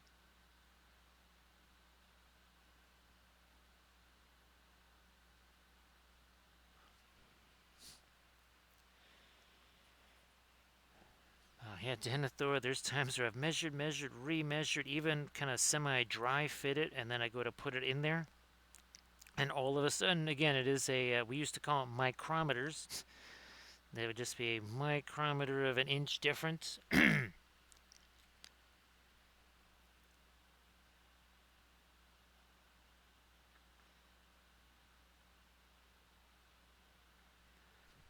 me do some more of this here. Again, with the darker magentas right there.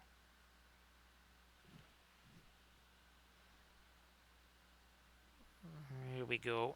Carry that down.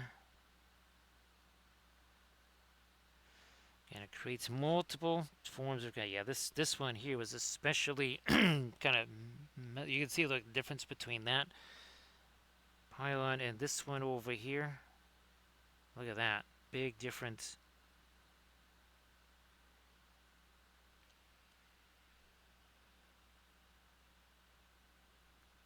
Down we go. Let's tighten this up too.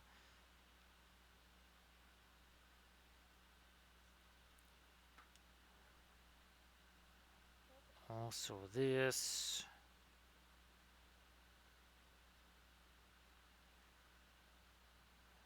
Fine, we get a little bit more of that magenta up in here. The darker magenta that is.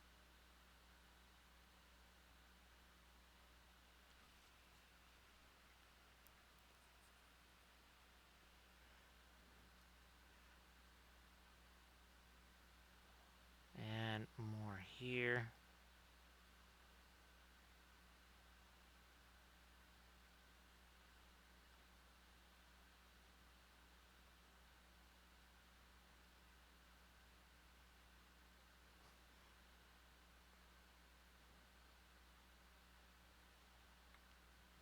Let's do this now.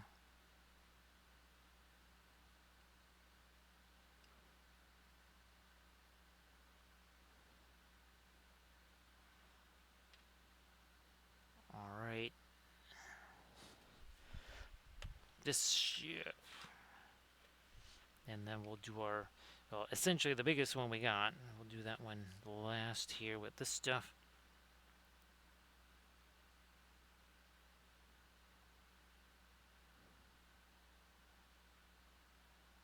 Fine, we'll do some little edge cleanup on these things here. Not sure those are supposed to be engines or whatever those are. Man,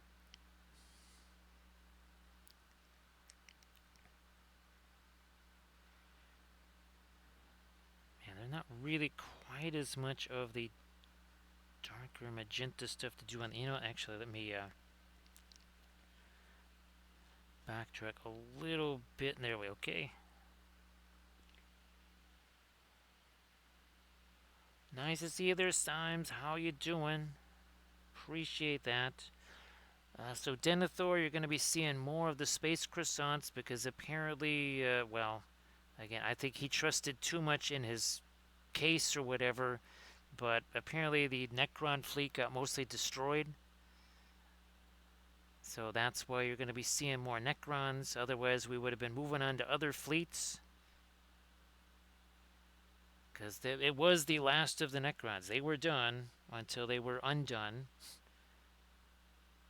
by him coming back on the plane. And again, he says they destroyed it. But again, I don't really trust in necessarily the way other folks tote around their miniatures. So thanks, Symes. Yeah, we've been doing these on all of our different fleets. Or again, here's some more of the Necrons. You can see how much bigger the big ship is. There's an example for you.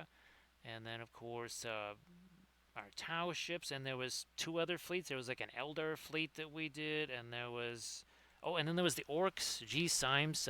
Actually, Symes, if you check out the Instagrams, you'll see the Orc fleet. Yeah, check that one out. How many streams was that, Denethor? Wasn't that about 5 streams worth or so? Maybe, actually, maybe more. So yeah, apparently, again, they got mostly destroyed, so they kind of don't exist anymore. Now, I'm sure that's something that maybe I should just, I would say send it to me, and then I can try to maybe fix those, which would be easier, but again, I would imagine, given the way things have arrived to me as far as packing goes, they would just get more destroyed if you sent them to me. So it would pretty much not, it's just like, okay, fine, I'll just do these, and we'll replace them that way. Because I have a feeling they would just arrive here in even worse shape. Given how brand new things have arrived here. in, shall we say, they were assembled. They arrived here in subassembly. Except that kind of subassembly was more like, oh, there's little bits and pieces of broken parts all over inside the box. That's not quite the kind of subassembly. I'm not really a subassembly person anyway. That was more like a de-assembly. Let me get some lights on the end of this here. Get with our greens. I think this one and our big ship, we need to do some more stuffs with our lightest green here. Thanks, Symes. Appreciate that. Yeah, the orc ships, well, I also got kind of fooled there because I forgot, okay, it's an orc fleet, right? There's going to be tons of ships. Because I kept painting them thinking, oh, all right, we got to be getting close to the end of this here. And it's like, wait a minute. Seems like there's just as many as there was when I started. And that was the whole, well, it being an orc fleet kind of thing.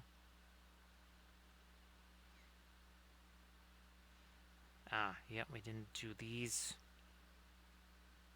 yet. Here, let's make those a little lighter with our green. Also here. Also over here.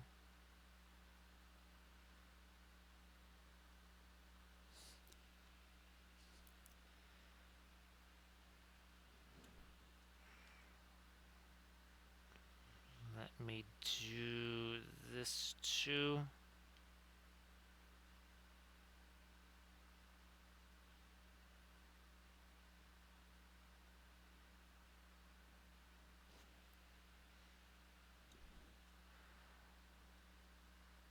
Like so.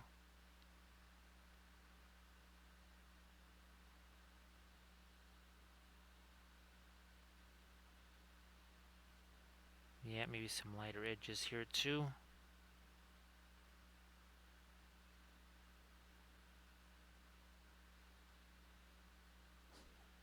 Blending brush. Blending brush time here. Actually, there's a couple other little magenta things we're going to have to add back onto here. No big deal.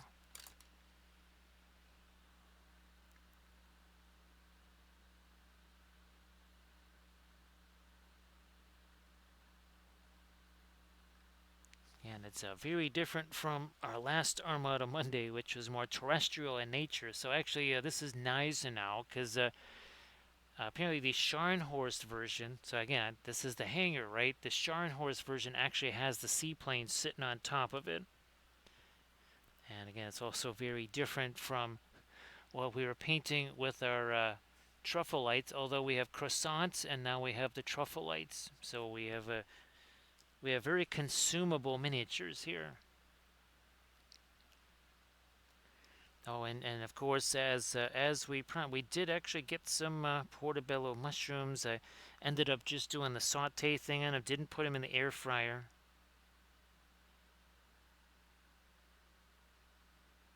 It worked out well enough.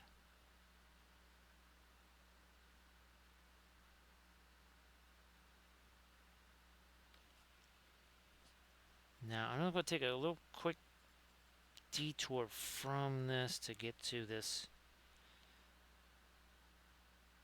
These really actually are not green. Those should be more of a magenta there.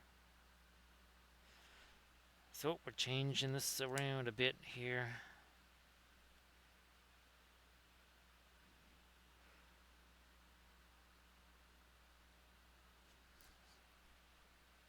Still not as light as that could go, but that's something we could do later.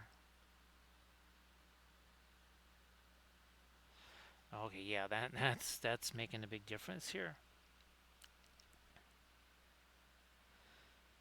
Yes, we're taking our culinary prowess to all new heights, right, Denethor? And well, we were just talking in the stream not too long ago about actually securing some automatic irrigation systems for the garden there.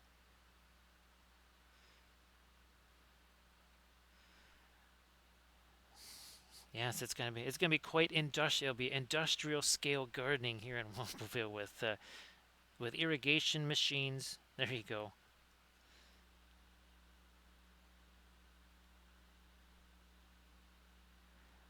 I will be very curious to see what pops up on Amazon for those.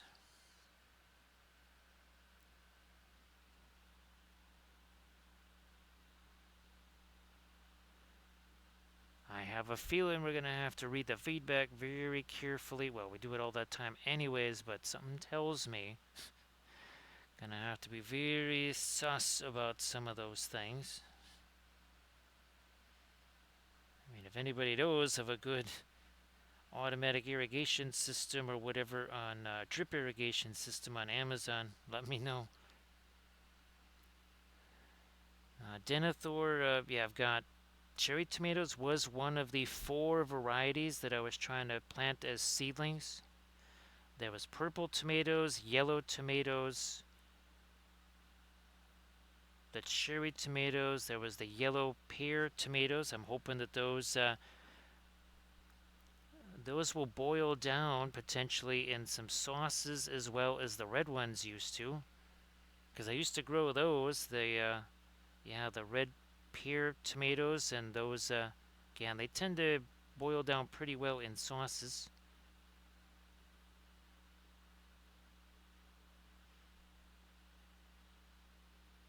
All right, I think we got that mostly reestablished. Now over here, we got to do some stuff with our lighter magenta over here.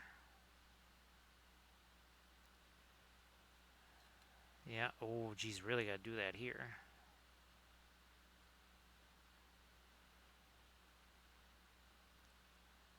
And now we need to get a little more of our magenta out on the edges of the periphery here around our source.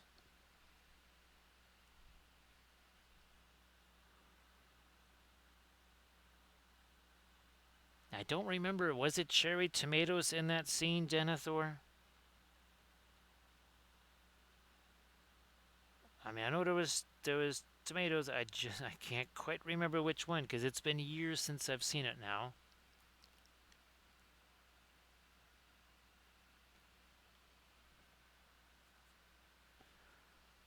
That's good. Yeah, I was just asking because there will be some points where I won't either be here directly for a few days to water it. So again, it's not like something that has to, take care of an entire farm's crops, for 2 weeks or something. It's just, a few plants for a few days.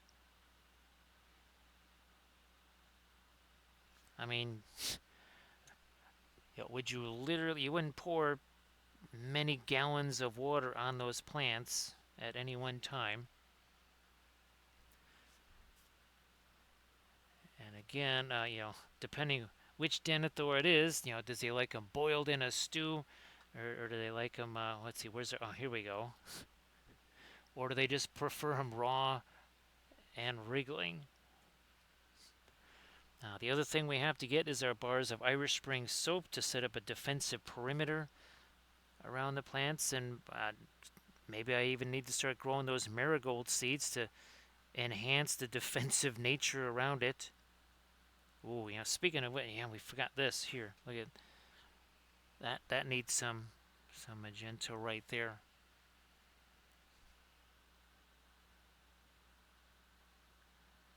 Now we got it. Okay.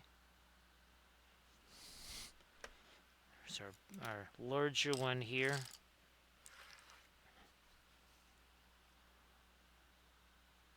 So again, we're not working on 1, 2, 3, 4, but we were working on 9 or 8 of these things all at once.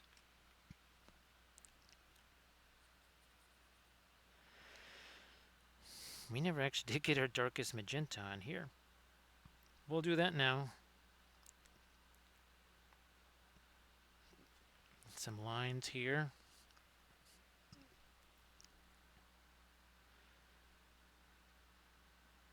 Also there. That's a big difference. I think we're going to try and get even more of our magenta maybe over there too. Let's try this blending brush. Sure, we'll use that.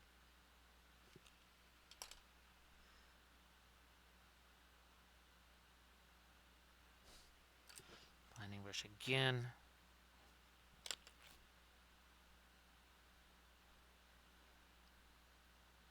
More of our darker magenta up there.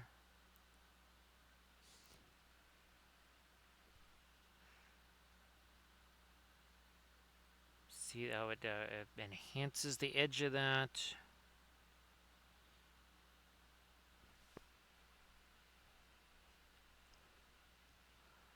So sometimes I hope that all of those grow up to be very, very, very tasty.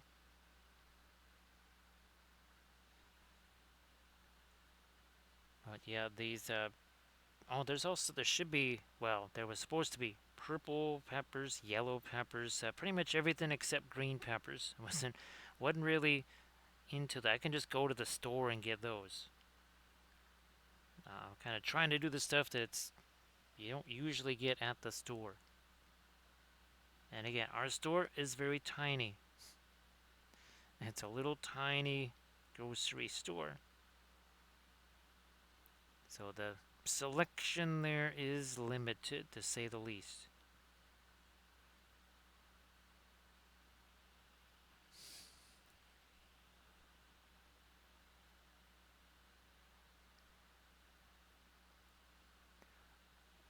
Now, white blending brush again right here, because there's a weird edge right there. Okay, that's better. Now, I think I only got a couple of edges with the lighter pink. Let's just do this again here. Let's grab our lighter pink one more time. Somehow, we missed a couple of these edges, like, well, that one. Also on this side, there's a couple of edges that we missed.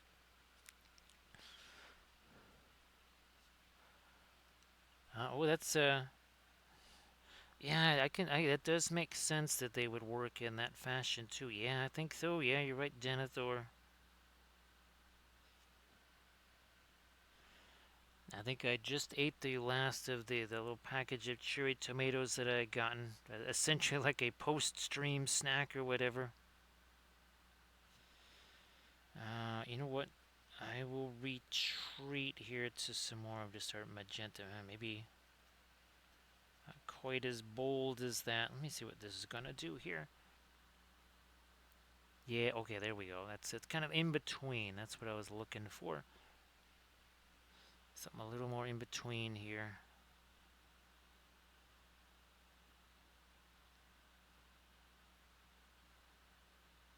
Yeah, we gotta get that again somewhat later, but not super light.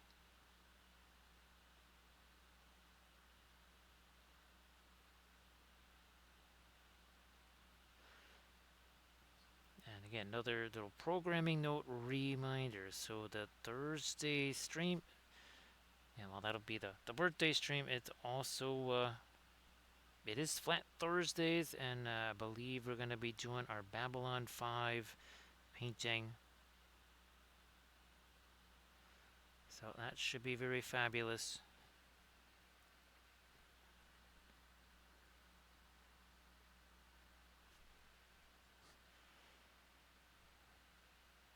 More of our magenta down in here, I think.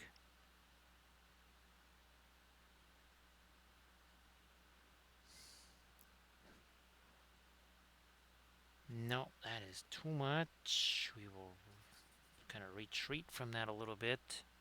There we go. I mean, it's got some magenta there, but it's definitely much darker. Same on the other side.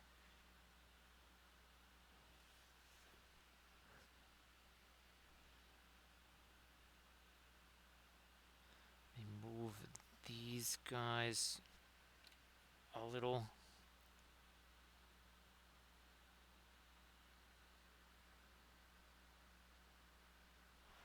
I think I'm just gonna come back with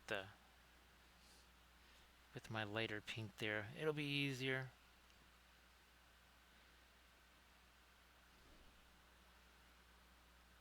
It's a little tricksy angle to get at here.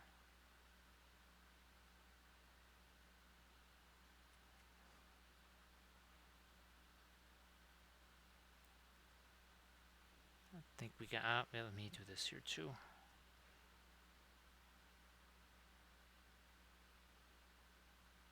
And then we got these little pyramids in there.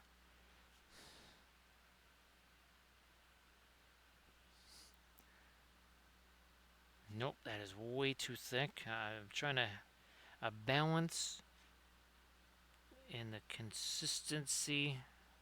Okay, I think that is more what I needed now.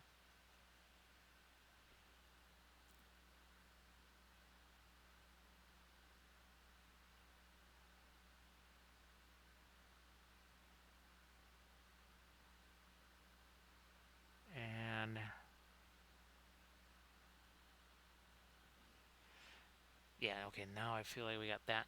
Kind of doing some light down here as well.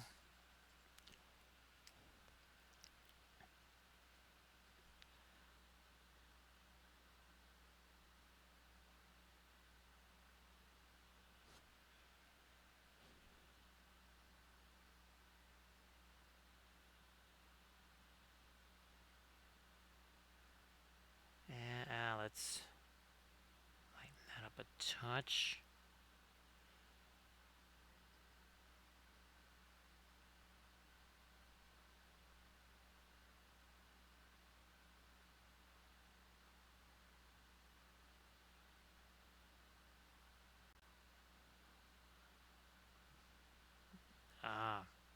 Let's get the magenta back here. Oh yeah, well, we need that to be as thin as possible.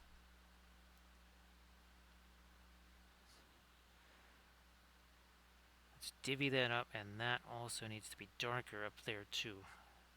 Kind of forgot that from the last time around. Now the next thing I need to do on this is let's get our later green back onto the brush here. Well, it's not the latest green, it's a later green.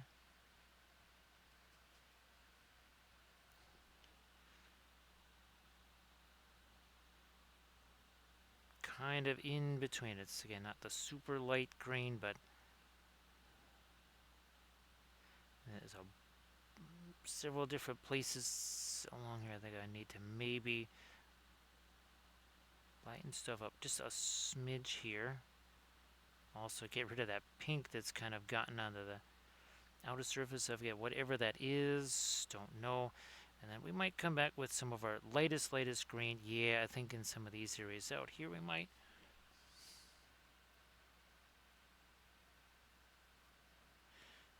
First though, we gotta just keep breaking this down. Again, these are alkyds, so it's we got a little bit spoiled over the last couple of streams where the paint, well,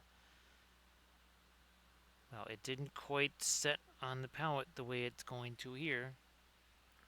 And that's bound to happen because these, again, they're much faster setting and drying than all of those cadmiums and cobalts that we used on the truffleites.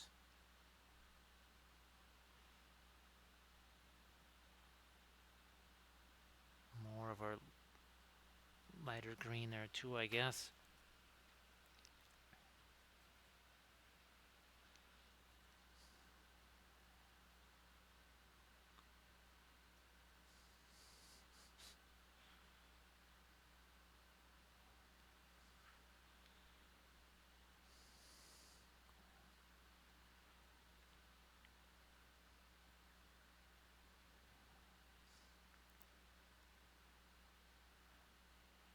Let's do some of this.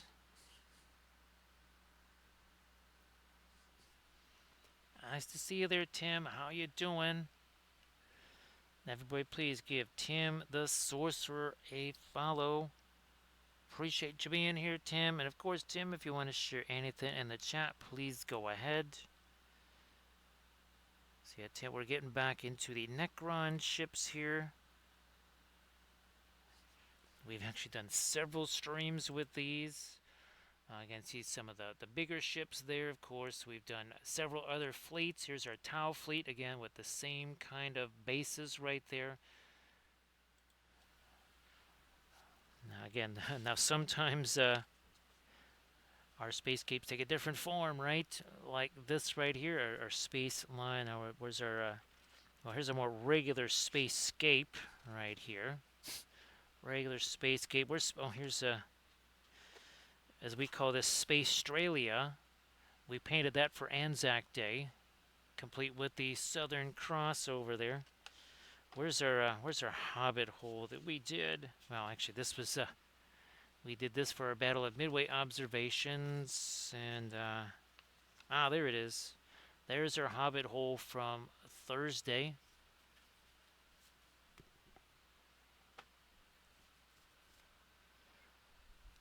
No problem there, Tim. Oh, and yeah, well, here's this was what we did last Armada Monday. A little bit more terrestrial in nature right there. Again, the water effects are all sculpted on there.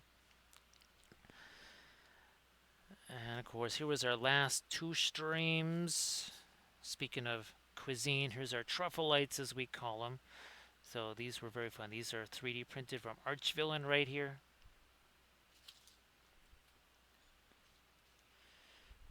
Now, actually, on the Council of Miniature Painters, I was painting this last night too. So that was fun. We were trying to do a quick little demo. I think I had all of 2 hours to do that. Well, actually less than 2 hours because, well, I was doing other demos at the same time.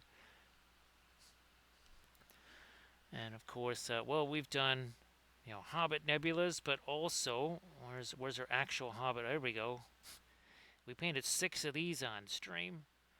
And then we did some tutorials showing how to get the flock and foliage on there. The little lumber yard there. I mean, it really looks like a lumber yard. There's complete with sawdust and wood chips and everything.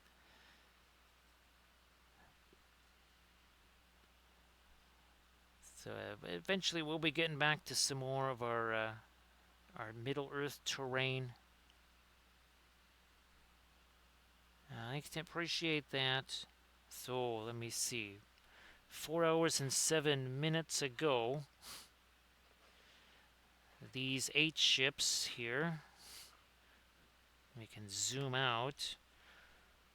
There, I think we got them all in the frame. If we zoom out here, there we go. So those 8 ships, those had no paint on them whatsoever. They were just well, dark green and dark blue primer. That's all they were. There was no spacescapes. There was no glowy stuff.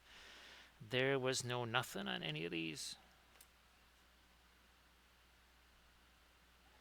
No problem there, Tim. And again, Tim, great to see you here.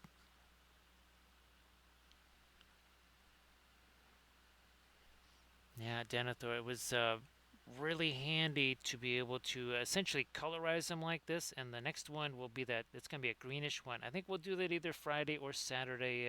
It kind of depends. The topic to me seemed very much exactly like the topic from the last month. But I was just, I basically spent most of the time just painting that.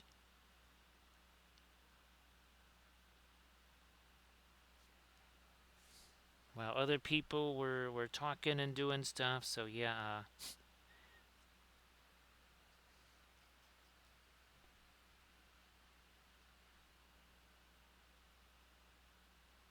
But at least I was able to, because I actually did some film noirs with it, Denethor. Almost like live film noirs instead of just, okay, I'm just going to grab this thing and do a film noir and grab this thing and do a film noir. I was able to really do some serious, okay, I just did this here. And then I was able to do a film noir on that.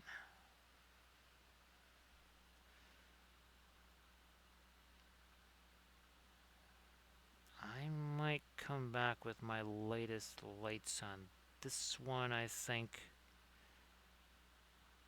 Yeah, let's give that a try here.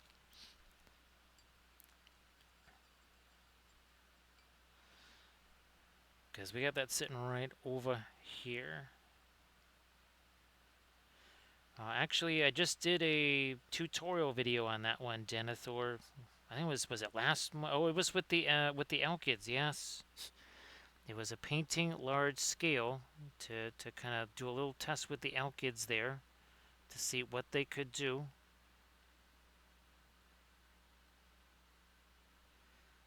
Now that's an artisan guild miniature.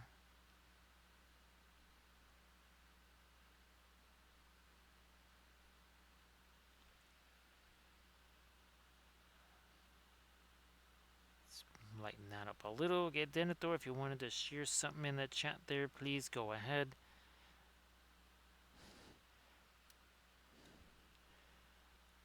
I know that sometimes it's kind of hard to decide, okay, a sculpting stream, a painting stream, what's it going to be?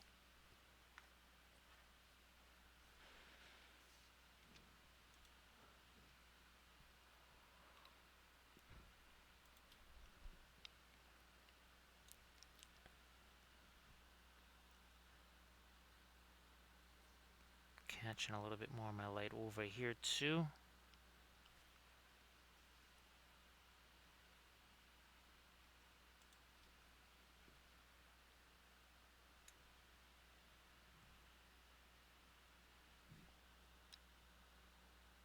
Now I'm going to lighten up this too, I said right over here with our lightest green.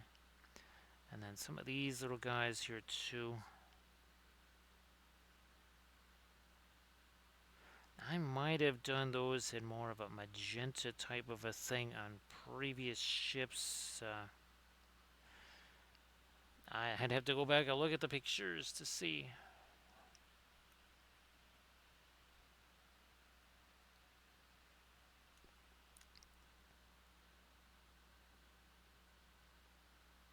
Then a bit of our lighter green right along that edge too, I think.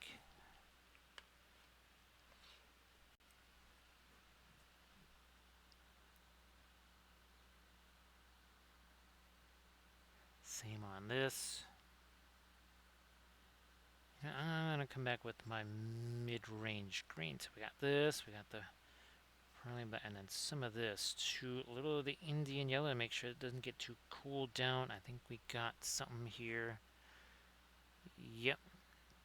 Because all of a sudden I started seeing a bunch of striations there. Like, no, that was supposed to be taken care of by our mid-tone. Actually, not so much of the magenta right there either. Yeah, let's get rid of some of that.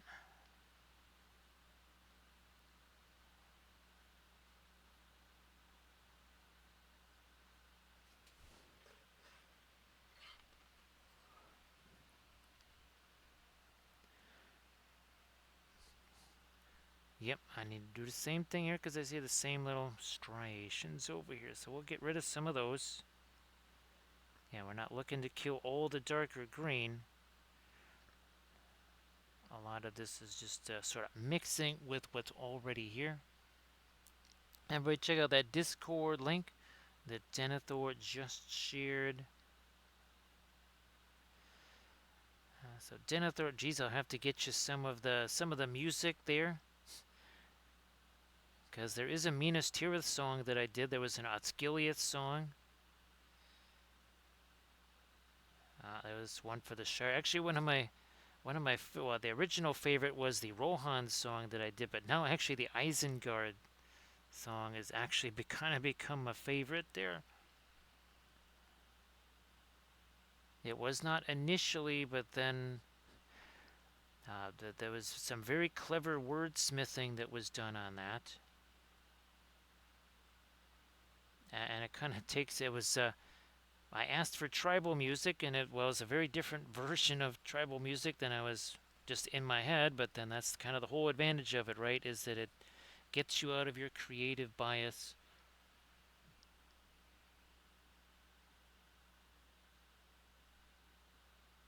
I wonder if I ever really did get like the lightest of the light pink on this one here. Fine, we'll get rid of this and then we'll go to our lightest of the light pinks here. Alright, fine. I can do that. Let's try this again. Oh yeah. Sure enough, someone thought I'd already done that, but I guess not.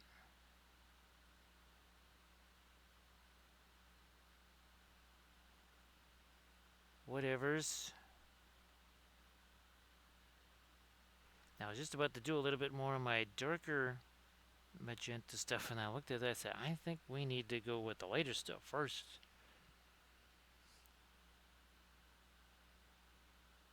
Speaking of lighter magenta, we'll get that over there. Let's get some of that on these guys back here.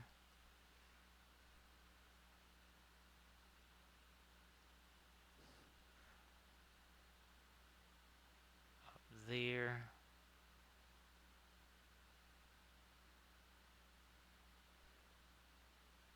Okay, now back to our darker magenta stuff. So see you later there, Inganes. Everybody please give Inganes a follow. Inganes, if you want to share your stuff one more time, please go ahead.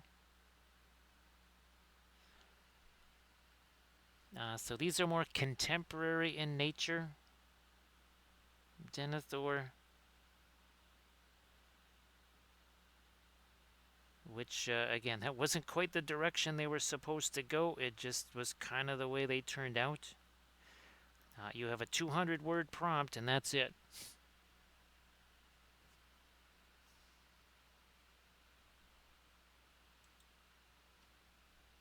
Yeah, that is all you got is a 200-word prompt. So everybody check out that Instagram link that Inganes just shared, and everybody please give Inganes a follow if you could.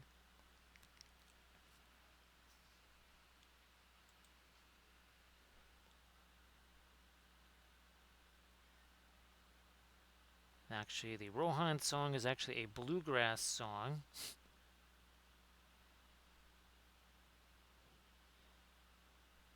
Because initially everything was just going to be all instrumentals. The only reason it ended up being a song, the initial ones with words, is because I didn't realize that you had to, the way that this button looked, it looked like the instrumental was turned on, not off. Again, the Skyreels interface is, to me, it's not the greatest. Actually, there's a lot of things with that are just not quite so fantabulous.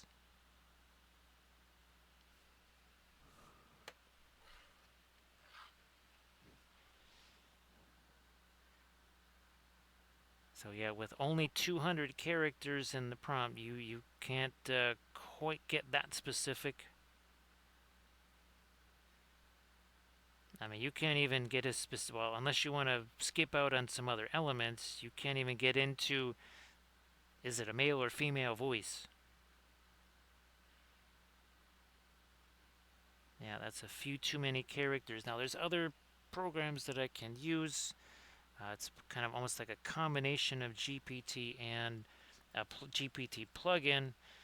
It did make some neat songs. The problem is to download the songs, I would have to get yet another paid AI thing, and it's kind of like a, my mini factor, no, it's like a Patreon thing for miniature files. All of a sudden, the next thing you know, you got 15 different ones. Okay, again, a little bit more of the lighter pink on those.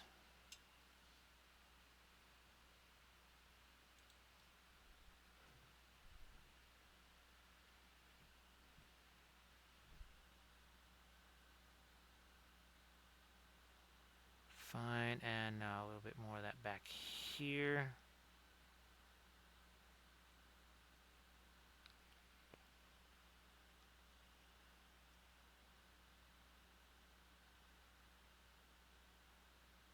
Also there.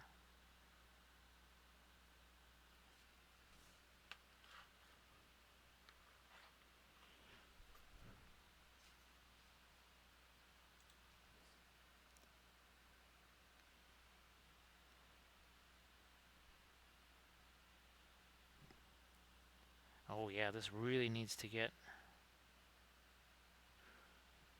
lighter here. on both of these little pyramid things. Also these side ones here.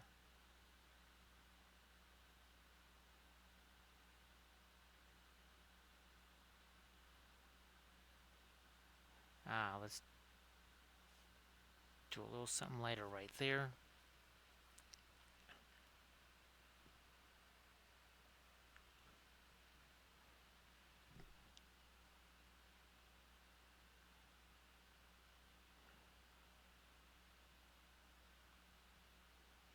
Touch more overlaid again on the tops of these guys here.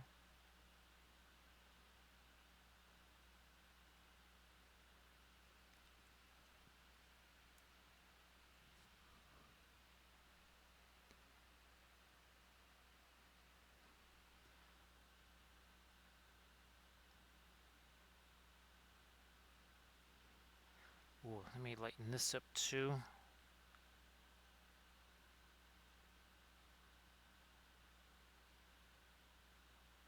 Now that got a little bit of our green in there too. Also, need to sharpen up this line. Now that we just did that, and there we are.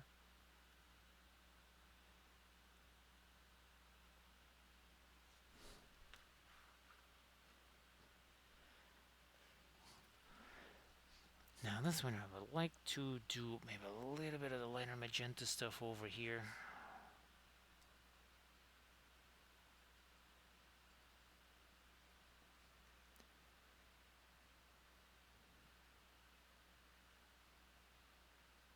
Is that going to be too light? I don't know. Let me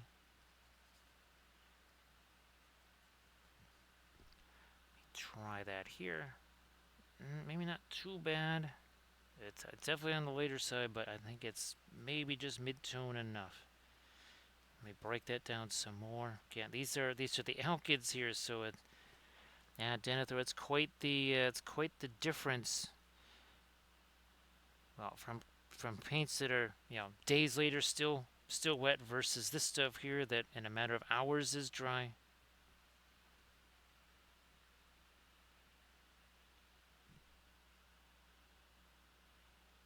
That has quite the culture shock there.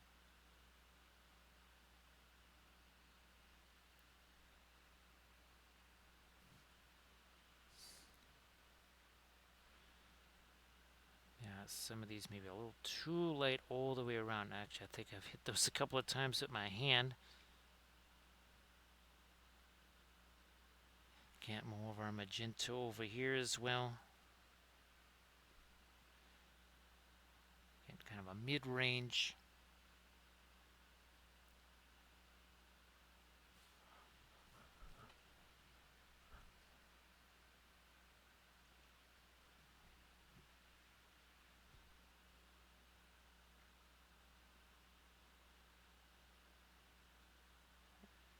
And yeah, let's work on a little bit more of our light there.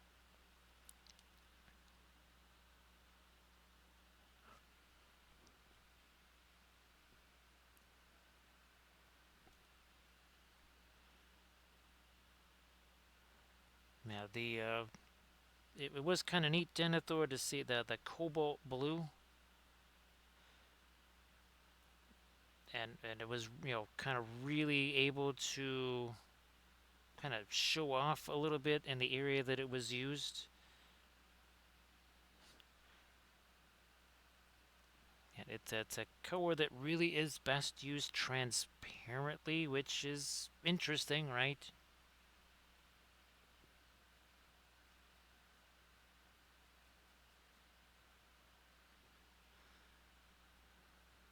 Fine, we'll do something here.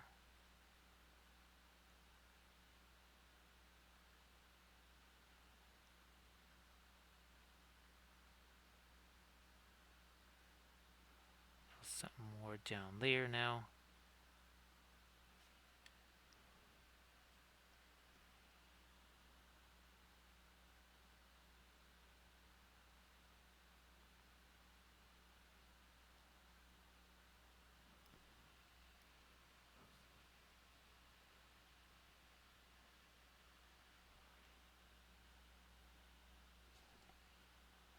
me take...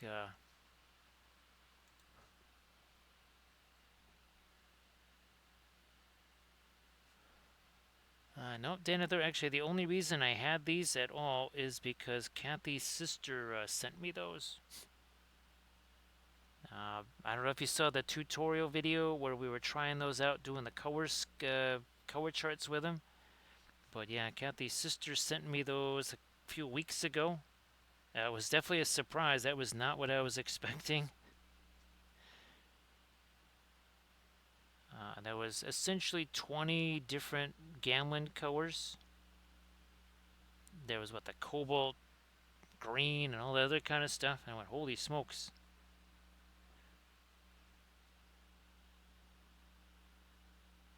I mean, I have, let's see, I know I have the cadmium scarlet, the cadmium orange. I know I have the one cadmium red deep. I know I have cobalt violet. I know I had a cobalt blue. Those are the Winsor Newton ones.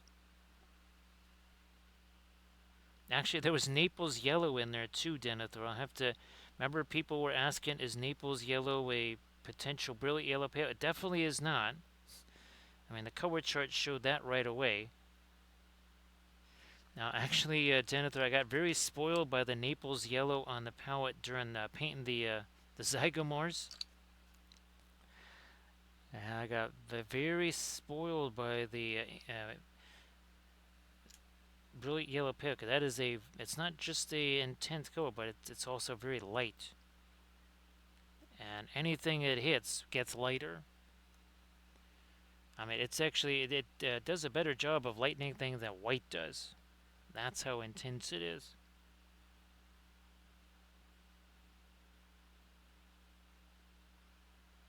Which is pretty wild. So now you can see we're starting to get a little magenta-ish glow out from this. I don't need to, doesn't have to be anything crazy, but just trying to get a little something there.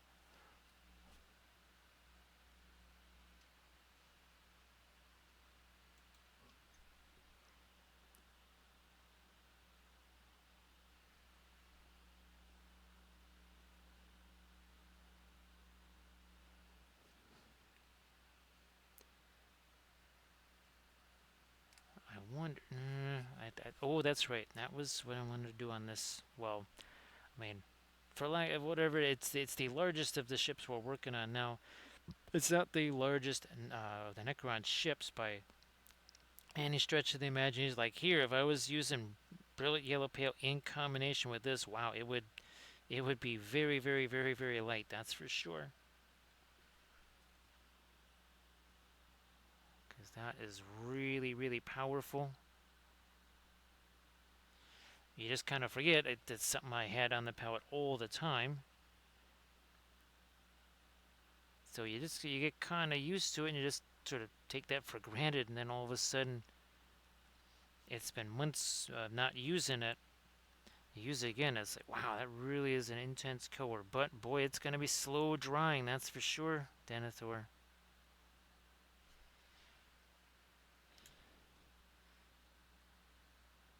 But those are the trade-offs that we talk about all the time. Sometimes you just got to decide, all right, is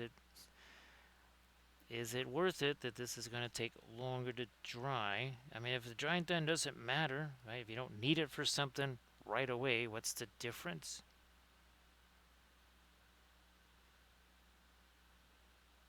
Fine, we'll lighten you up a little bit more there.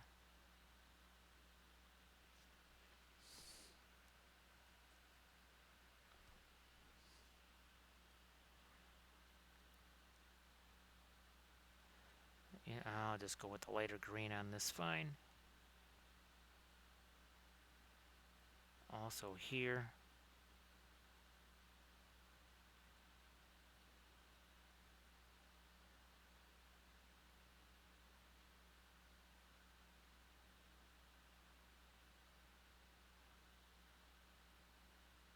Actually, that probably should be more of a magenta thing there. I'm just going to go with the yellowish green on that. Why not?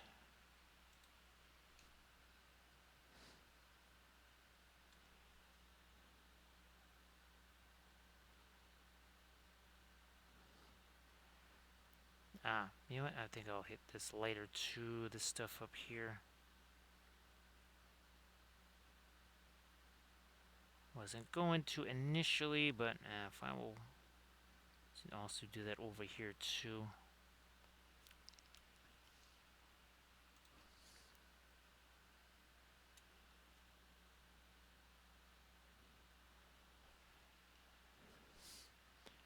Tempted to here. Let me get some of this. I want to maybe see if I can do a little something more on these stairs here.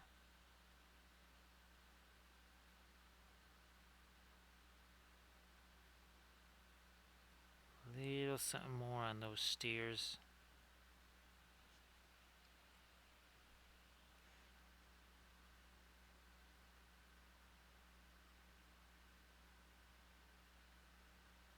There we go.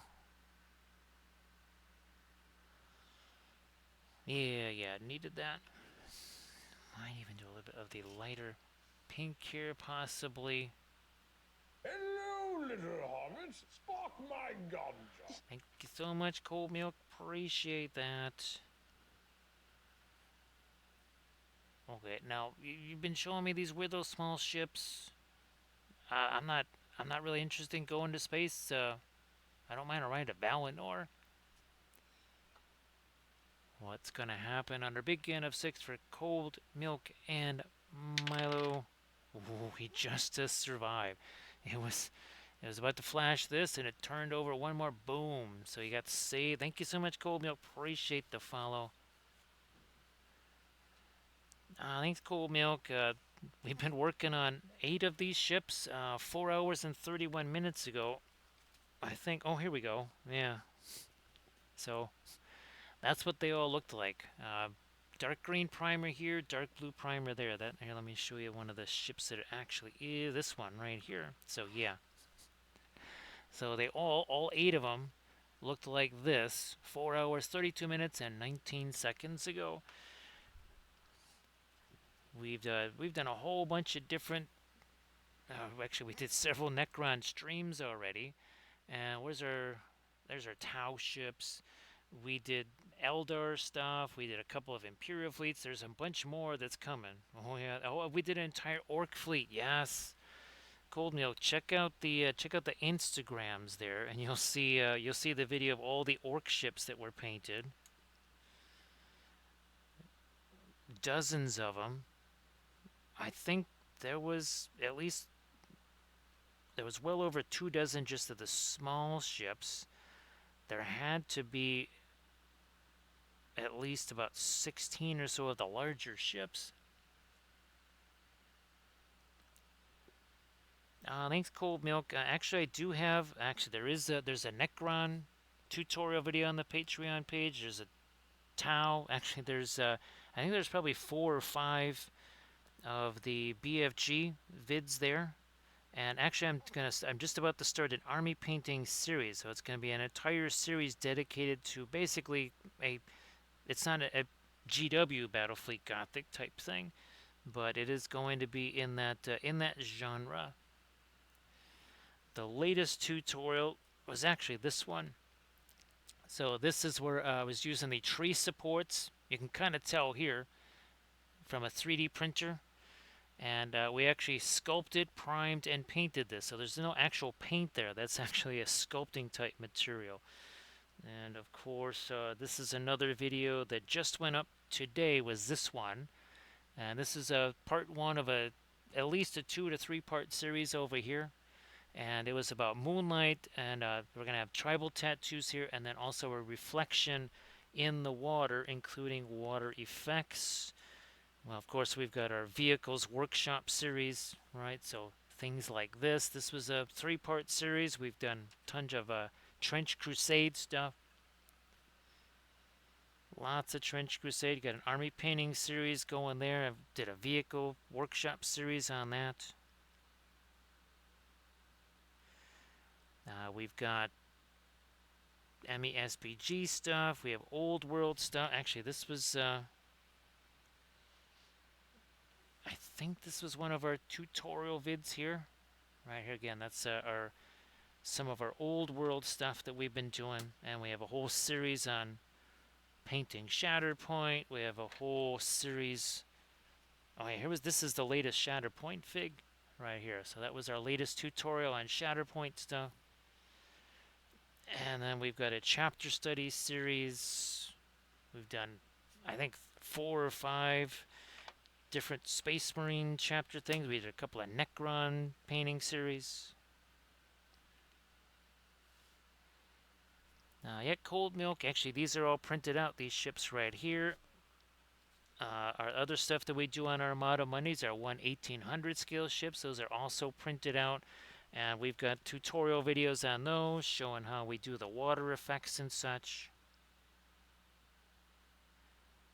Tons. And let's see. Well, if you do the army painting, that's a $15 pledge level.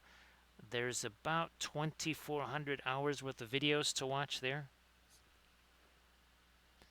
I actually have a printing workshop series where we talk about basically kind of pushing the limits of printing. So, like with FDM stuff, printing out busts and other really gigantic figures on the FDM style printer, which usually people don't think about. Also, printing out plinths and everything.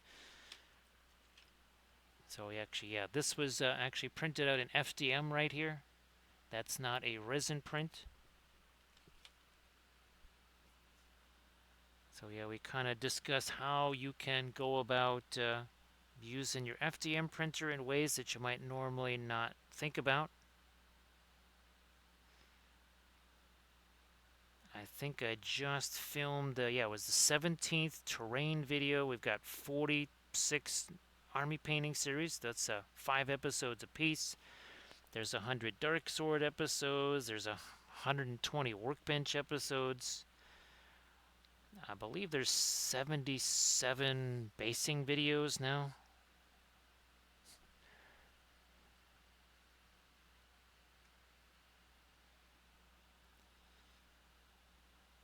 Now, Cold Milk, of course, we always recommend kind of, definitely starting out in the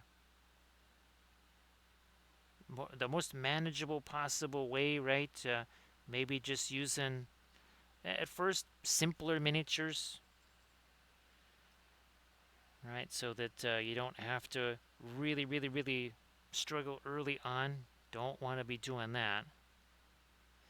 You want to be sure that you kind of have a little kind of pathway to early success. It's always good.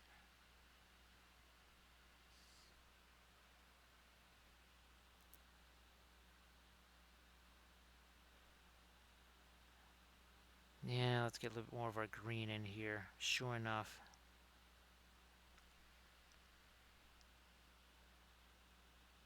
You definitely don't want to do that blinking thing, right, Denethor?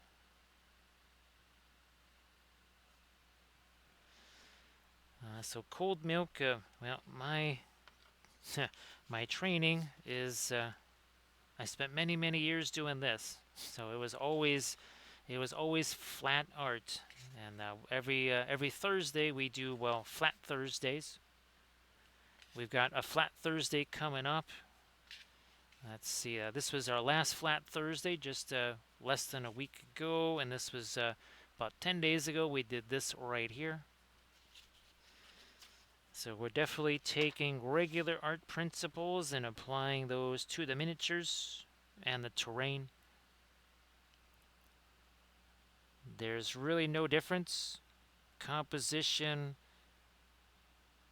contrast, all of those things, everything, even edge contrast, all that kind of stuff. It's no different from 2D than it is to 3D. Except in some ways the 3D is easier because the shape is already there for you.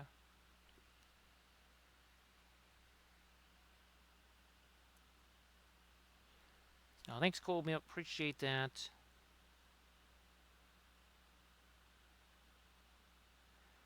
Denethor, it's going to be really, really, really, really wild painting Babylon 5 stuff again. I mean, it has been decades. Potentially 30, not 30 years, but at least 26, 27 years or so since I last painted B5 stuff.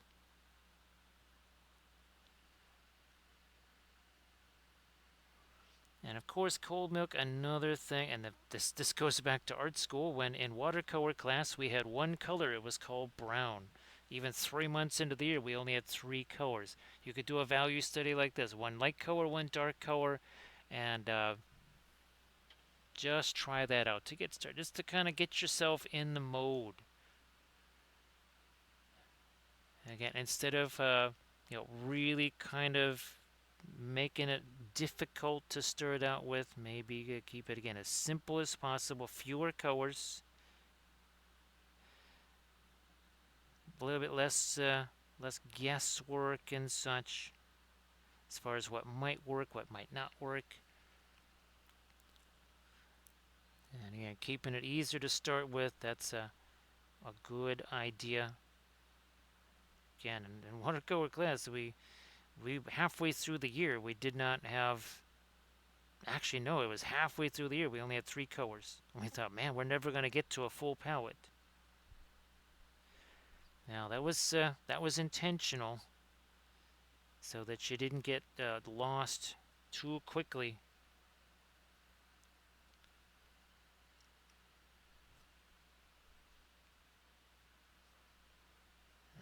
At some point we'll get back into our Trench Crusade stuff. I just have not had a chance to be able to prep some of the new stuff that I printed out.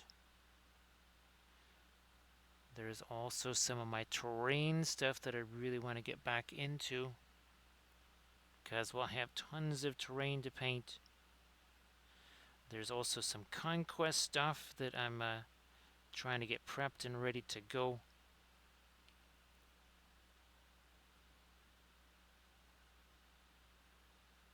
Uh, some Wadroon stuff. Oh gosh, what not? Oh, Sorcerer Kings. That's it. Yes, Sorcerer Kings.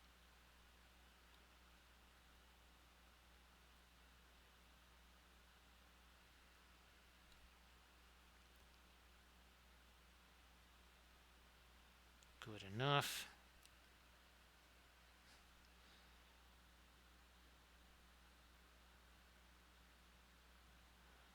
And we'll work in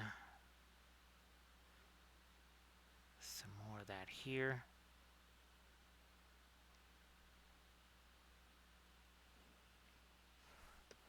Give it back to this guy. More mid-range stuff.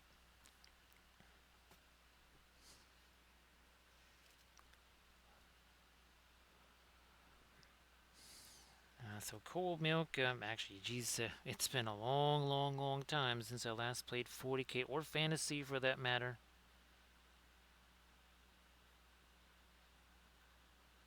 But the miniatures themselves, again, it can be a good exercise.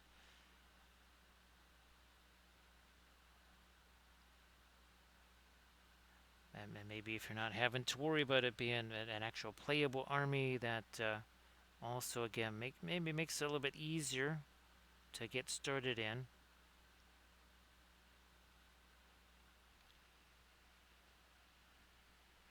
And who knows, maybe eventually it is something that you want to try to get into. And of course, with the 3D printing, there's all kinds of fabulous busts and larger scale things. Now we have one of our busts here. Oh yeah, here's something like this. And we did this one on stream right here. This is also up on the YouTube channel.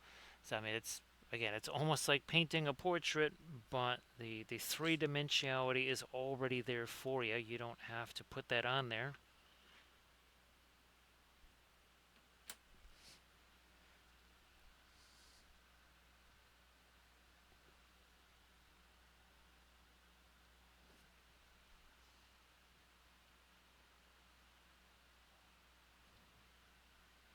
Let me see something here. Let me roll up this way. Okay, there we go.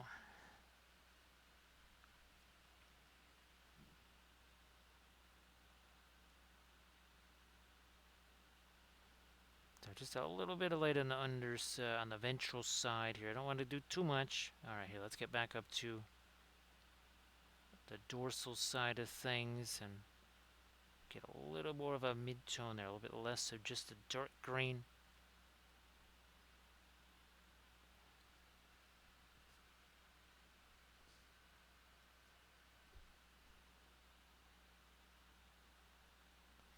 if I get that too late of a mid-tone up there.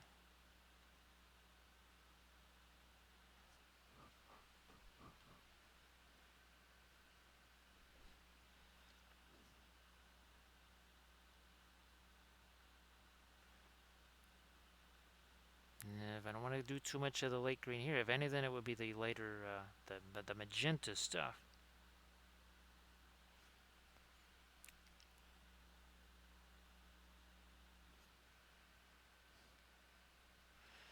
So next stream, that'll be our special birthday stream. That is going to be some 2D art. We will be painting some Babylon 5 for the first time in many moons.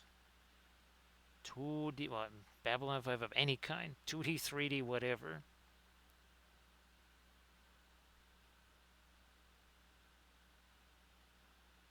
We'll definitely have to find us, get some Star Fury files and print those babies out.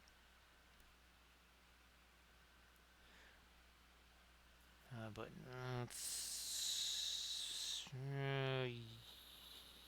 yeah, fine. I'll throw a little bit of our lighter green right over here, and that's more of a mid-tone than a super light green.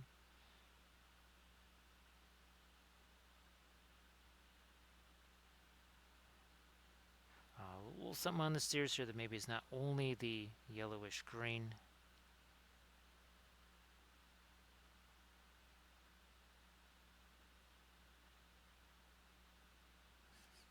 Actually, I am going to come back with some of that much lighter green on these little crazy round things again. Maybe even our... Well, that's about as light as I can go with this. Yeah, all right, let's try this. Let's see what happens here.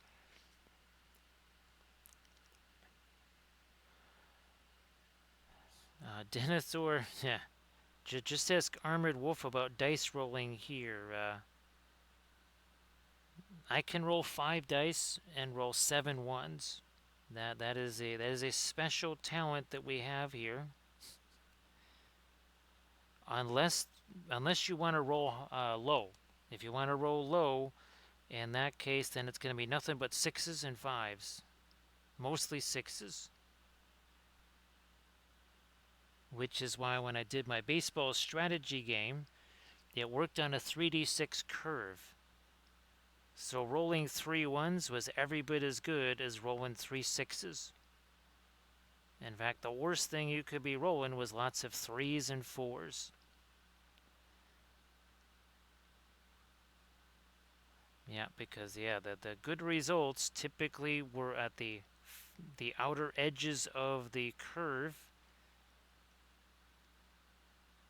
which meant well, basically 2 3s and a 4. That was most likely going to be a strikeout.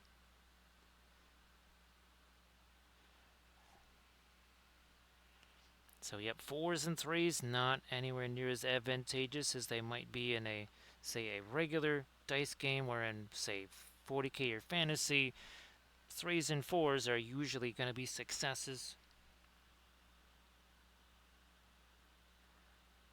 Trying to gather up a little bit more of my lighter green right along that edge too.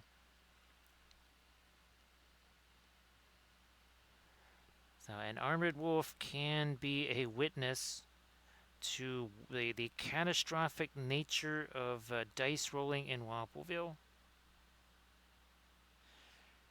Now, how many times, right, Armored Wolf, have people gotten me sets of dice, and the first time I touch them, it's just a whole sea of 1s and maybe a couple of 2s thrown in?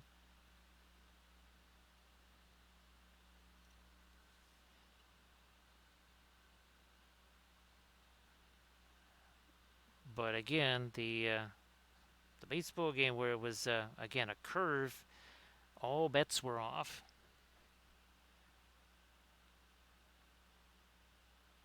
Because there was no part of that, again, essentially 1s were as good as a 6. It was everything in the middle, the more common results, that was going to be bad.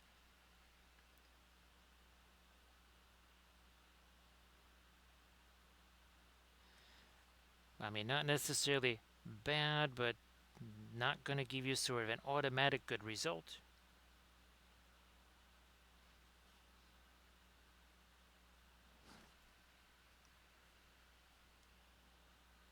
Let me see if I can't lighten up the top of that a little bit. Yeah.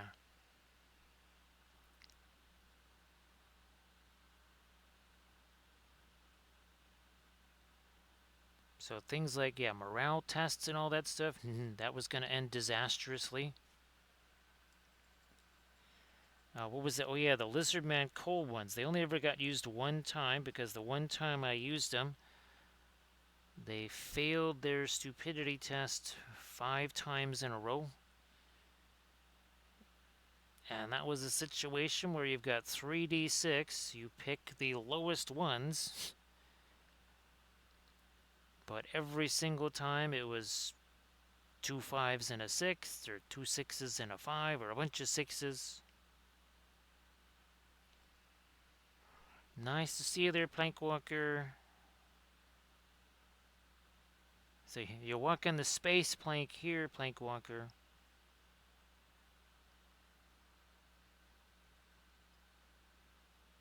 It is space plank walking time. I guess it'll be more space plank walking time again later on in the week or on Thursday when we're painting that B5 painting.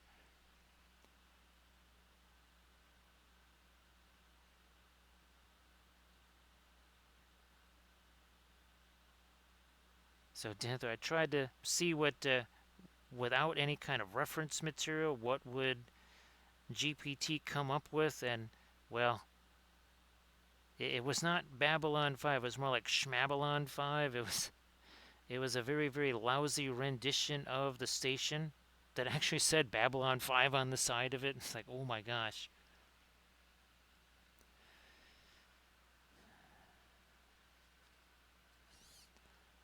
Yeah, Plankwalker, well, it had the all of the stuff for, say, Repulse printed out or whatever. You might have actually been seeing the first of the UK ships, because I was trying to print out Cerberus. Well, yeah, I was trying to print out one of the monitors. Then I was trying to print out Repulse and Hood. I don't think I have Barham. I think that's a separate file. That I don't know if I got that one. I don't think I got Royal Oak either. Those are all ones that I gotta get. Our fabulous underwater British Navy.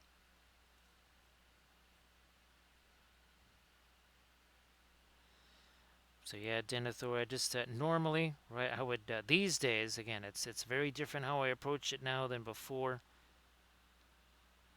Is I would actually give it photos and say, okay, take these photos and do this, like we did with the Zygamores. Because it was only a matter of months, not even, maybe even weeks ago, where I was like, how in the world am I going to make this thing work to create references? It's not going to know what fungus people are. And then I learned that hard lesson of, well, if you had a bunch of pictures of the miniature or something like that from different angles, save those. Just use them one at a time, not all at once. Because as soon as you use it, it's like it remembers that image and it just uses it again and again, no matter how many other images you might throw in there. So only use one at a time. It's very much like printing. Yeah, my AI workshop is just going to be rants. Just like the printing ones.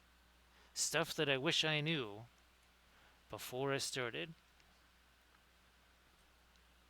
That I had to learn the hard way.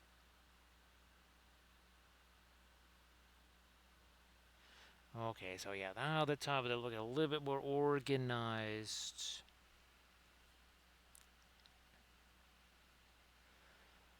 So cold milk I'm using traditional oil paints here. So that is not really, don't have to worry about that. Traditional oils right out of the tube.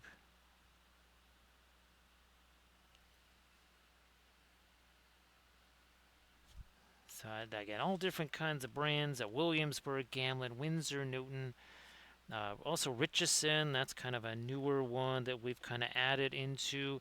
And then lately, there's been the Paul Rubens alkyds. And of course, we've been using these for our, again, they're opera colors. Those are basically alkyd fluorescent oils right there. So that is a new brand that we have added. So yeah, no need to worry about mediums or anything like that. Now these guys, because they are alkyds, these will mostly be dried tomorrow, if not completely dried tomorrow.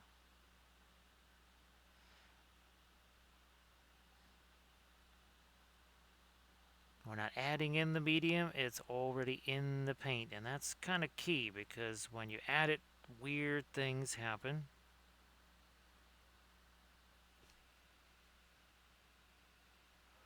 So yeah, cold milk, gosh, I think it was maybe about 2016 or maybe 2015, 2016. I just happened to see a YouTube live video. Yes, the very first sessions I ever did with the oils were YouTube live.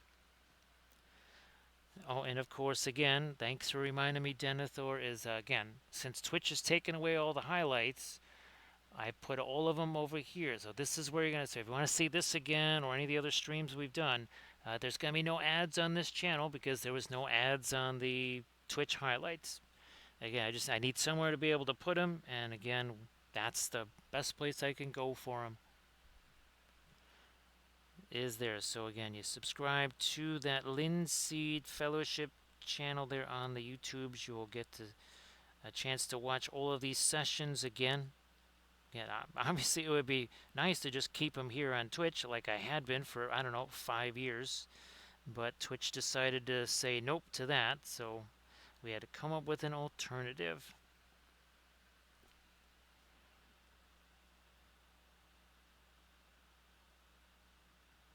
There we are.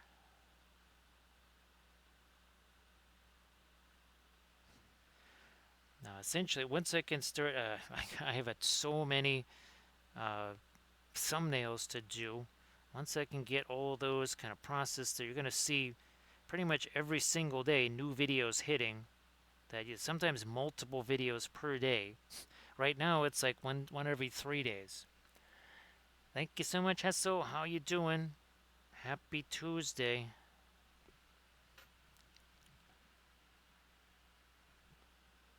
Great to see you, of course.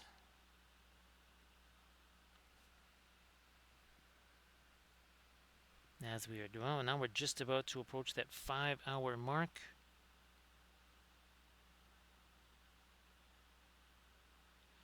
And again, not one, not two, not three, not four, but 8 different ships that we've been working on here. From all primer to, again, painted bases, glowy stuff on the ships, all the stuff.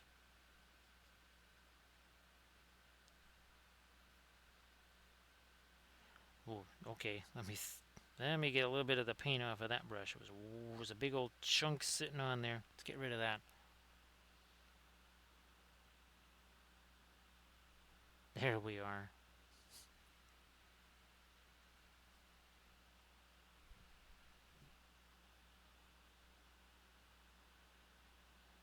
Doing the same down over here. Separate that a little more.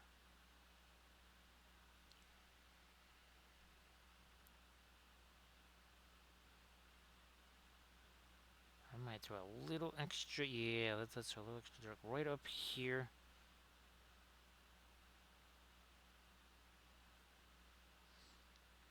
I think these are some other things that could also use a little bit of cleanup here.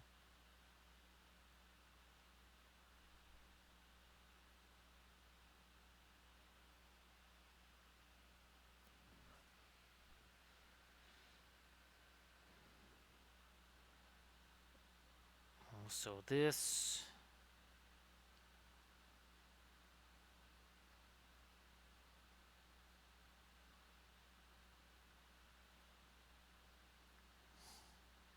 I think Okay, fine. I'll try to get a little bit of this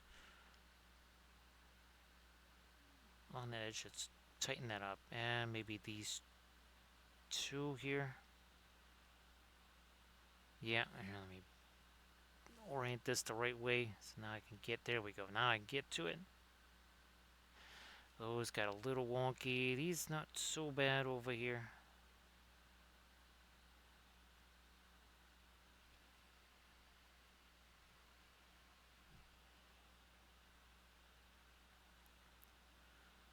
Ironically, one of the things I've got to do right after the stream is, again, pack up a whole bunch of BFG ships. All of the orc ships, those have to be, well, shipped. No pun intended.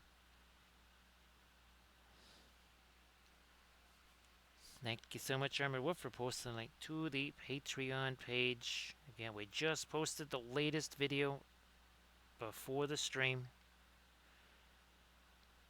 I just finished filming, editing, rendering, and uploading the next video, which will be somewhere around the 20th or something like that. I think that's the next one that'll get released.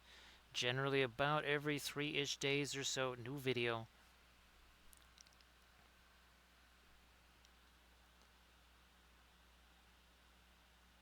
Over the next couple of days, one of the big tasks I'll be doing is filming, guess what, more videos for the Patreon page. Yes. So thanks, Cam, to appreciate that. It is weird seeing these things again. And of course, it would have been nice to have, say, the Paul Rubens Alkids, especially for the early ones, right, with all of the magenta stuff.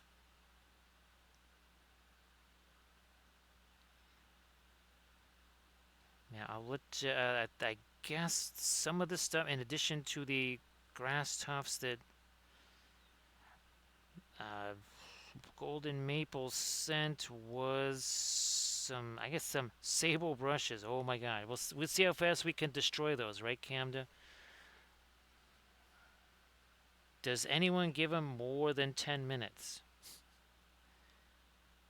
It's like nobody's even going to take that bet. They don't care what kind of returns there might be on that bet. And they're like, no, they're not lasting 10 minutes.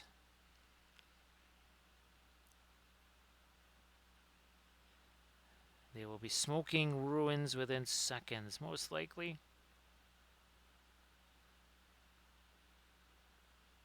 Because Wobbleville is where Sable goes to die, right, Camda?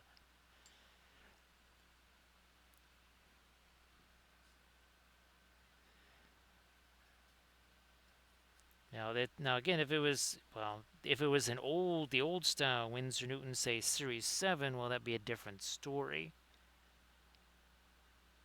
But sable brushes just ain't what they used to be.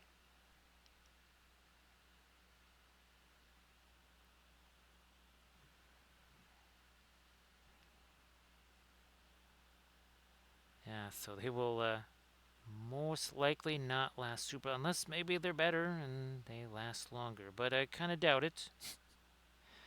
Again, just based on every other brush that I've tried. And it's got nothing to do with oils or acrylics either. That's besides the point. Because they haven't really lasted with either one.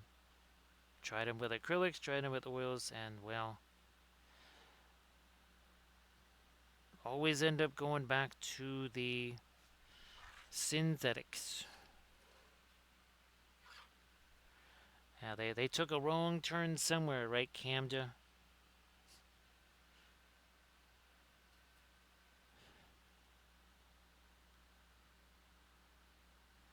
Yep, I'm going to just hit the darker magenta on that for right now. And is there any of our lighter magenta survive? Okay, there's some of this surviving over here. Again, we're Goring. Thanks, Goring. Actually, just about the end of the stream here, because now it's 5 hours.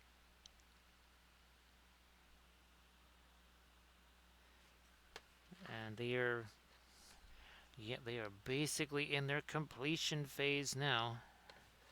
Let me get a little bit of light on these things right here. Denethor, yeah, those are. Well, it is nice again. The whole point of the golden maples is to use those so that these last longer.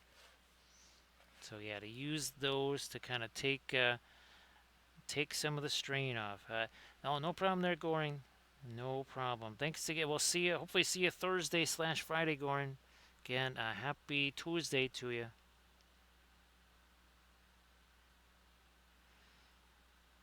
And again, it will be some 2D art on the next stream.